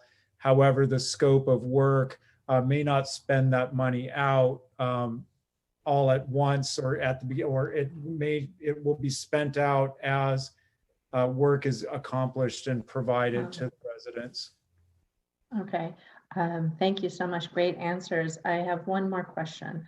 I didn't see any specific language, but I would like to have some sort of resident feedback. And you actually talked about metrics and performance. So I was happy to hear that from residents, to hear from them how they are utilizing their services, what their feedback is. That would be very helpful, I think, as feedback, not just for staff, but for maybe for council too, like a client survey of some kind. That's absolutely something that's possible. We have done that at other workshops that we've provided. So we'll go ahead and make that part of the contract. We'll have, we'll provide and receive feedback. We'll create an opportunity for residents to provide us with feedback, and we will share that when an item comes back if we look at additional funding. Great. And I think that would be helpful in the long term anyway, for any future, if this was to pass and for any future RFP processes moving forward. Do you have any additional comments or questions? Not on 4B. We're just handling that right now, correct? Both 4B and 5F? Yes, I do have questions about 5F. I would like to know if anyone can give me some information. Again, I wish somebody from the Department of Health was here, but here's how I feel. And my wife has asthma, and so I'm very, very concerned about the health of everybody, all of the residents, especially people who are high risk, and it affects my family directly. And it seems to me that this situation could have been handled in a much more effective and organized way. We have heard of solutions from the chamber that have been brought forth, but and that we've signed on to as a city somewhat, and it's fallen on deaf ears. And I want to kind of look at this on a kind of short term, what we can do, actually substantively do for the business communities that are really going to be the most affected in our city. I'm just so sad that so many of our businesses have closed since this pandemic hit. And a lot of them actually have been the LGBT owned businesses and the legacy businesses that Councilwoman Lauren Meister and John Duran were really concerned about. And I know they've brought forth items to follow up on grants, for example. In the short term, we're in a very tough situation right now because the state has done an order based on actual realistic shortage of ICU beds, which is, and it's very, very high numbers of positivity rates that really are based in science. That stuff is based in science from what we've all researched, and I believe in science. My issue with the outdoor dining ban is that everything that I've read or heard, it does not seem to me that I've been given enough information to show that the outdoor dining ban had any scientific evidence behind it, unfortunately. What I've heard is that the ban was based on such, so many restaurants getting citations, not necessarily this is exactly the percentage of people that are getting the virus. Now, obviously, because we're in a huge surge, it kind of becomes irrelevant at this point because we now have to follow the science of where we are and to keep everybody safe, and that's priority.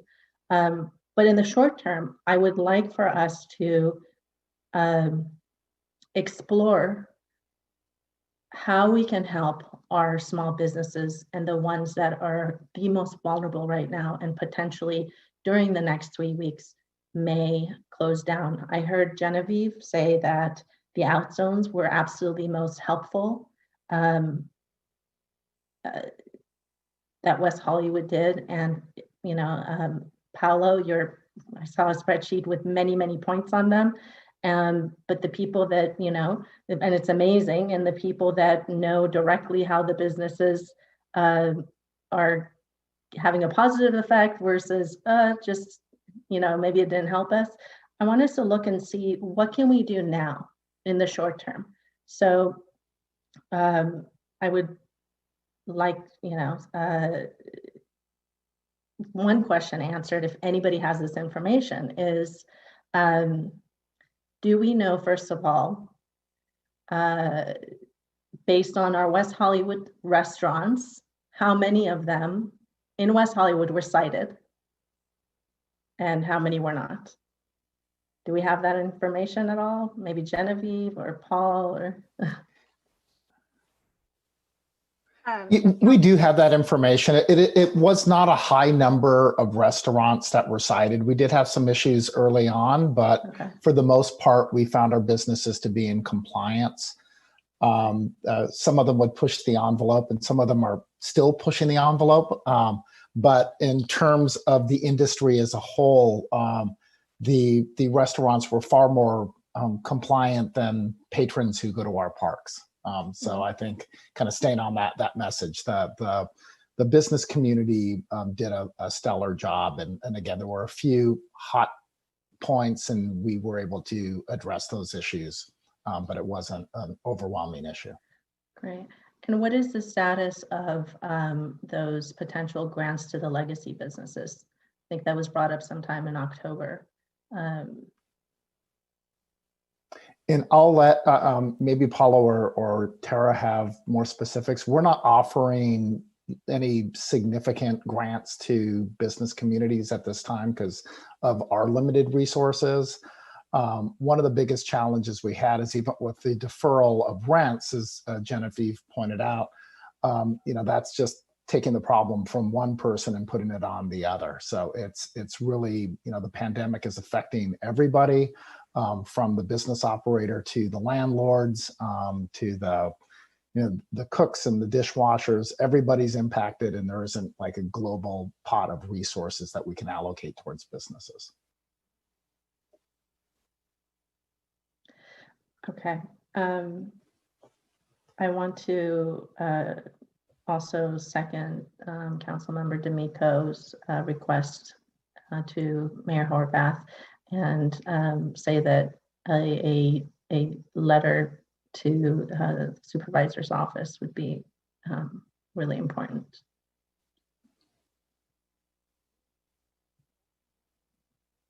And I think at this point, to the supervisor, and if we could also add that it definitely needs to go to the state as well, because what we're dealing with right now is the state's ruling. So it's just to have that message out there that we want to be at the table to maintain operations when we do provide a safe environment.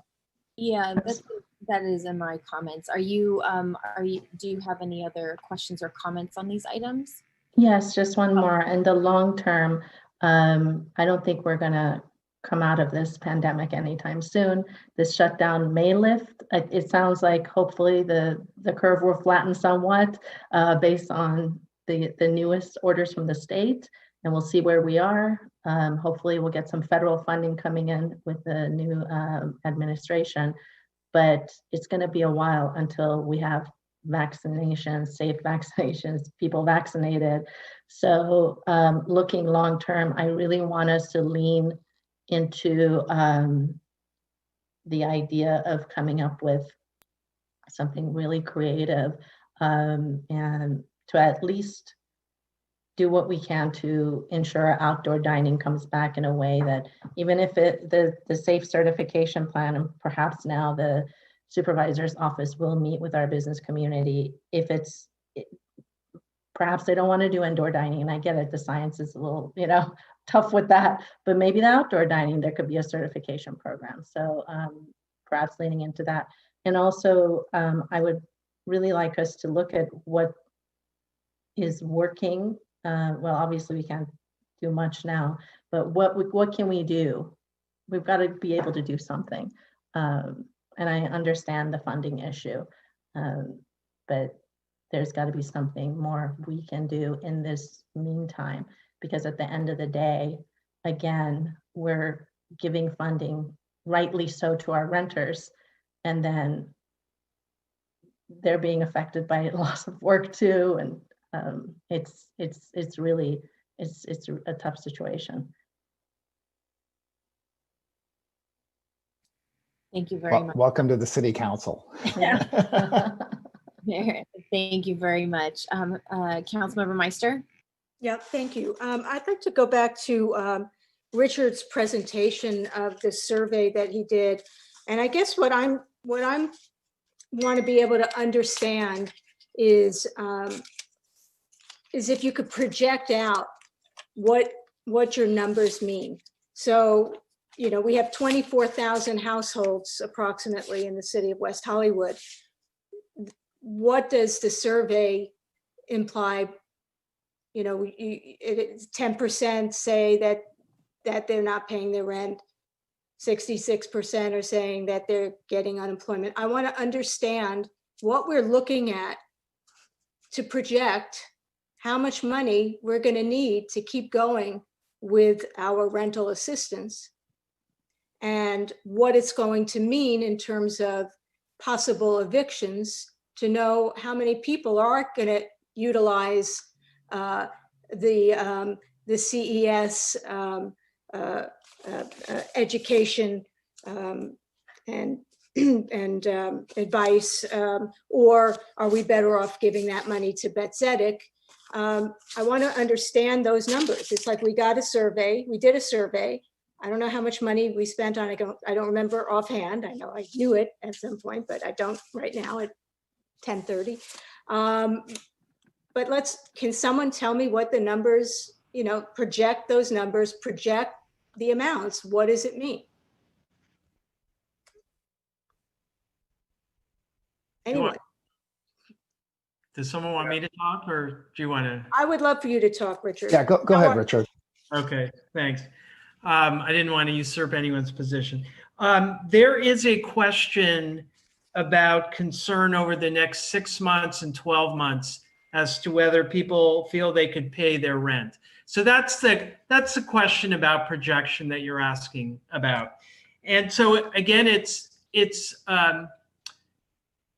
assumptions. They can't definitively know there will be a problem, but you've got over the next 6 months, 13% of households, since it's a household survey, said they're extremely concerned that they'll be able to pay all or some of their rent during the next 6 months, with another 9% saying very concerned. So you've got 21%.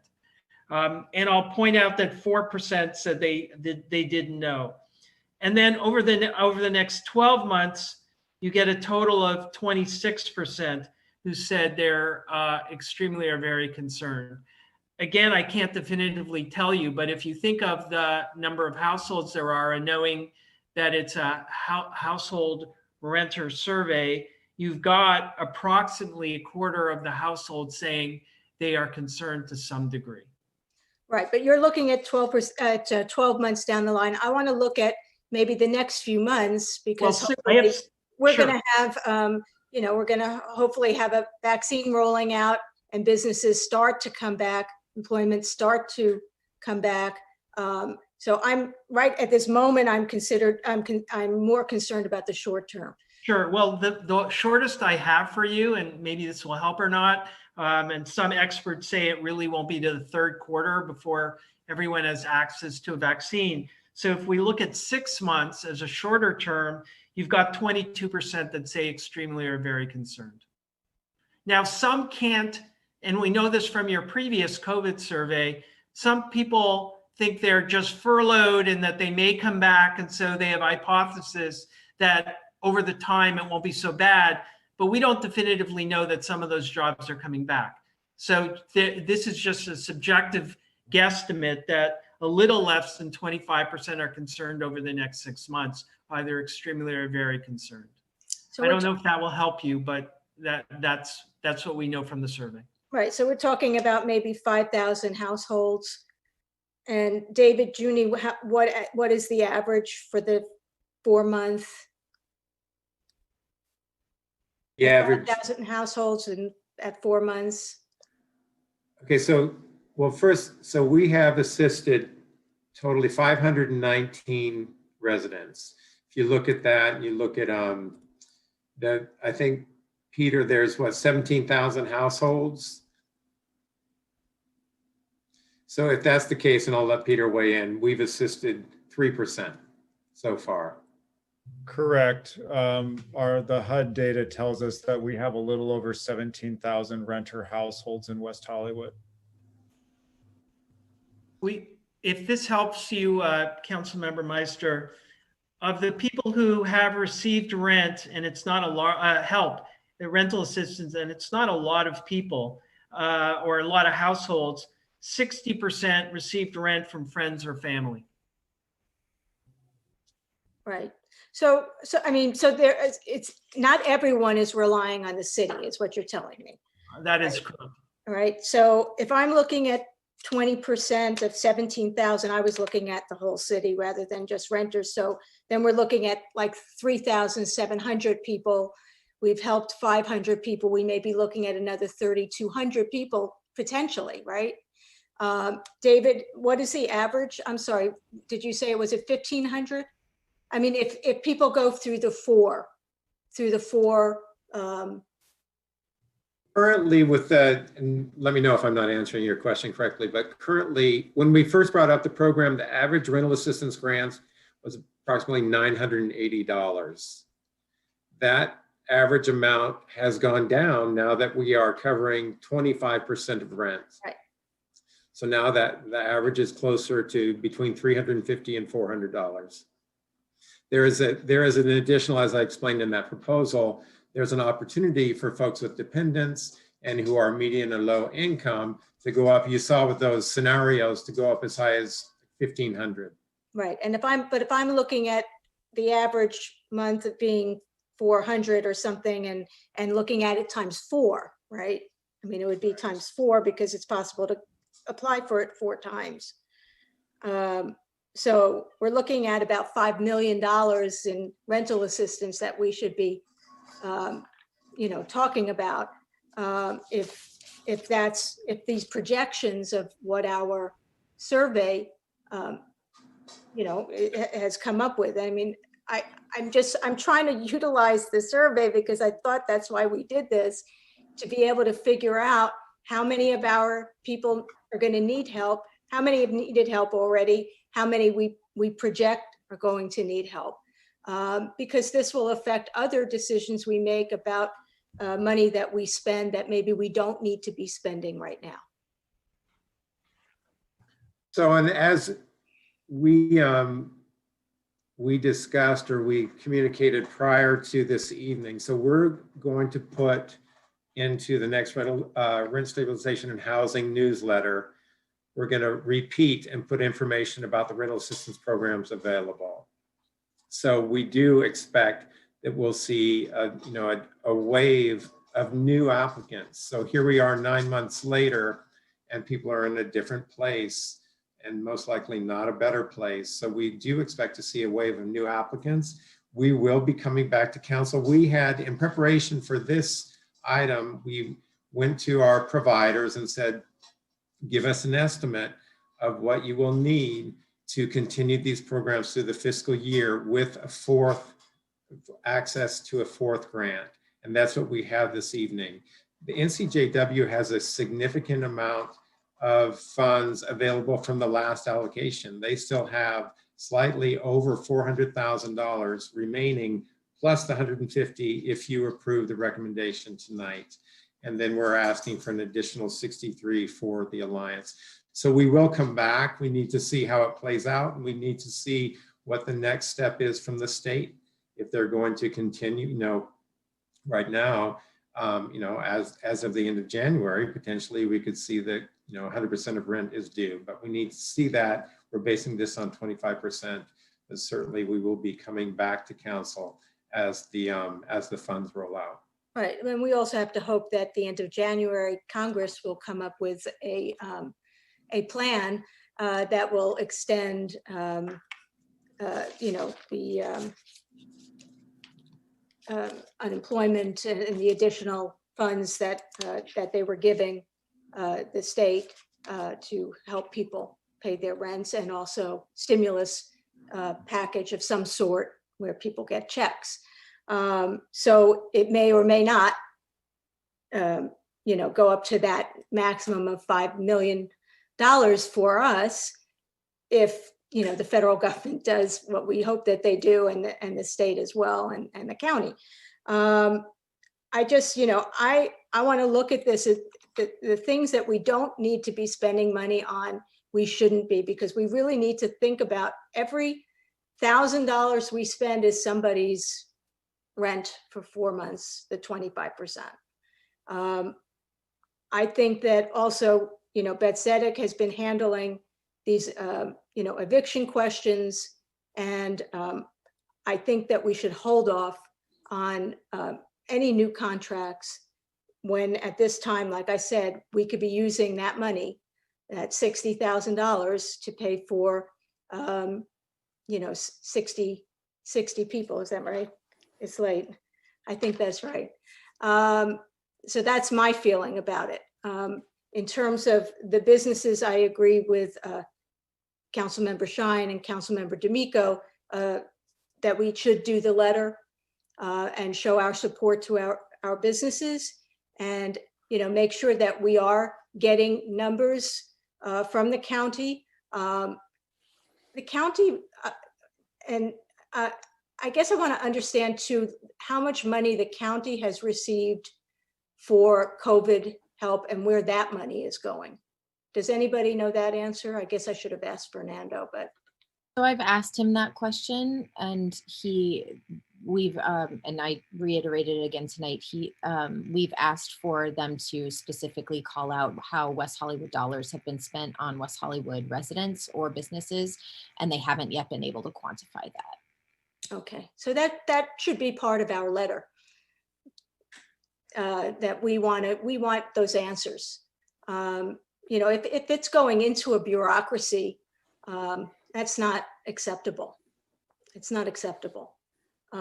Regarding the businesses and to Councilmember Shyne's point of how can we help them? How can we, you know, give some assistance? I think we should think about, we have another item coming up later tonight regarding spending over $200-something thousand on a contract.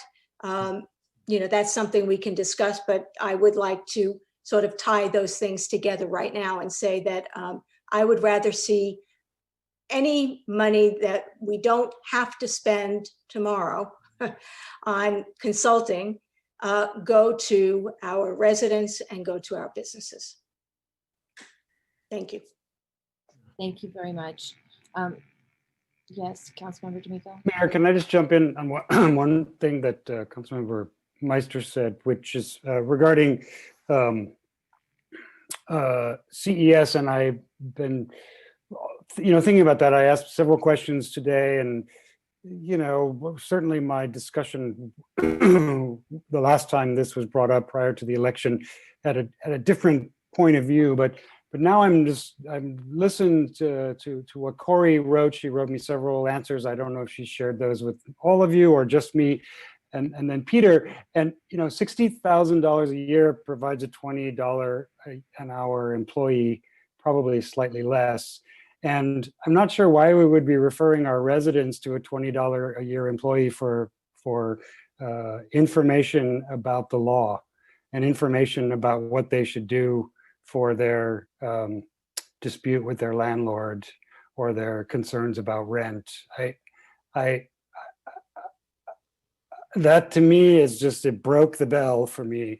It doesn't ring anymore. So I can't support this item. You know, I understand we're hurrying. We want to be present with all the concerns. You know, I was on the Human Services Commission 100,000 years ago.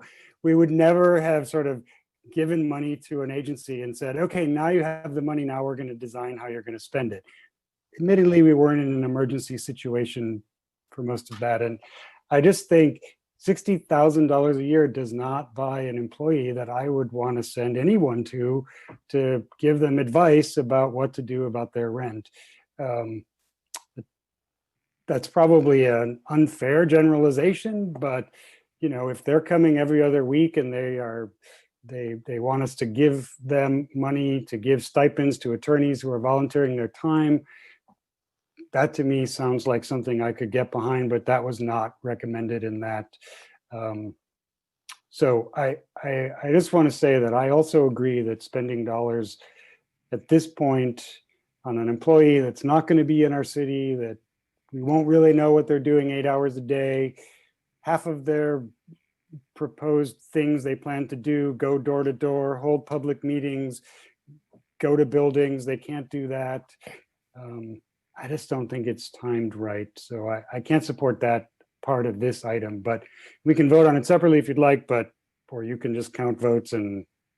Yes, I've been keeping track of everything. So if we get All right. last council member to speak, then I can make a motion and we can. Dynamite. So go ahead, Councilmember Erikson. Well, John, now I was going to speak for a short amount of time, and well, you've inspired me. So thank you for that.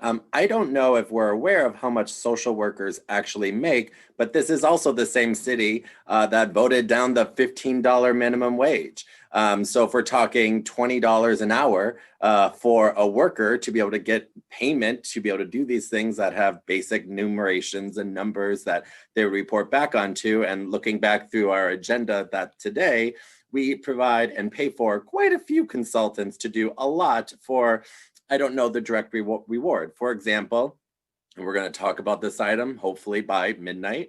McG, we are paying $250,000 for someone to come in and tell us to do a whole study about pride, to do all these things, to come back and tell us probably items that we already need to know. I mean, like, these are the things that, like, we're spending a lot of money to do a lot of things when maybe the answers are already there and for us. So, you know, I just would like to stand up for the people that do make $20 an hour because I know what they've gone through, because I wish when I was, whenever I was at a certain time in my life that I did make $20 an hour at a certain minimum wage job, because that is a lot of money. So I think we need to be very careful with our language there, because that does have a very privileged notion to it. So I just want to walk that back just a little bit. Because that's a lot of money for a lot John, of people. you don't need to walk back what I say. You don't need to walk back it, but I just want to stand up for those individuals in our community who also live in our city, who had to understand that the city council voted down the minimum wage, and making $20 an hour isn't something that I want to make sure people feel that they should feel ashamed of. So in addition to that, you know, we need to do all that we can to provide residents the support that they need. I myself have already referred many people to not only CES, to Bethzetic, to all these individuals to really get the work that they need to do and to get the care that they need. There's a very big difference when it comes down to the understanding of understanding how much money we need to put for people to actually understand the system. A lot of residents come up to me. I talked to them all on the campaign trail. They didn't even know who at City Hall to talk to. I said, let me connect you with Peter. Let me connect you with Corey. Let me connect you either in Anwar. No one knew who Anwar was, but there's a reason. But navigating the eviction moratorium, navigating the eviction crisis that is going to be coming before us, especially with AB 3088 and with the state not providing the type of relief that we need, that debt is turned into consumer debt. And then ultimately those people can be taken to small claims court. And then within 5 days, they would have to be showing up in court and to have a lawyer. So that type of information is very well received. And I trust CES and many other organizations to have this information because they already do. And I've already sat in and understood some of their meetings. So I am in support of this item. I'm in support of it in its entirety. I think we've obviously, you know, talked a lot about this at the moment. I'm very impressed with the city's look at food insecurity. I heard more than one time, unfortunately, about how people had to pay for putting food on the table versus paying their healthcare bill or even paying their rent or other bills that they had. So I want to commend staff for all the extra work that they are doing to provide that additional security with the food crisis that we have. And other than that, I'm finished, Mayor. Okay, thank you. On item 5F, we have received updates from staff and we've provided direction on those items. So we don't have to take a vote. There isn't a recommendation for a vote on that item, but I do think that there is, from our discussion, action that we do want to take with regard to our business community. I have a couple of questions before I go through that list so we can get to that vote. My first question is with regard to parking relief. I understand we've extended our parking regulation suspensions through December 21st. Given that the stay-at-home order is now through December 28th, do we need to have something specially noticed, or can we take action tonight on extending the parking suspension of parking regulations to align with the stay-at-home order that's currently in effect? Thank you, Mayor. You can take action tonight. If not, Lauren Langer's available also as part of the executive order that's been executed in the past. It does provide our parking services manager authority to make those changes. Okay, so I think so long as we're under that stay-at-home order, we should be extending suspension of those parking regulations. We can take a vote on that to make sure all the council agrees. With regard to, the council has previously taken action to make sure protocols are in place to make sure our grocery stores are safe. What has happened? What is the progress made on that item? If Danny Rivas is on the line, he and his staff have been working with Lauren Langer, so I will ask him to provide an update on that, please. Thank you, Mayor. Danny Rivas here, Code Compliance Manager for the City of West Hollywood.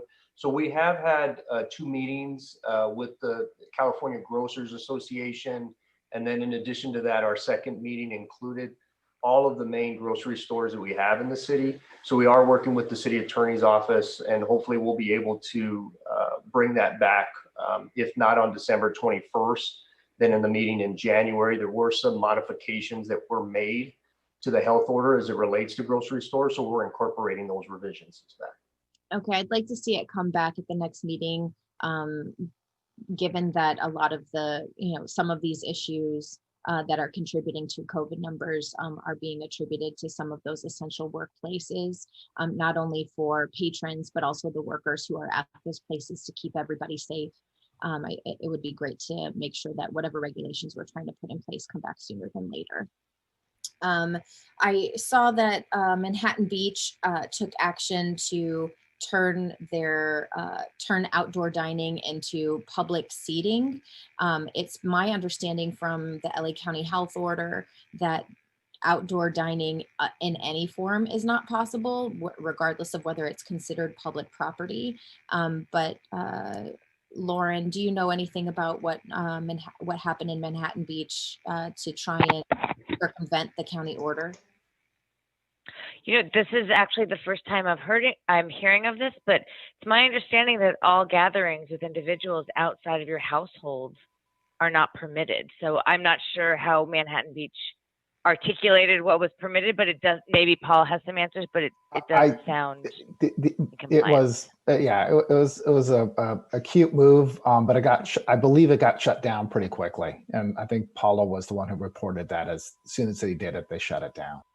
Okay, I know that we're being asked about it, so I wanted to make sure we asked about it here. And finally, one thing that's been brought up in both this evening and in previous meetings, both in the community and at council, is the discussion around cancellation of rent and mortgage debt that has gone unpaid during this time of moratorium. I think that's something that at a local level would be challenging for us to do as a city by ourselves, not only from a financial standpoint, but from a legal standpoint. I don't think that we have the standing to be able to do that.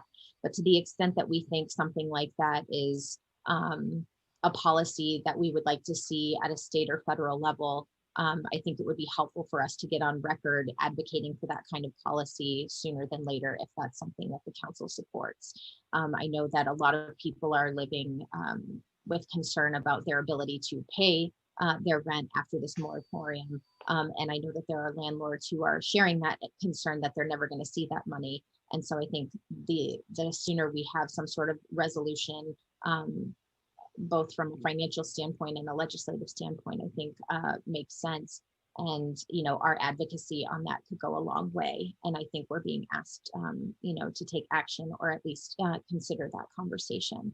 Yeah, and it came up with Jen as she was talking about it earlier. It's a real difficult balance, and I think it's a difficult balance for her as well, because she has members on both sides of that equation. So I think ultimately, for us to really push at the state and federal level for some type of financial relief, that's going to be the ultimate solution. So that's something that we're going to continue to advocate for. Okay.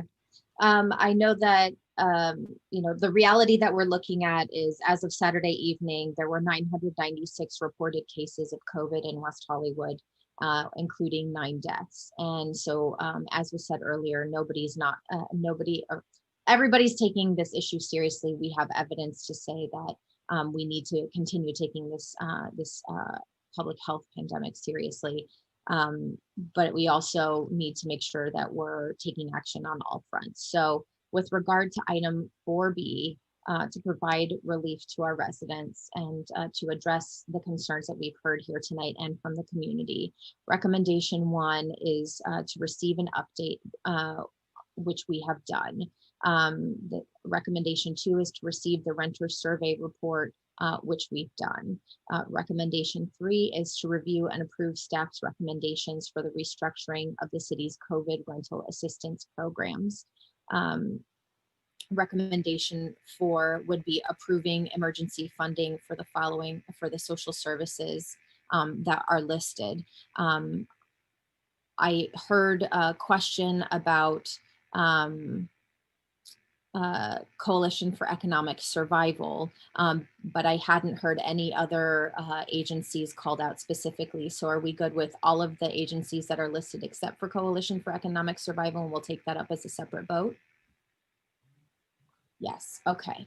And item 5, recommendation 5 is to authorize to waive use of fees for CES for use of city facilities. Since are they using city facilities at this time, Paul? They are not using city facilities at this time. However, when Plummer Park reopens, this would allow CES to operate its clinic there at Plummer Park as it had in the past. In the past, we had never had any kind of a use agreement with them. Steve Campbell had approached me in housing, flagging this and asking us to bring this to the council and have the council authorize use of the center for CES. Okay, so is everyone comfortable with permitting the future use of city facilities when it reopens? Okay, great. So we'll include recommendation 5. Recommendation 6 is to authorize allocation of funds for these emergency contingencies. Any questions about any of that? No. Okay, and we also had direction to provide support for our local doctors and clinics to become vaccine distribution locations, to send letters to the appropriate authorities at the county, state, and federal level with regard to the business requests that we've all received and discussed tonight, to advance an additional month of rental assistance, a 4th month, and as this is continuing forward. Is there anything else that I've missed from that motion? Councilmember D'Amico. I think you were going to talk about the distribution of vaccines and. I mentioned that. Okay. Yeah, so, okay, so we'll, so that will be the motion on all of those recommendations to accept recommendations 3, 4, 5, and 6. We'll separate out a vote on the CES funding. And we'll also include direction on support for our local clinics to be vaccine distribution centers and the letters as discussed. That will be my motion. Second. Yvonne, are you clear on that motion? I am clear, yes. All right, so let's take a vote on that motion. Councilmember D'Amico? For the record, thank you. Sorry, yes. Okay, great. Councilmember Erikson? Yes. Councilmember Meister? Yes. Councilmember Shyne? Yes. Mayor Horvath? Aye. That motion passes. Okay, and now I would like to make a motion that we table the CES item just until the next meeting, and we ask the staff to come up with an actual scope of services that represents what they believe they can accomplish with those dollars. is there an objection to that motion? I'd like to second that motion. Okay, so Madam City Clerk, can we adopt it by acclamation or do you need a roll call vote? We should do a roll call vote for this one. We're directing staff to bring something back. Okay. Councilmember D'Amico? Yes. Councilmember Erikson? Yes. Councilmember Meister? Yes. Councilmember Shyne? Yes. Mayor Horvath? Aye. The motion passes. Thank you. And we've included, I think, all of the other items that were part of 4B and 5F. What a first item for this new council to tackle together. This was a behemoth of a discussion at a very late hour. So thank you all for indulging the conversation and making sure that we're doing all we can to keep people safe and protected during this crazy time. And Mayor, that was masterful on your part too. By the way. I don't know that it was masterful, but we got it done. So now we will return to our public hearing items. Let's address those first, and then we can revisit after those items where we're at in the agenda if we want to continue some of the other items. I think these might hopefully move a little bit quicker. Item 3A is a request to continue ZTA for density bonus. Madam City Clerk, since this is a request to continue, do we need to take action on this item, or can we just accept staff's recommendation and go on to item 3B? I'll ask the city attorney, do we need to take a vote on that recommendation? I think we should, to be formal and So continuing to the moved. date certain. Okay, there's a motion. Is there a Second. second? There's a motion and a second to accept staff's recommendation. Madam City Clerk, roll call vote, please. Thank you. Councilmember D'Amico, Yes. Councilmember Erikson, Yes. Councilmember Meister, Aye. Councilmember Shyne, Yes. Mayor Horvath. Aye. The motion passes. Thank you very much. And now we'll go on to item 3B, an ordinance of the City Council of the City of West Hollywood to expand the boundary of parking credits District Number 2 in the city. I'll open the public hearing and ask the city clerk how this item was noticed.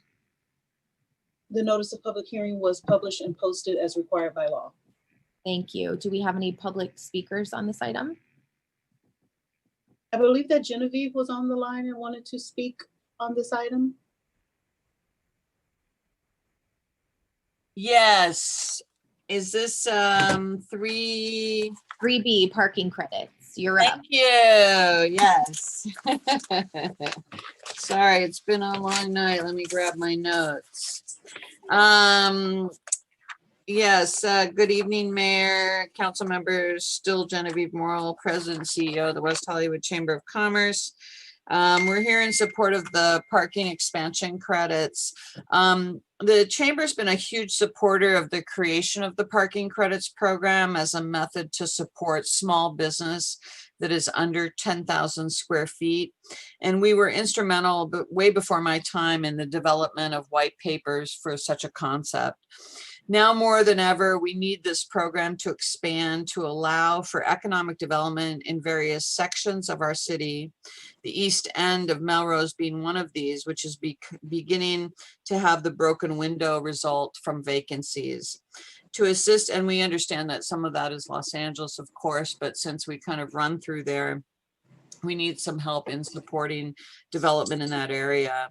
To assist in getting these spaces rented, businesses really need the ability to use scalable fees and opportunities such as this to open and operate in a precarious time for the business community. In today's climate, it's difficult to find available parking to satisfy a PUP. So the parking credits program really provides this solution, as does shared rides programs and other multimodal options now available to the consumer. We urge your support for this expansion. Thank you.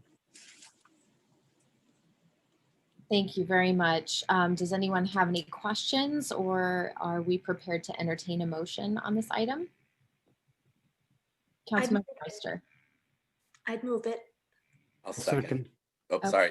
I seconded the last one. Give that one to John. So I'm going to interpret your motion to be that you're making a motion to close the public hearing and to adopt staff's recommendation on this item. You read my mind. Excellent. So we have a motion and a second. Madam City Clerk, roll call vote, please. Councilmember D'Amico, Yes. Councilmember Erikson, Yes. Councilmember Meister, Yes. Councilmember Shyne, Yes. Mayor Horvath. Aye. The motion passes. Thank you very much. Thank you very much. And now, thanks, Jackie. And now we'll move on to item 3C, which is a new digital billboard with the approval of a development agreement at 8743 Sunset Boulevard. I'll open the public hearing and ask how this item was noticed. The notice of public hearing was published and posted as required by law. Thank you very much.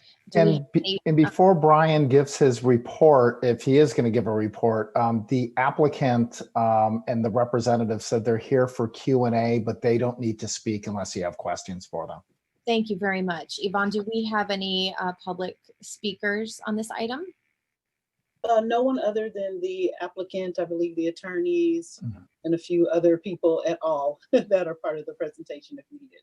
Okay, I know that I believe each of us has received a presentation on the item. I appreciate that everyone's here to be available for questions. Do we need to hear from anyone at this point, or are we aware of the project, its details, and are we prepared to make a motion at this time? I'm prepared to move staff's recommendation, Madam Mayor. I'll second that. Okay. Oh, I think Seppi had a question. Oh, sorry. I do have a question regarding just a clause in the development agreement. It's regarding clause 4.2.3.1. And it reads, if the city does not in its sole discretion use a portion of the city content allocation, then any of the city content allocation not used by the city may be sold back to the owner at a price agreed to by the parties, which is great, or given back to the owner at no cost to the owner. The second part of this is what I'm having trouble with, because quite frankly, this is tied to the public benefit, which is an enormous part of our new policy, which by the way, I think is incredible for the digital billboards. I'm very happy with it. So I'm not comfortable with that just giving it back to the owner at no cost to the owner. And I would like to know maybe the reasoning behind it or any alternatives that we could utilize so that, perhaps we can get a credit for the next year if we don't utilize it. Now, this may not come up that often because I'm sure we're going to meet the 17.5% in arts, but that clause, that second part, I have a real issue with, so. Yeah, so I can explain a little bit. The applicant suggested that they weren't really inclined to buy time back from the city and requested that clause be put in. Anytime we do sell or give time back, I think it would be part of a public process, and there would be scrutiny applied to it at that time. So that clause came at the request of the applicant and does not really bind the city to take that action to give it back to them. Okay. Okay, well, would it be? Why is it in there? Yes. I thought you had finished. I apologize. No, go ahead. Go ahead. Would it be possible, Brian or Paul, to just remove the last part that says or given back to the owner at no cost to the owner? So it would say not used may be sold back to the owner at a price agreed to by the parties. And maybe that price is zero. I mean, I'm not trying to undermine what Councilmember Shyne is saying, but I'm saying that we don't know all the different variations, but I suppose what we could do is remove the possibility that it be no cost without a negotiation. Well, yes.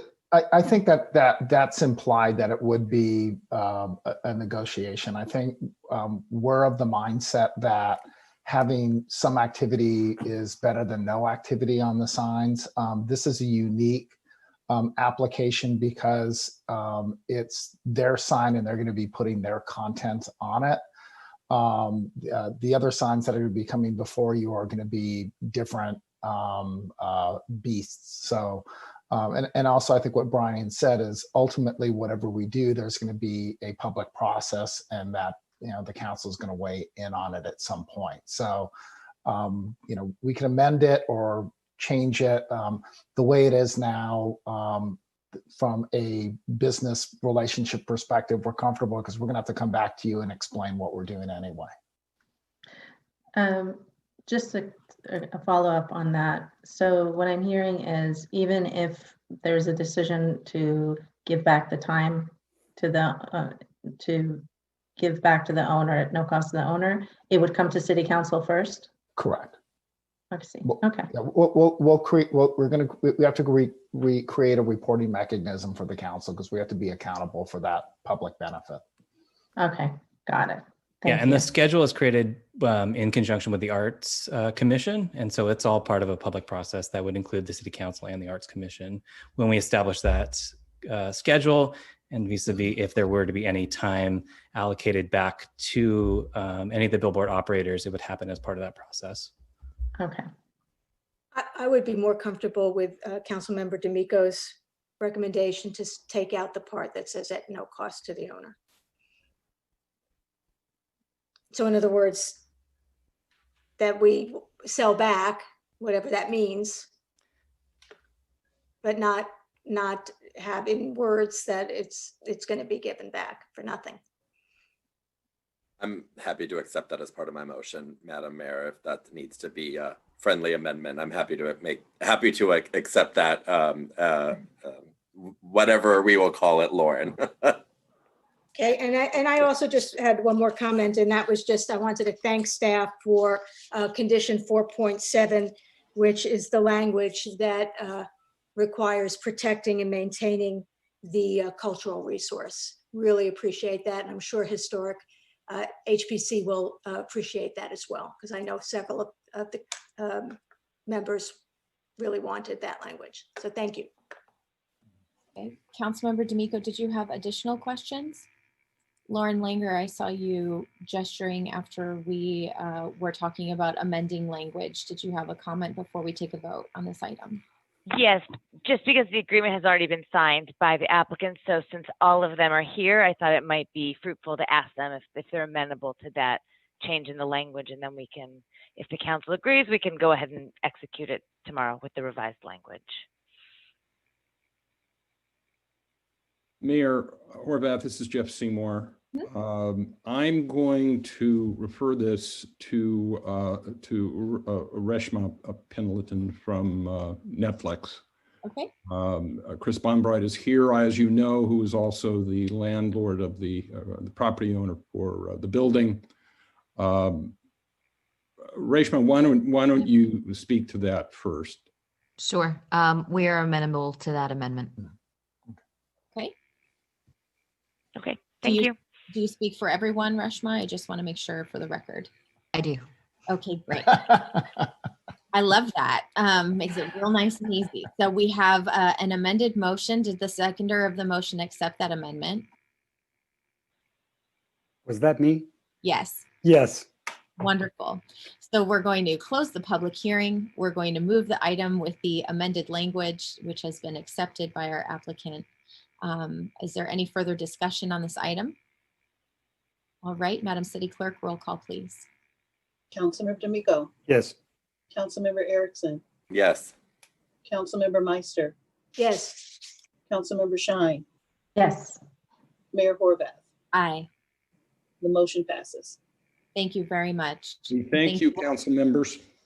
Thank you all for staying with us till 11:13 to get this done. We appreciate it.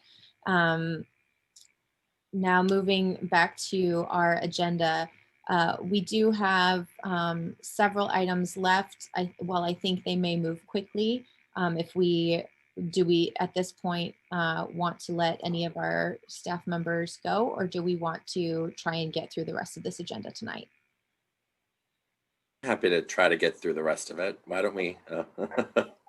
So we'll keep going. I just wanted to have a quick check-in on that. I'm only one voice though, so if other members, of course. I don't see anybody objecting, so we'll keep it moving. Item 4A is the agreement for services with MIG Inc. Madam City Clerk, are there any speakers on this item? I believe we have 2 or 3 that are still on the line, yes.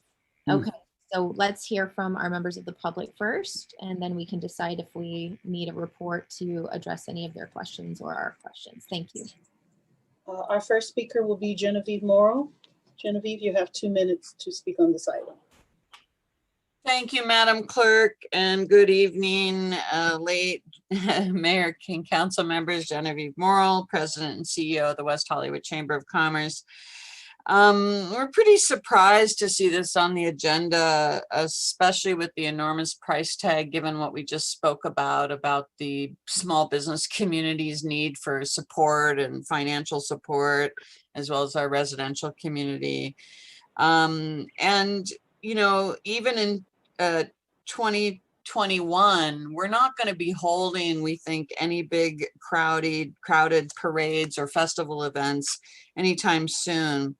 And we should be planning on how we work with the city right now on One City, One Pride, which is already programming that's developed by the Arts and Economic Development Department at the city, and planning how we work on virtual programming or programming places of business that are open and operating safely. The Chamber is perfectly positioned to help supporting outreach and community engagement, to create roundtable discussions on what West Hollywood constituents might want Pride to be. And we implore you to not spend this outrageous amount on an outside firm when we know this event intimately and believe the community knows what it wants. And we just need to figure out how to get there and make it happen. So we implore you not to spend this money on an outside firm at this time and really spend it within your community. Thank you. Thank you. Our next speaker is Larry Block, to be followed by Jeff Consoletti. Hi, can you hear me? Yes.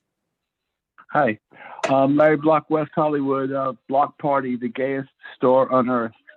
Pride is our life. That is the best, biggest weekend for our entire community when it comes to business.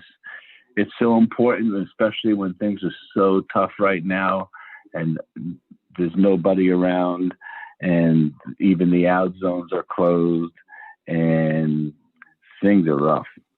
And I was shocked when I saw this on the agenda, $250,000. We just wondered how much money what we can do with that if we had the business community ourselves had the money to use that for marketing, or we had the money to bring people into West Hollywood. Because all these plans that do everything, if you don't get a customer, it doesn't matter. You need customers. And $250,000 up, 200, 100 goes a long way. I never felt terrible when LA Pride was leaving, because I always felt that we would have another Pride, and it is what it is, and that's just the way the ball rolls. But today, if we make a commitment, we're stuck, and we need to be really limber. So as things unravel into the first and second quarter, we have a chance to actually put on a Pride without a commitment from a marketing service organization, from somebody else, and utilize and bring together our business community and utilize the Chamber. They need help too, to help them stand up and help us all connect. This money can go a long way to rebuilding West Hollywood's business community without sending it to an outside study. So I hope you consider the tools you have right in front of you, your commissions, your residents, your business owners, and your Chamber. Thank you. Thank you. Our next speaker, I believe, is our final speaker, Jeff Consoletti.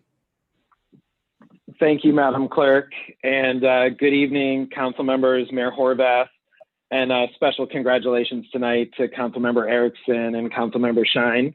I look forward to working with you. My name is Jeff Consoletti. I'm the founder and CEO of event production firm JJLA. We've been responsible for the past decade for LA Pride in West Hollywood on behalf of Christopher Street West. We're not currently under any contract with Christopher Street West, and as many of you know me, and I've been in front of this council many a time over the past decade, I have really approached my work truly with the best interest of the city at heart, and its residents, and of course its business community. And that's why this item for me as well kind of came as a surprise, to say that the city would spend upwards of $200,000 on an outside firm for intellectual property that really is homegrown. Arguably, I've been the engine behind many of the success, programmatic success that we've seen here in West Hollywood throughout Pride Month. And I'm more than willing to partner with the business community, with council members, with boards and commissions, and of course with the West Hollywood Chamber and Visit West Hollywood on ways that we can put those programs into a new and exciting and invigorated program right here in West Hollywood, really at no cost until you have plans to put into motion, of course, depending on where the pandemic takes us, of course, in 2021 and ongoing. So I am opposed to moving this forward and would just want to remind the city that I continue to remain a dedicated partner in all of your event and experiential needs, and certainly with trying to bring back tourism development to the city in big and broader and exciting ways. Thank you very much. Good evening. Thank you. Our final speaker is Nick Remedios. Good evening, council members. Can you hear me? Yes, you may begin. All right, thank you. I think this is a no-brainer. You know, from the comments made by the council tonight, from council member Meister to Erikson on this item, we have far more pressing issues that we need to be spending our money on, from renter support, finding ways to be creative for our small business support, than to spend over $200,000 for an outside management firm. Not taking anything away from MIG and their merits and their background and what they could bring to the table. At the same time, I'm confident, you know, from just this past year and working with our business community and our dedication to being able to address issues.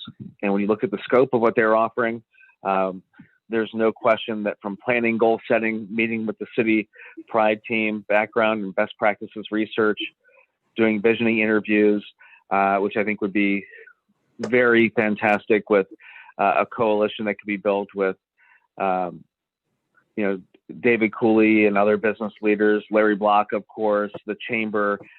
We know how to listen to people and how to put things together to come up with a proposal that will be reflective of both our business community and our residents. And I think it's, again, it could be a really wonderful opportunity to bring our people together to do something meaningful as we reshape what Pride can look like in the future and beyond. Thank you. Thank you, Mayor. That was our final speaker.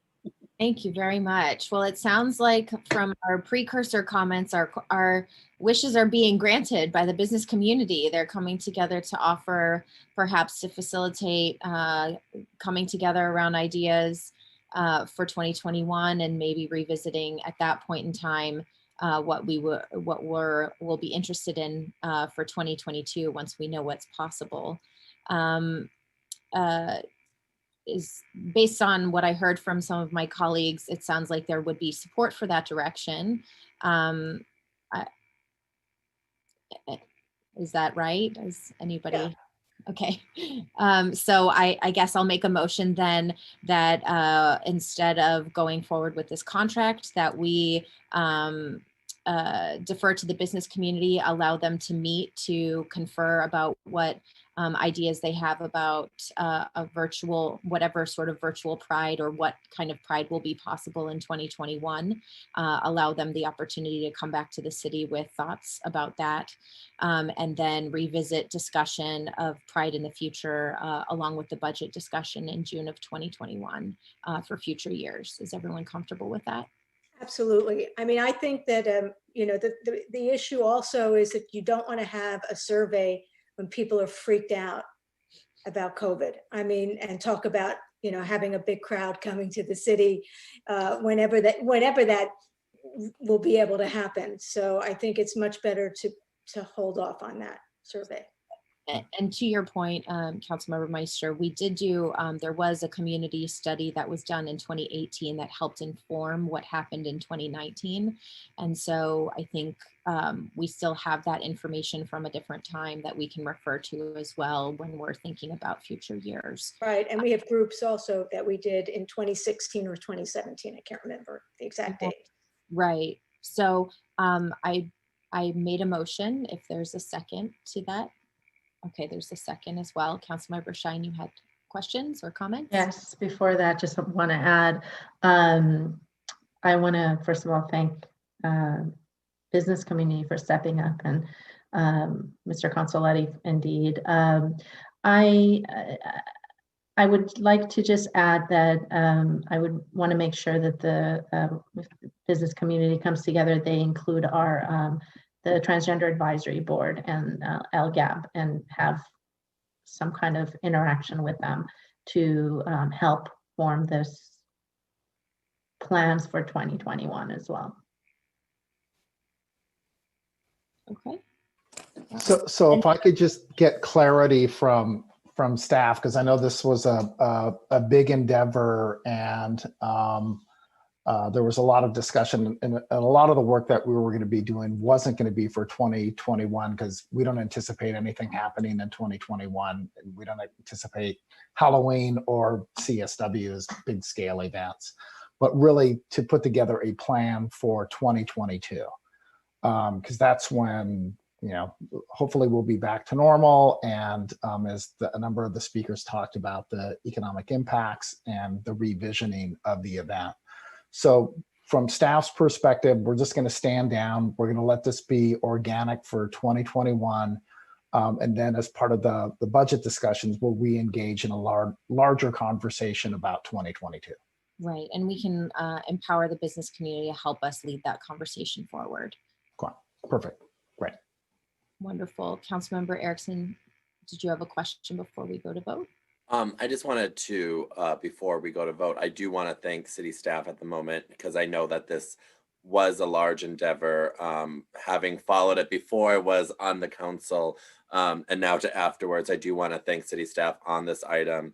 I think that the intent is here. I myself, having worked the city booth many, many years till the wee hours of the night, have been very appreciative to see all the great community members come in. I want to thank our business community who called in as well. Great things happen unexpectedly, which is, I guess, how it happens organically tonight. But in understanding the large amount of money that this was, and exactly for the conversations that we've had tonight, it's great to see our local community stepping up in that way. So looking forward for them getting to work, working with our special events division, as well as our public safety department as well, because all of these things, if they do pop up organically, we want to make sure they're done correctly, and with city staff, they're working as well. Great. Thank you. Councilmember D'Amico. Very quickly, Mayor, I just wonder, you know, JJLA and Jeff, I think is such an incredible resource. I just want to encourage the business community to work. I mean, he's part of the business community, so it's kind of a weird thing to say, work with the business community. But I think, you know, Jeff is such a resource. All of us, I think, would agree. And for 2021, whatever that looks like, I think he needs to be involved, because he would understand probably better than anyone how to rally a behind the scenes of solution to a public facing event. So I just want to put that out there. I don't know that we can tell them what to do, but I think we could certainly foreshadow what we'd be happy if they did. And that's just sort of what I'd like to say. Okay. And if I may, because I apologize, Madam Mayor, but in addition to talking to people, because this was my comments to staff when I met with them earlier today, is that, and I know, and I don't mean to trigger anyone by these words, but I do think that CSW has been a valuable partner to our city, and that in understanding the ways in which both JJLA and CSW has been there, one of my suggestions to staff was to talk to CSW about that history, about the understanding of how Pride is produced. I am very impressed with their new leadership, especially their new president. And I think that involving them in the conversation as well, healing old rifts, whatever we need to call it, but understanding that Pride is going to stay in West Hollywood. We'll come back to West Hollywood, hopefully when we can all be on a float together with our masks on, socially distanced, of course, we can do all that. But I do think CSW does need to be at this table as well, personally. Thank you. And I want to be clear about my motion. in case it changes anybody's votes, that, you know, what we're doing tonight is empowering the business community to take a leadership role in having this conversation. And so to the extent that they see CSW's input as valuable, I would prefer to defer to them.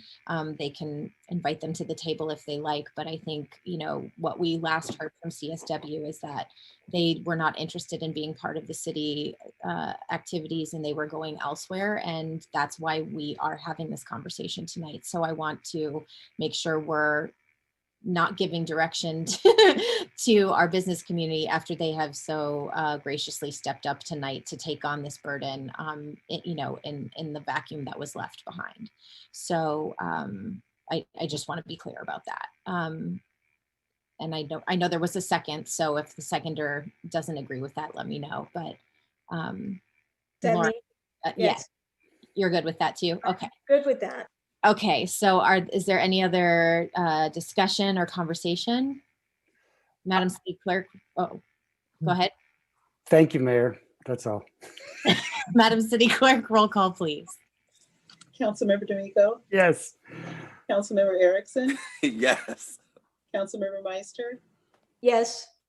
Councilmember Shyne, Yes. Mayor Horvath. Aye. The motion passes. Thank you very much.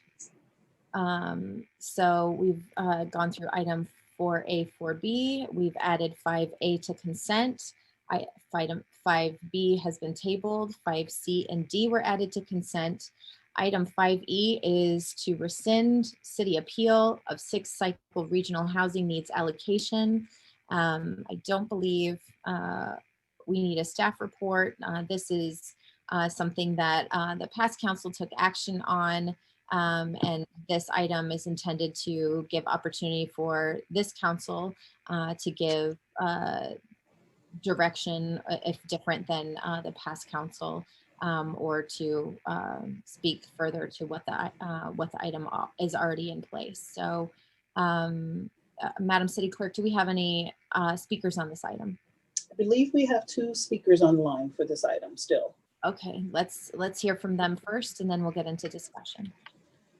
Okay, Chelsea Byers, to be followed by Adam Kroll. Chelsea.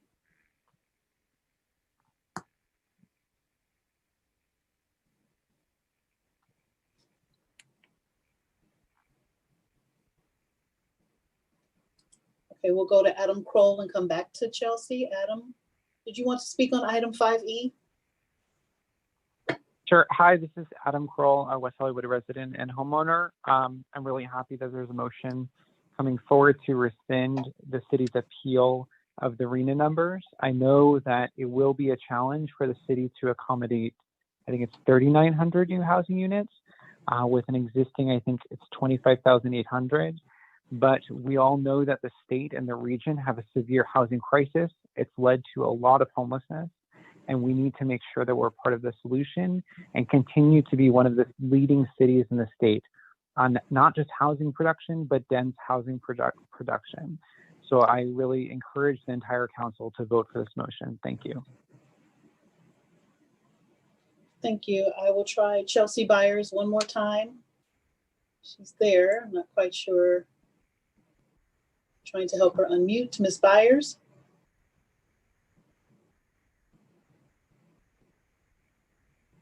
Okay, Mayor, doesn't seem like she's able to speak. That was our final speaker.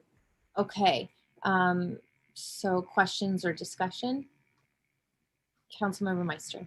So I have a lot of discussion on this. First of all, as you know, I'm the COG, West Side City's COG representative to the SCAG CEHD committee, and I've been there for several years to listen to all the conversations from all the different cities and get a perspective on this on the RENA numbers and how SCAG came up with these RENA numbers. What I'd like to talk about is what the appeal does and what it doesn't do. What the appeal does is it points out that we produce 35 times our allocation in the 2014-2020 cycle. It provides SCAG with two alternatives for consideration. The first is a reduction by the number of units over and above the 5th cycle RENA allocation. In other words, a credit towards the next cycle.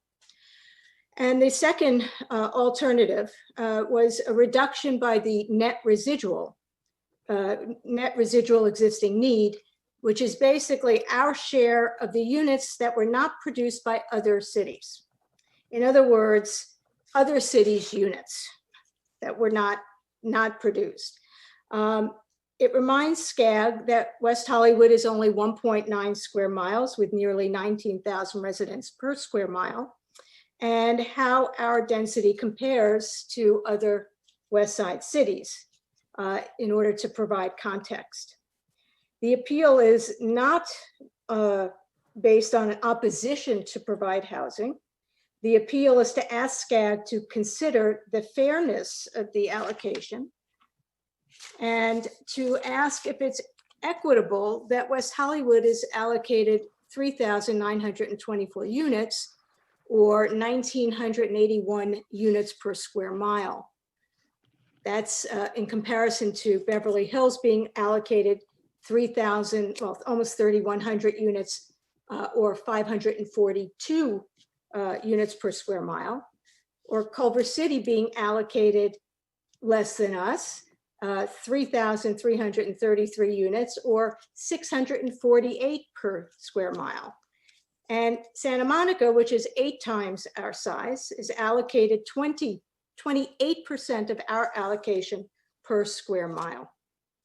So it just to put this in context, we have basically the highest number among Culver City and Beverly Hills, although they are larger cities.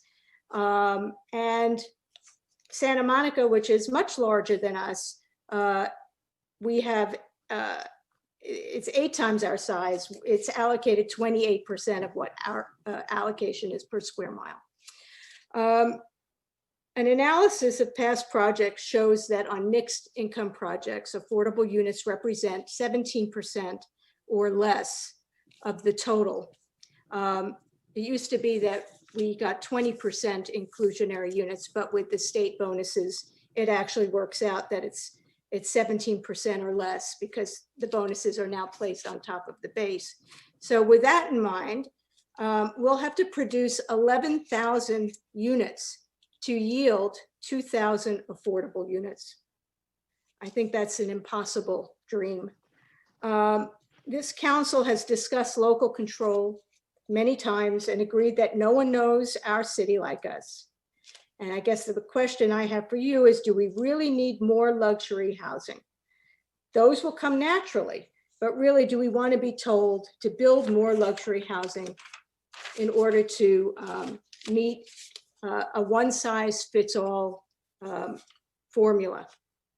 And also, just so you know, with other cities appealing, cities will have to absorb units if those appeals are granted.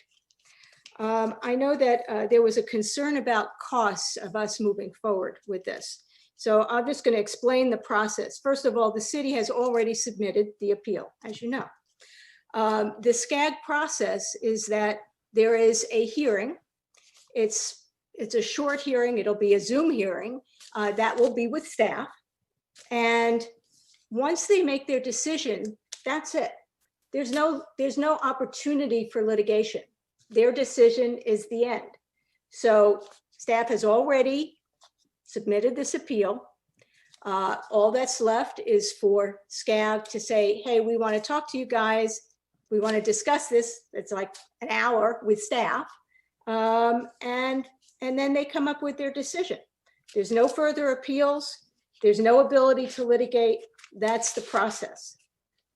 So to say that we're worried about additional costs of doing this appeal, there's no additional costs except for the 1 or 2 hours of staff time to answer questions of the SCAG board for the appeal. Once that's done, it's done. So I just wanted to lay that out for you. you know, my last concern, and I say this with all due respect, if we're going to start relitigating every decision that this council made, not this council, but the previous council made, we're going to be spending a lot of time relitigating things, because I can think of at least 20, 30, 40 items that I'd like to bring back myself. So anyway, those are my comments. I hope that you will reconsider this reconsideration. Thank you. Councilmember Shyne. Oh, I'm so sorry. I believe that our commenter was now available. If it's okay, we take her first. Oh, okay. Chelsea, go ahead. Thank you. I appreciate the opportunity to speak. My name is Chelsea Byers. I'm a new renter in the city of West Hollywood, and I came here to contribute and to make an impact and to really unleash my potential on the city. And I know that there's so many others that really crave that opportunity. And what's more, even so many others that are really stunted in their ability to do so because they're lacking in secure housing, or securing housing in the city occupies too great of a portion of their resources. And I just always think it bears repeating, and appreciate the earlier comment from Adam that did so as well, that we are in the midst of a housing crisis. And even an appeal to this process is a delay in the process of moving forward towards an ambitious housing goal that gets us closer towards the county where our region's housing needs are met.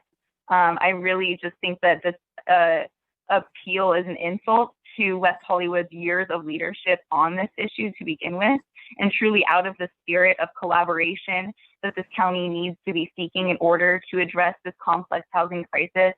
And what's more, I think we need to really look at how many affordable housing units are there on the table with this RENA allocation.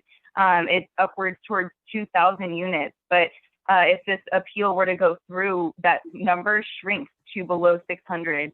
That is a reality over the next 10 years that we can't withstand. So I really am full support of the rescinding the appeal. Thank you so much. Councilmember Shyne. Thank you. I have some questions. Regarding the redistribution that may happen if this goes through, we win, lose, other cities win, etc. Is this going to be happening across all SCAG member cities or only within the West Side City subregion, which includes West Hollywood, Santa Monica, Beverly Hills, and Culver City? That's my first question. I believe it's all SCAG members, but I think staff should answer that question if they're here. Does staff have that answer? Hey, my understanding is it is applied through the same methodology that the initial allocation was distributed to the city. So whatever we would get, whatever proportion of those units back to the city, but it would go to the whole region. Okay, and I think I had asked this before, and how many cities had filed appeals? It was something like 51 or 53. I can't remember exactly.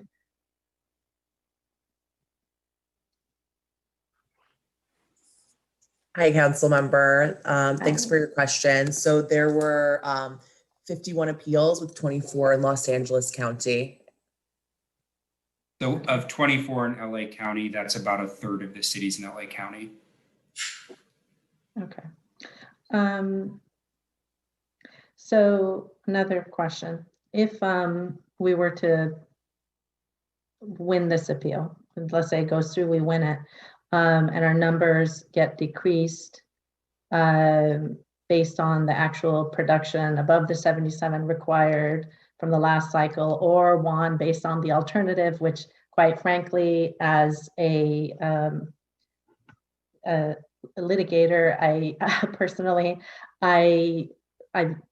it seems that if we were to win, we'd probably get the alternative and not the whole entire number, just based on all the circumstances.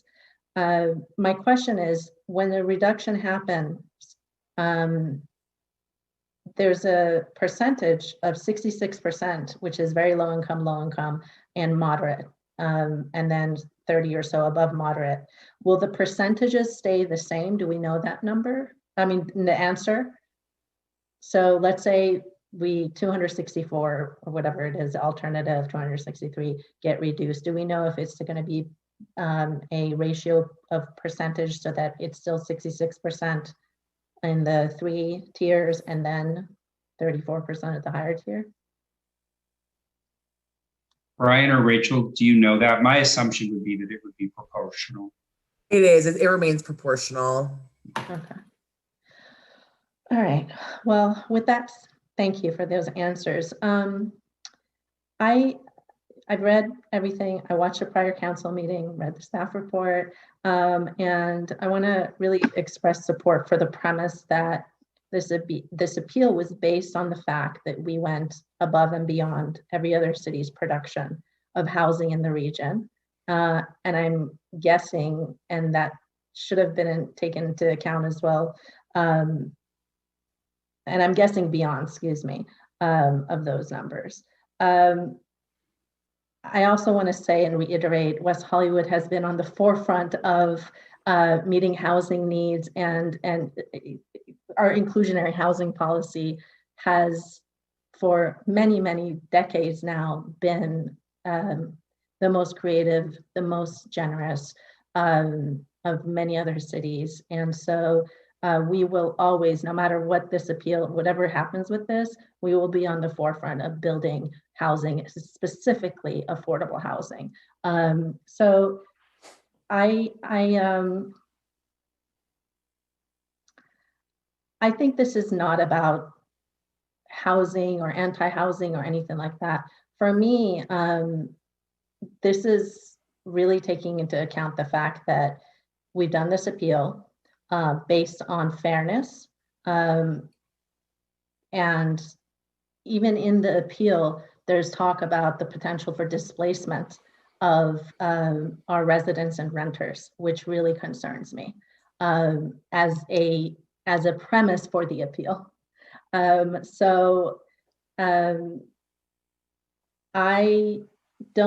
not comfortable with 51 cities that have not really met their numbers,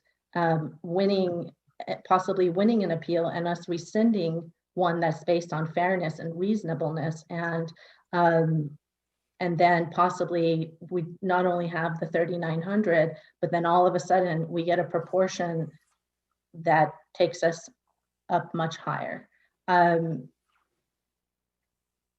We need to take stands and be acknowledged for the work we've done. And like former council member Heilman argued when he voted for this appeal, we also need to take into account many factors and prioritize the prevention of displacement where we can, because we are a dense city consisting of a majority of renters, and we have met our needs, and this is about reasonableness and fairness.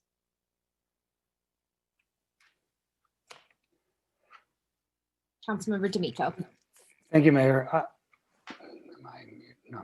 I'll go quickly. So first of all, Lauren, that was brilliant. Again, I should have studied whatever you studied, because you always have a way of sort of getting to the heart of the matter, and I very much appreciate that.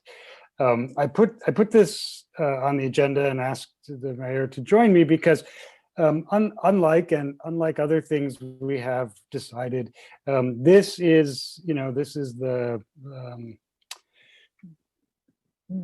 thing that we've spoken about most consistently for the last 10 years. And if I had to guess, the 2 council members that joined us, may they serve 12 years, they will spend 12 years talking about this. And I wanted this RHNA allocation in the beginning of this housing question to be established at the very beginning of their term of service, our collective terms of service together, instead of being a holdover from the end of the last way of thinking, perhaps, or maybe this will be a continuation of that way of thinking. I don't know where the votes will go, but and as an aside, we can relitigate everything.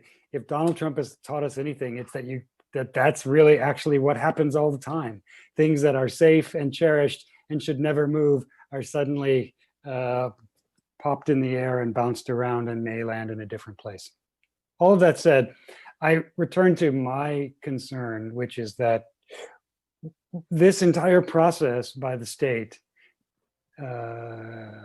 is a fantasy based on a need, but it's a fantasy. We're not making 3,900 units. We're not making 3,600 units. We're not making 3,400 units. We're not making 11,000 units. We're making the units that come to our planning counter and ask to receive approval for projects that belong in West Hollywood that provide at least 20% affordable housing. We will continue to invest our city dollars in 100% affordable projects, which the state may make easier and easier to produce. So we may have more affordable units. And let's be 1,000% clear. I'm the first person that said, well, not from my back bedroom, but from the dais, I'm tired of making housing for rich people. So that's not a priority. I can't imagine it's really a priority for any of us, though it might be. We need all kinds. So I just think we need to move on. And this, in some way, for me, is a distraction from who we actually are as a city, and does, in fact, take this back from the state and says, we're going to develop the housing that comes to us. And then we're going to stand up like we did this time and say, we did our best and this is what we did. A 3,900 unit requirement, of which 66% are affordable, I suppose in some alternate universe that has some basis in reality, but in this one, it just doesn't. And so I want to sort of back out of this process and just say, okay, we hear you, keep talking, and then we're going to do our thing. So that's why I brought it forward. But I want to return to Lauren, your patience with SCAG and your patience with the RENA process for all these years is extraordinary, and it's appreciated. And I didn't realize it was such a simple thing that it would be a meeting in which they would talk and let us know. But I still think it's wrong for us, because I would just say one more thing, because then if they do reduce it, then we're really on the hook. Then we're really on the hook for producing 3,284 units, of which 66% are affordable. Because then in 6 years, they're going to say, well, we reduced it for you and you didn't get there. What happened? So that's my concern. Thank you, Mayor. Lauren, I'll get to you after we go to John. I just wanted to follow up with a question to staff, and it might be relevant. Okay. Go Is ahead. it okay? Thank you. So if I can ask staff, are there penalties for not meeting RENA numbers? So there have- So there. Yeah, go ahead, Rachel. Sorry about that. There are not penalties necessarily. There are allowances through state law that allow for certain types of development projects to be administratively or ministerially approved, rather than going through a more arduous process like going to Planning Commission under very, very specific circumstances. So essentially, there's been state laws passed recently where if you do not meet your RENA allocations, certain developments can just be approved over the counter without going to Planning Commission. So in other words, we lose local control. We lose some local control, yes. Okay, thank you. Councilmember Erikson. Thank you so much, Madam Mayor. And thank you, Councilmember D'Amico, for eloquently saying exactly how I feel. I'm prepared to move the item and support it in its entirety. So I would like to make that motion. Thank you. And I apologize, Mayor, I didn't mean to cut you off from not speaking on the item, but I'm prepared to make a motion to support the item. Okay, is there a second? Councilmember D'Amico. I think that this item, I don't, sort of consistent with the thinking on previous items that we've had, spending time and resources on this effort, I didn't support in the first place for a lot of the reasons that were articulated tonight. I also don't think that any city has faced real consequences for not delivering. Meanwhile, we are continuing to be a city that builds housing because we know that it's needed for our residents and for our community. We're not building it for the state, we're building it for us. I would rather us be making policies based on our priorities and our needs, and not some arbitrary number that's given to us by the state. And I think while there is a very clear process outlined for how things move forward, I don't see momentum moving in that direction to reduce the amount of housing, because even if SCAG comes up with a different number, the state still has to sign off on it because they're the ones who create the numbers. So I just don't think that this process is going to amount to anything different for us. And even if it did, I think as Councilmember D'Amico indicated, then we're saying, okay, we're willing to commit to a lesser number, not knowing what that lesser number is. I don't think that this is worth our time or energy. I think we should be setting our own policies based on what we want to see happening in our city and focus on that. We've done that, and that's how we've been able to deliver housing in the past, and I think we'll continue to deliver housing in the future by doing that. Councilmember Meister. Yeah, question for staff. Isn't the housing element based on those RHNA numbers?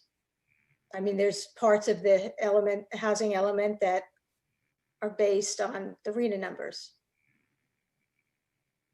There's a portion of the housing element that is based on RHNA. When the RHNA is developed and for that 8-year cycle, you are required as a city to ensure that your housing element and your land use element and all other parts of your general plan allow and accommodate for the development of those housing units.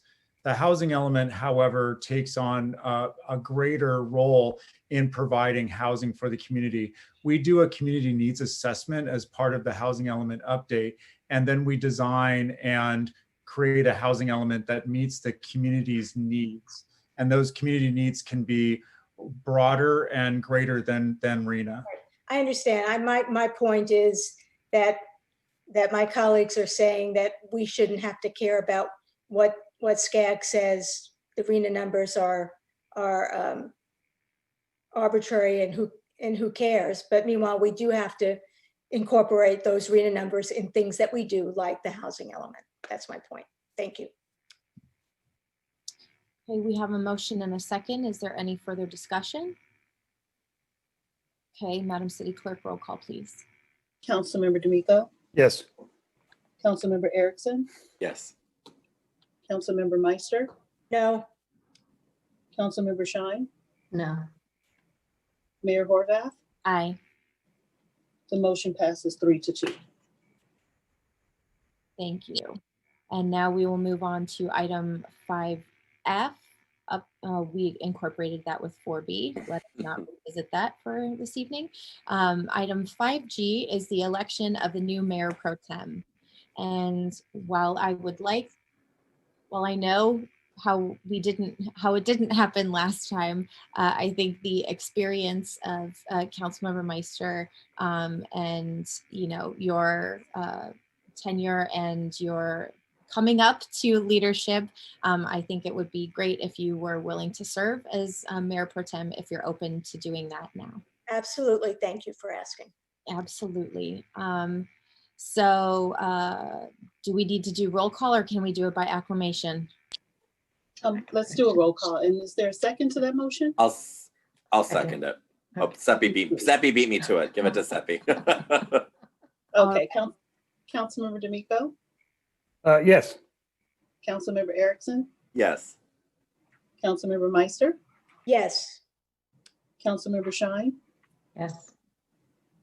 Mayor Horvath. Aye. The motion passes. Thank you, Lauren, for being willing to step up. I know your life is busy right now, but duty calls, and thank you for answering the call. Moving on to item 5H, Commission and Advisory Board appointments. It looks like Councilmember Shyne and Councilmember D'Amico have appointments to make tonight. Who would like to go first? Seppi, why don't you go first? Sure. I would like to proudly appoint Katrina Vinson to the Planning Commission. And I would like to appoint Alex Paris to the Lesbian and Gay Advisory Board. All right. Is that my turn now? Are you those two? Your Okay. turn. I'm done. And I will be appointing Marquita Thomas to the Planning Commission. Okay, very good. Are there any, I think those were the only positions for appointment. Madam City Clerk, do you need any additional information on that item? Just the, I'm sorry, Councilmember D'Amico is. Yeah, I was hoping you could, when you say whatever you're going to say next, Yvonne, remind us when the at-large seats and all the appointments end. I thought it was in June, but then I've heard February, and I just know that you will know and can put that It to is bed in my February. mind. Okay.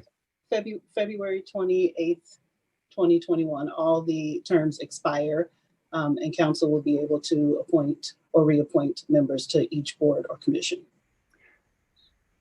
So will we be doing that in March or in February? I will bring an item in February. Great.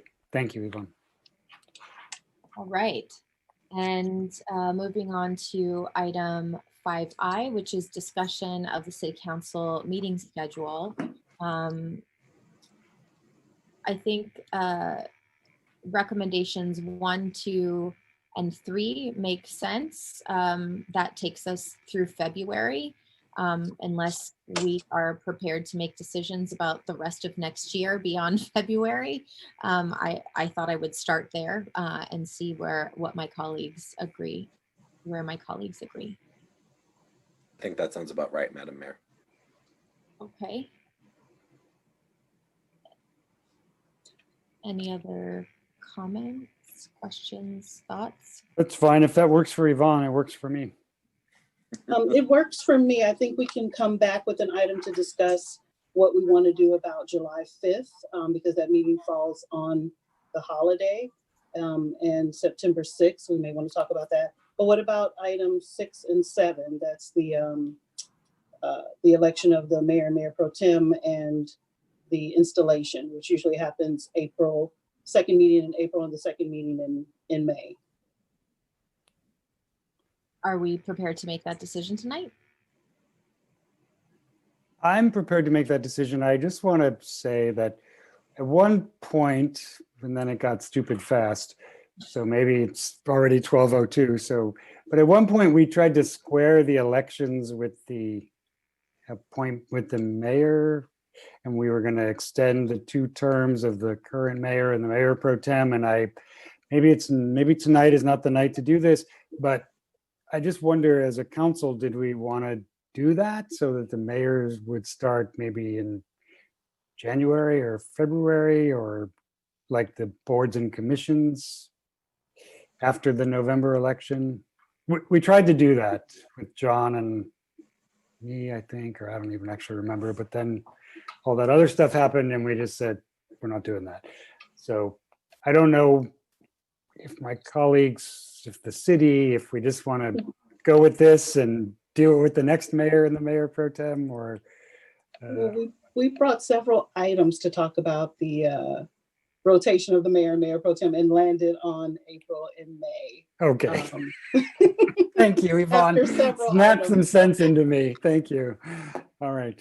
Yeah, so if you wanted to revisit that topic, we could, but I guess that's why I said I would start with the first 3 recommendations and see whether we wanted to continue anything else. But we can certainly move forward with that tonight if we want to keep the rotation.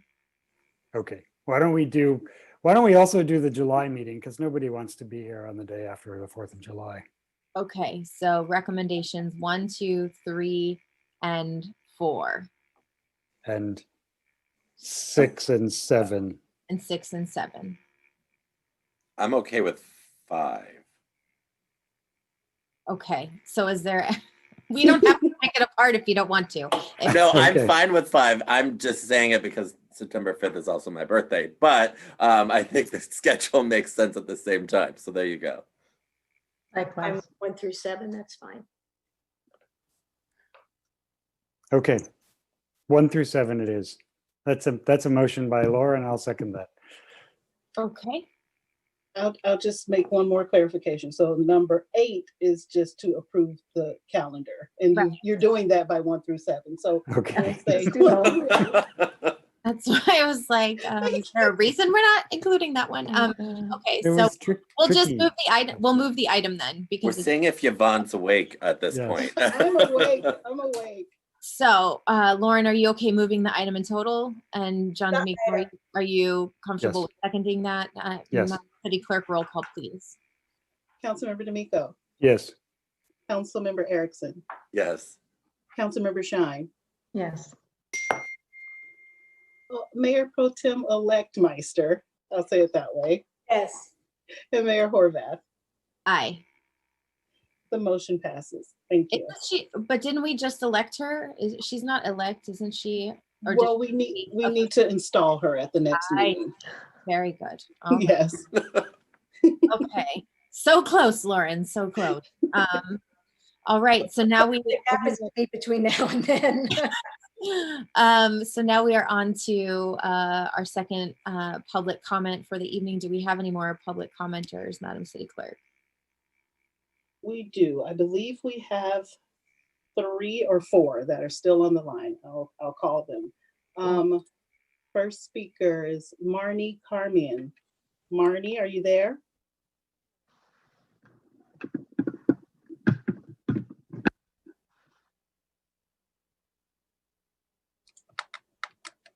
She was having some trouble unmuting, so I'll give her a second. Marnie?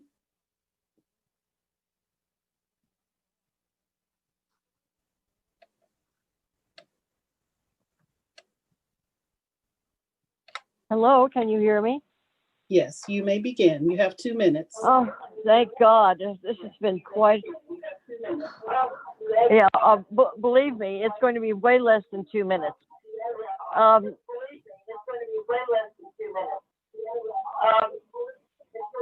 Marnie, can Okay, you turn your other device down? I've hung in here because I wanted to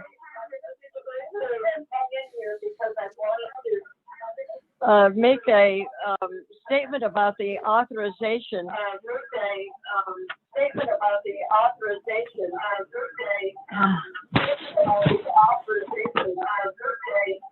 I'm hearing myself. How does that? If you have your, if you're watching. Okay. All right. Turn All that right. down. I turned There it you off. go. Okay. I turned it off. It's done.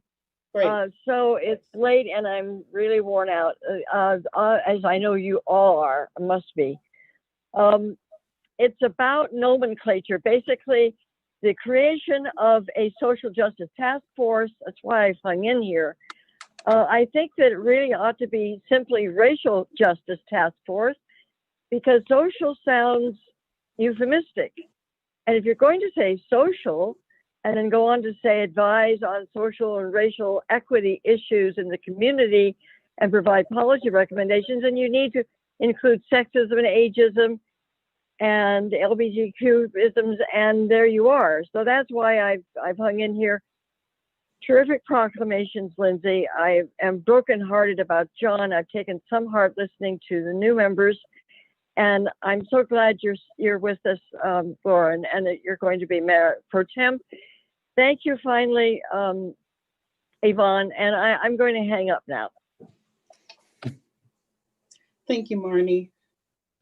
The next speaker, the last 4 digits of your phone number is 4822.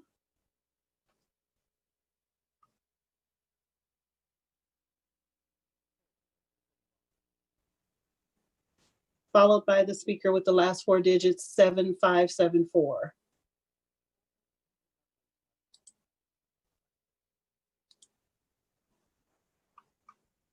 Going once. Going twice. Okay, speaker with the last 4 digits, 7407.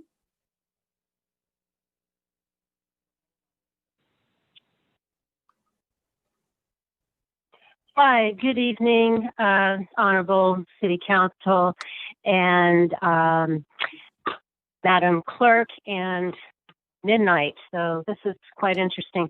I really want to just announce, my name is Frankie Jacobs, and I am the co-founder of the Angels of Strength as One Coalition. And I really just want to give a moment of clarity. And to say, you know, we are powerful because we survived, and that is what it's all about, survival and growth, according to Audre Lorde. I really want to give a moment to really congratulate the incoming City Council, Seppi Shyne, and her eloquence, her advocacy and her open heart healing background is incredible. And the same for John Erikson. And I just know that they're really all about inclusion and about all ages. And I just want to take a moment to share some of the things that we are available to, and we put it on the chat line, is that the Angels of Strength has been doing a lot of outreach to network with various nonprofits right now. That we love the word grants. We're a former grant writer, and I've been on event planning teams since the 1980s. And I just know that there's more power in recognizing the positives out of everybody in the community right now. So we want to know that our advocacy coalition is angelsofstrength.as1, and we have an ally right now that offers business funding that's been helping over $8 billion as a partner with SBA with the PPP, but they also have a lender network for small businesses in very low interest loans. And we've been helping as many people that reach out to us to connect them. We've been helping with the recovery community. We've been helping even donating and raising sponsors. Right now, we're welcoming people. Just want to say real quickly, we're welcoming anybody that in the community wants to intern, and there are licensed professionals to help them so that we can get more sponsors. We're helping even seniors with superfoods. We've been helping deliveries of little art kits. So we're trying to just be a positive, support in the community. That's all we wanted to say. I've been in WeHo originally since 1996, and I'm always devoted to WeHo. No matter what kinds of humps and bumps we come through, I just want to congratulate everybody and the outcoming city council and mayors. Thank you. Thank you.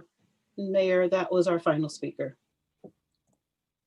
Okay, thank you very much. Are there any additional council member comments? Councilmember Meister. Yes, thank you. Just quickly for the city manager, I just wanted to follow up on the noticing that landlords and as short-term rentals and condominium buildings are supposed to be putting up in their common areas just regarding wearing a mask and the social distancing. And if we could, I don't know if you have an answer to that now, but I'm being asked, when is that actually being implemented? I know that the communications materials are done, but I don't know that they've actually gone out to landlords, et cetera, for them to start putting them up in their elevators and common areas, et cetera. I do know the information has been created. It's available on the website. And I do believe that we began the process of pushing that out to folks who are requesting it. But I'll do a follow-up, and we'll just send an email to council updating you on the status. Okay, thank you. Councilmember D'Amico. So Paul, I actually meant to ask you to, when we were talking about the events item, I believe we had, as a council, brought an item last May or something to cancel all items from July through December. And perhaps we should have a similar item in December to consider canceling items either January through March or May or June or something that sort of gives direction to our city staff about where we think we're going. We can bring something back on the 21st. We don't have any major city events coming up. The only types of events that would happen early in the year are the award parties, and those aren't going to be happening. But we could bring something back at the 21st. Okay, and then I have a personal point of privilege to my colleagues. So every vote that happens, I'm always called first, and I wondered if we could maybe switch that every meeting alphabetically, start with, say, Erikson at the next meeting, and then Meister at the meeting after that. I don't know. I forgot how jarring it always is to always be the first person voting. I'm not always ready, but yet I have to make up my mind. So I'm just going to leave that there, and maybe we can pick that up at the next meeting, or I'll talk with Yvonne about what the law says. I don't think there's a law. I don't know. There's a law for everything else. Yeah. So I don't know that there's a law. There's just a protocol, alphabetical, and then Mayor Pro Tem, and then Mayor. but received. Request Thank received. you. Thank you all. Any other comments, questions for the good of the order? I'm gonna just throw a wrench in it. Let Seppi go if she has anything, just to take the E before the D before all that to go to the S. So. The only thing I want to say is thank everyone for hanging in, and Mayor Horvath, great job tonight. Congratulations, Mayor Pro Tem Elect Meister. It's been wonderful. And again, I reiterate, I'm thrilled to continue working with all of you. And I just wanted to say ditto, mazel tov, Lauren, congratulations. And thank you to all the colleagues, the city staff who stayed on very late, but eventually the public as well. Love those 12:01 meetings, but thank you to everyone. This was a really robust conversation and a great way to be welcome aboard. And I really appreciated everyone. Wonderful. We are adjourned. Thank you, everyone. Good night. Good night, everyone. Right.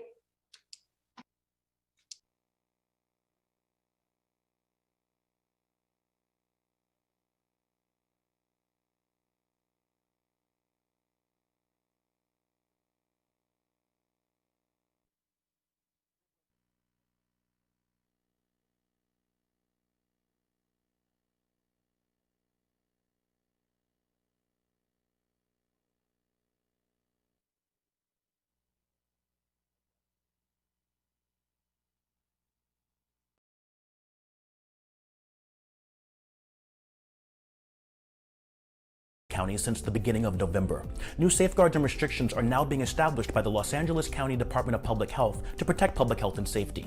Effective Friday, November 20th,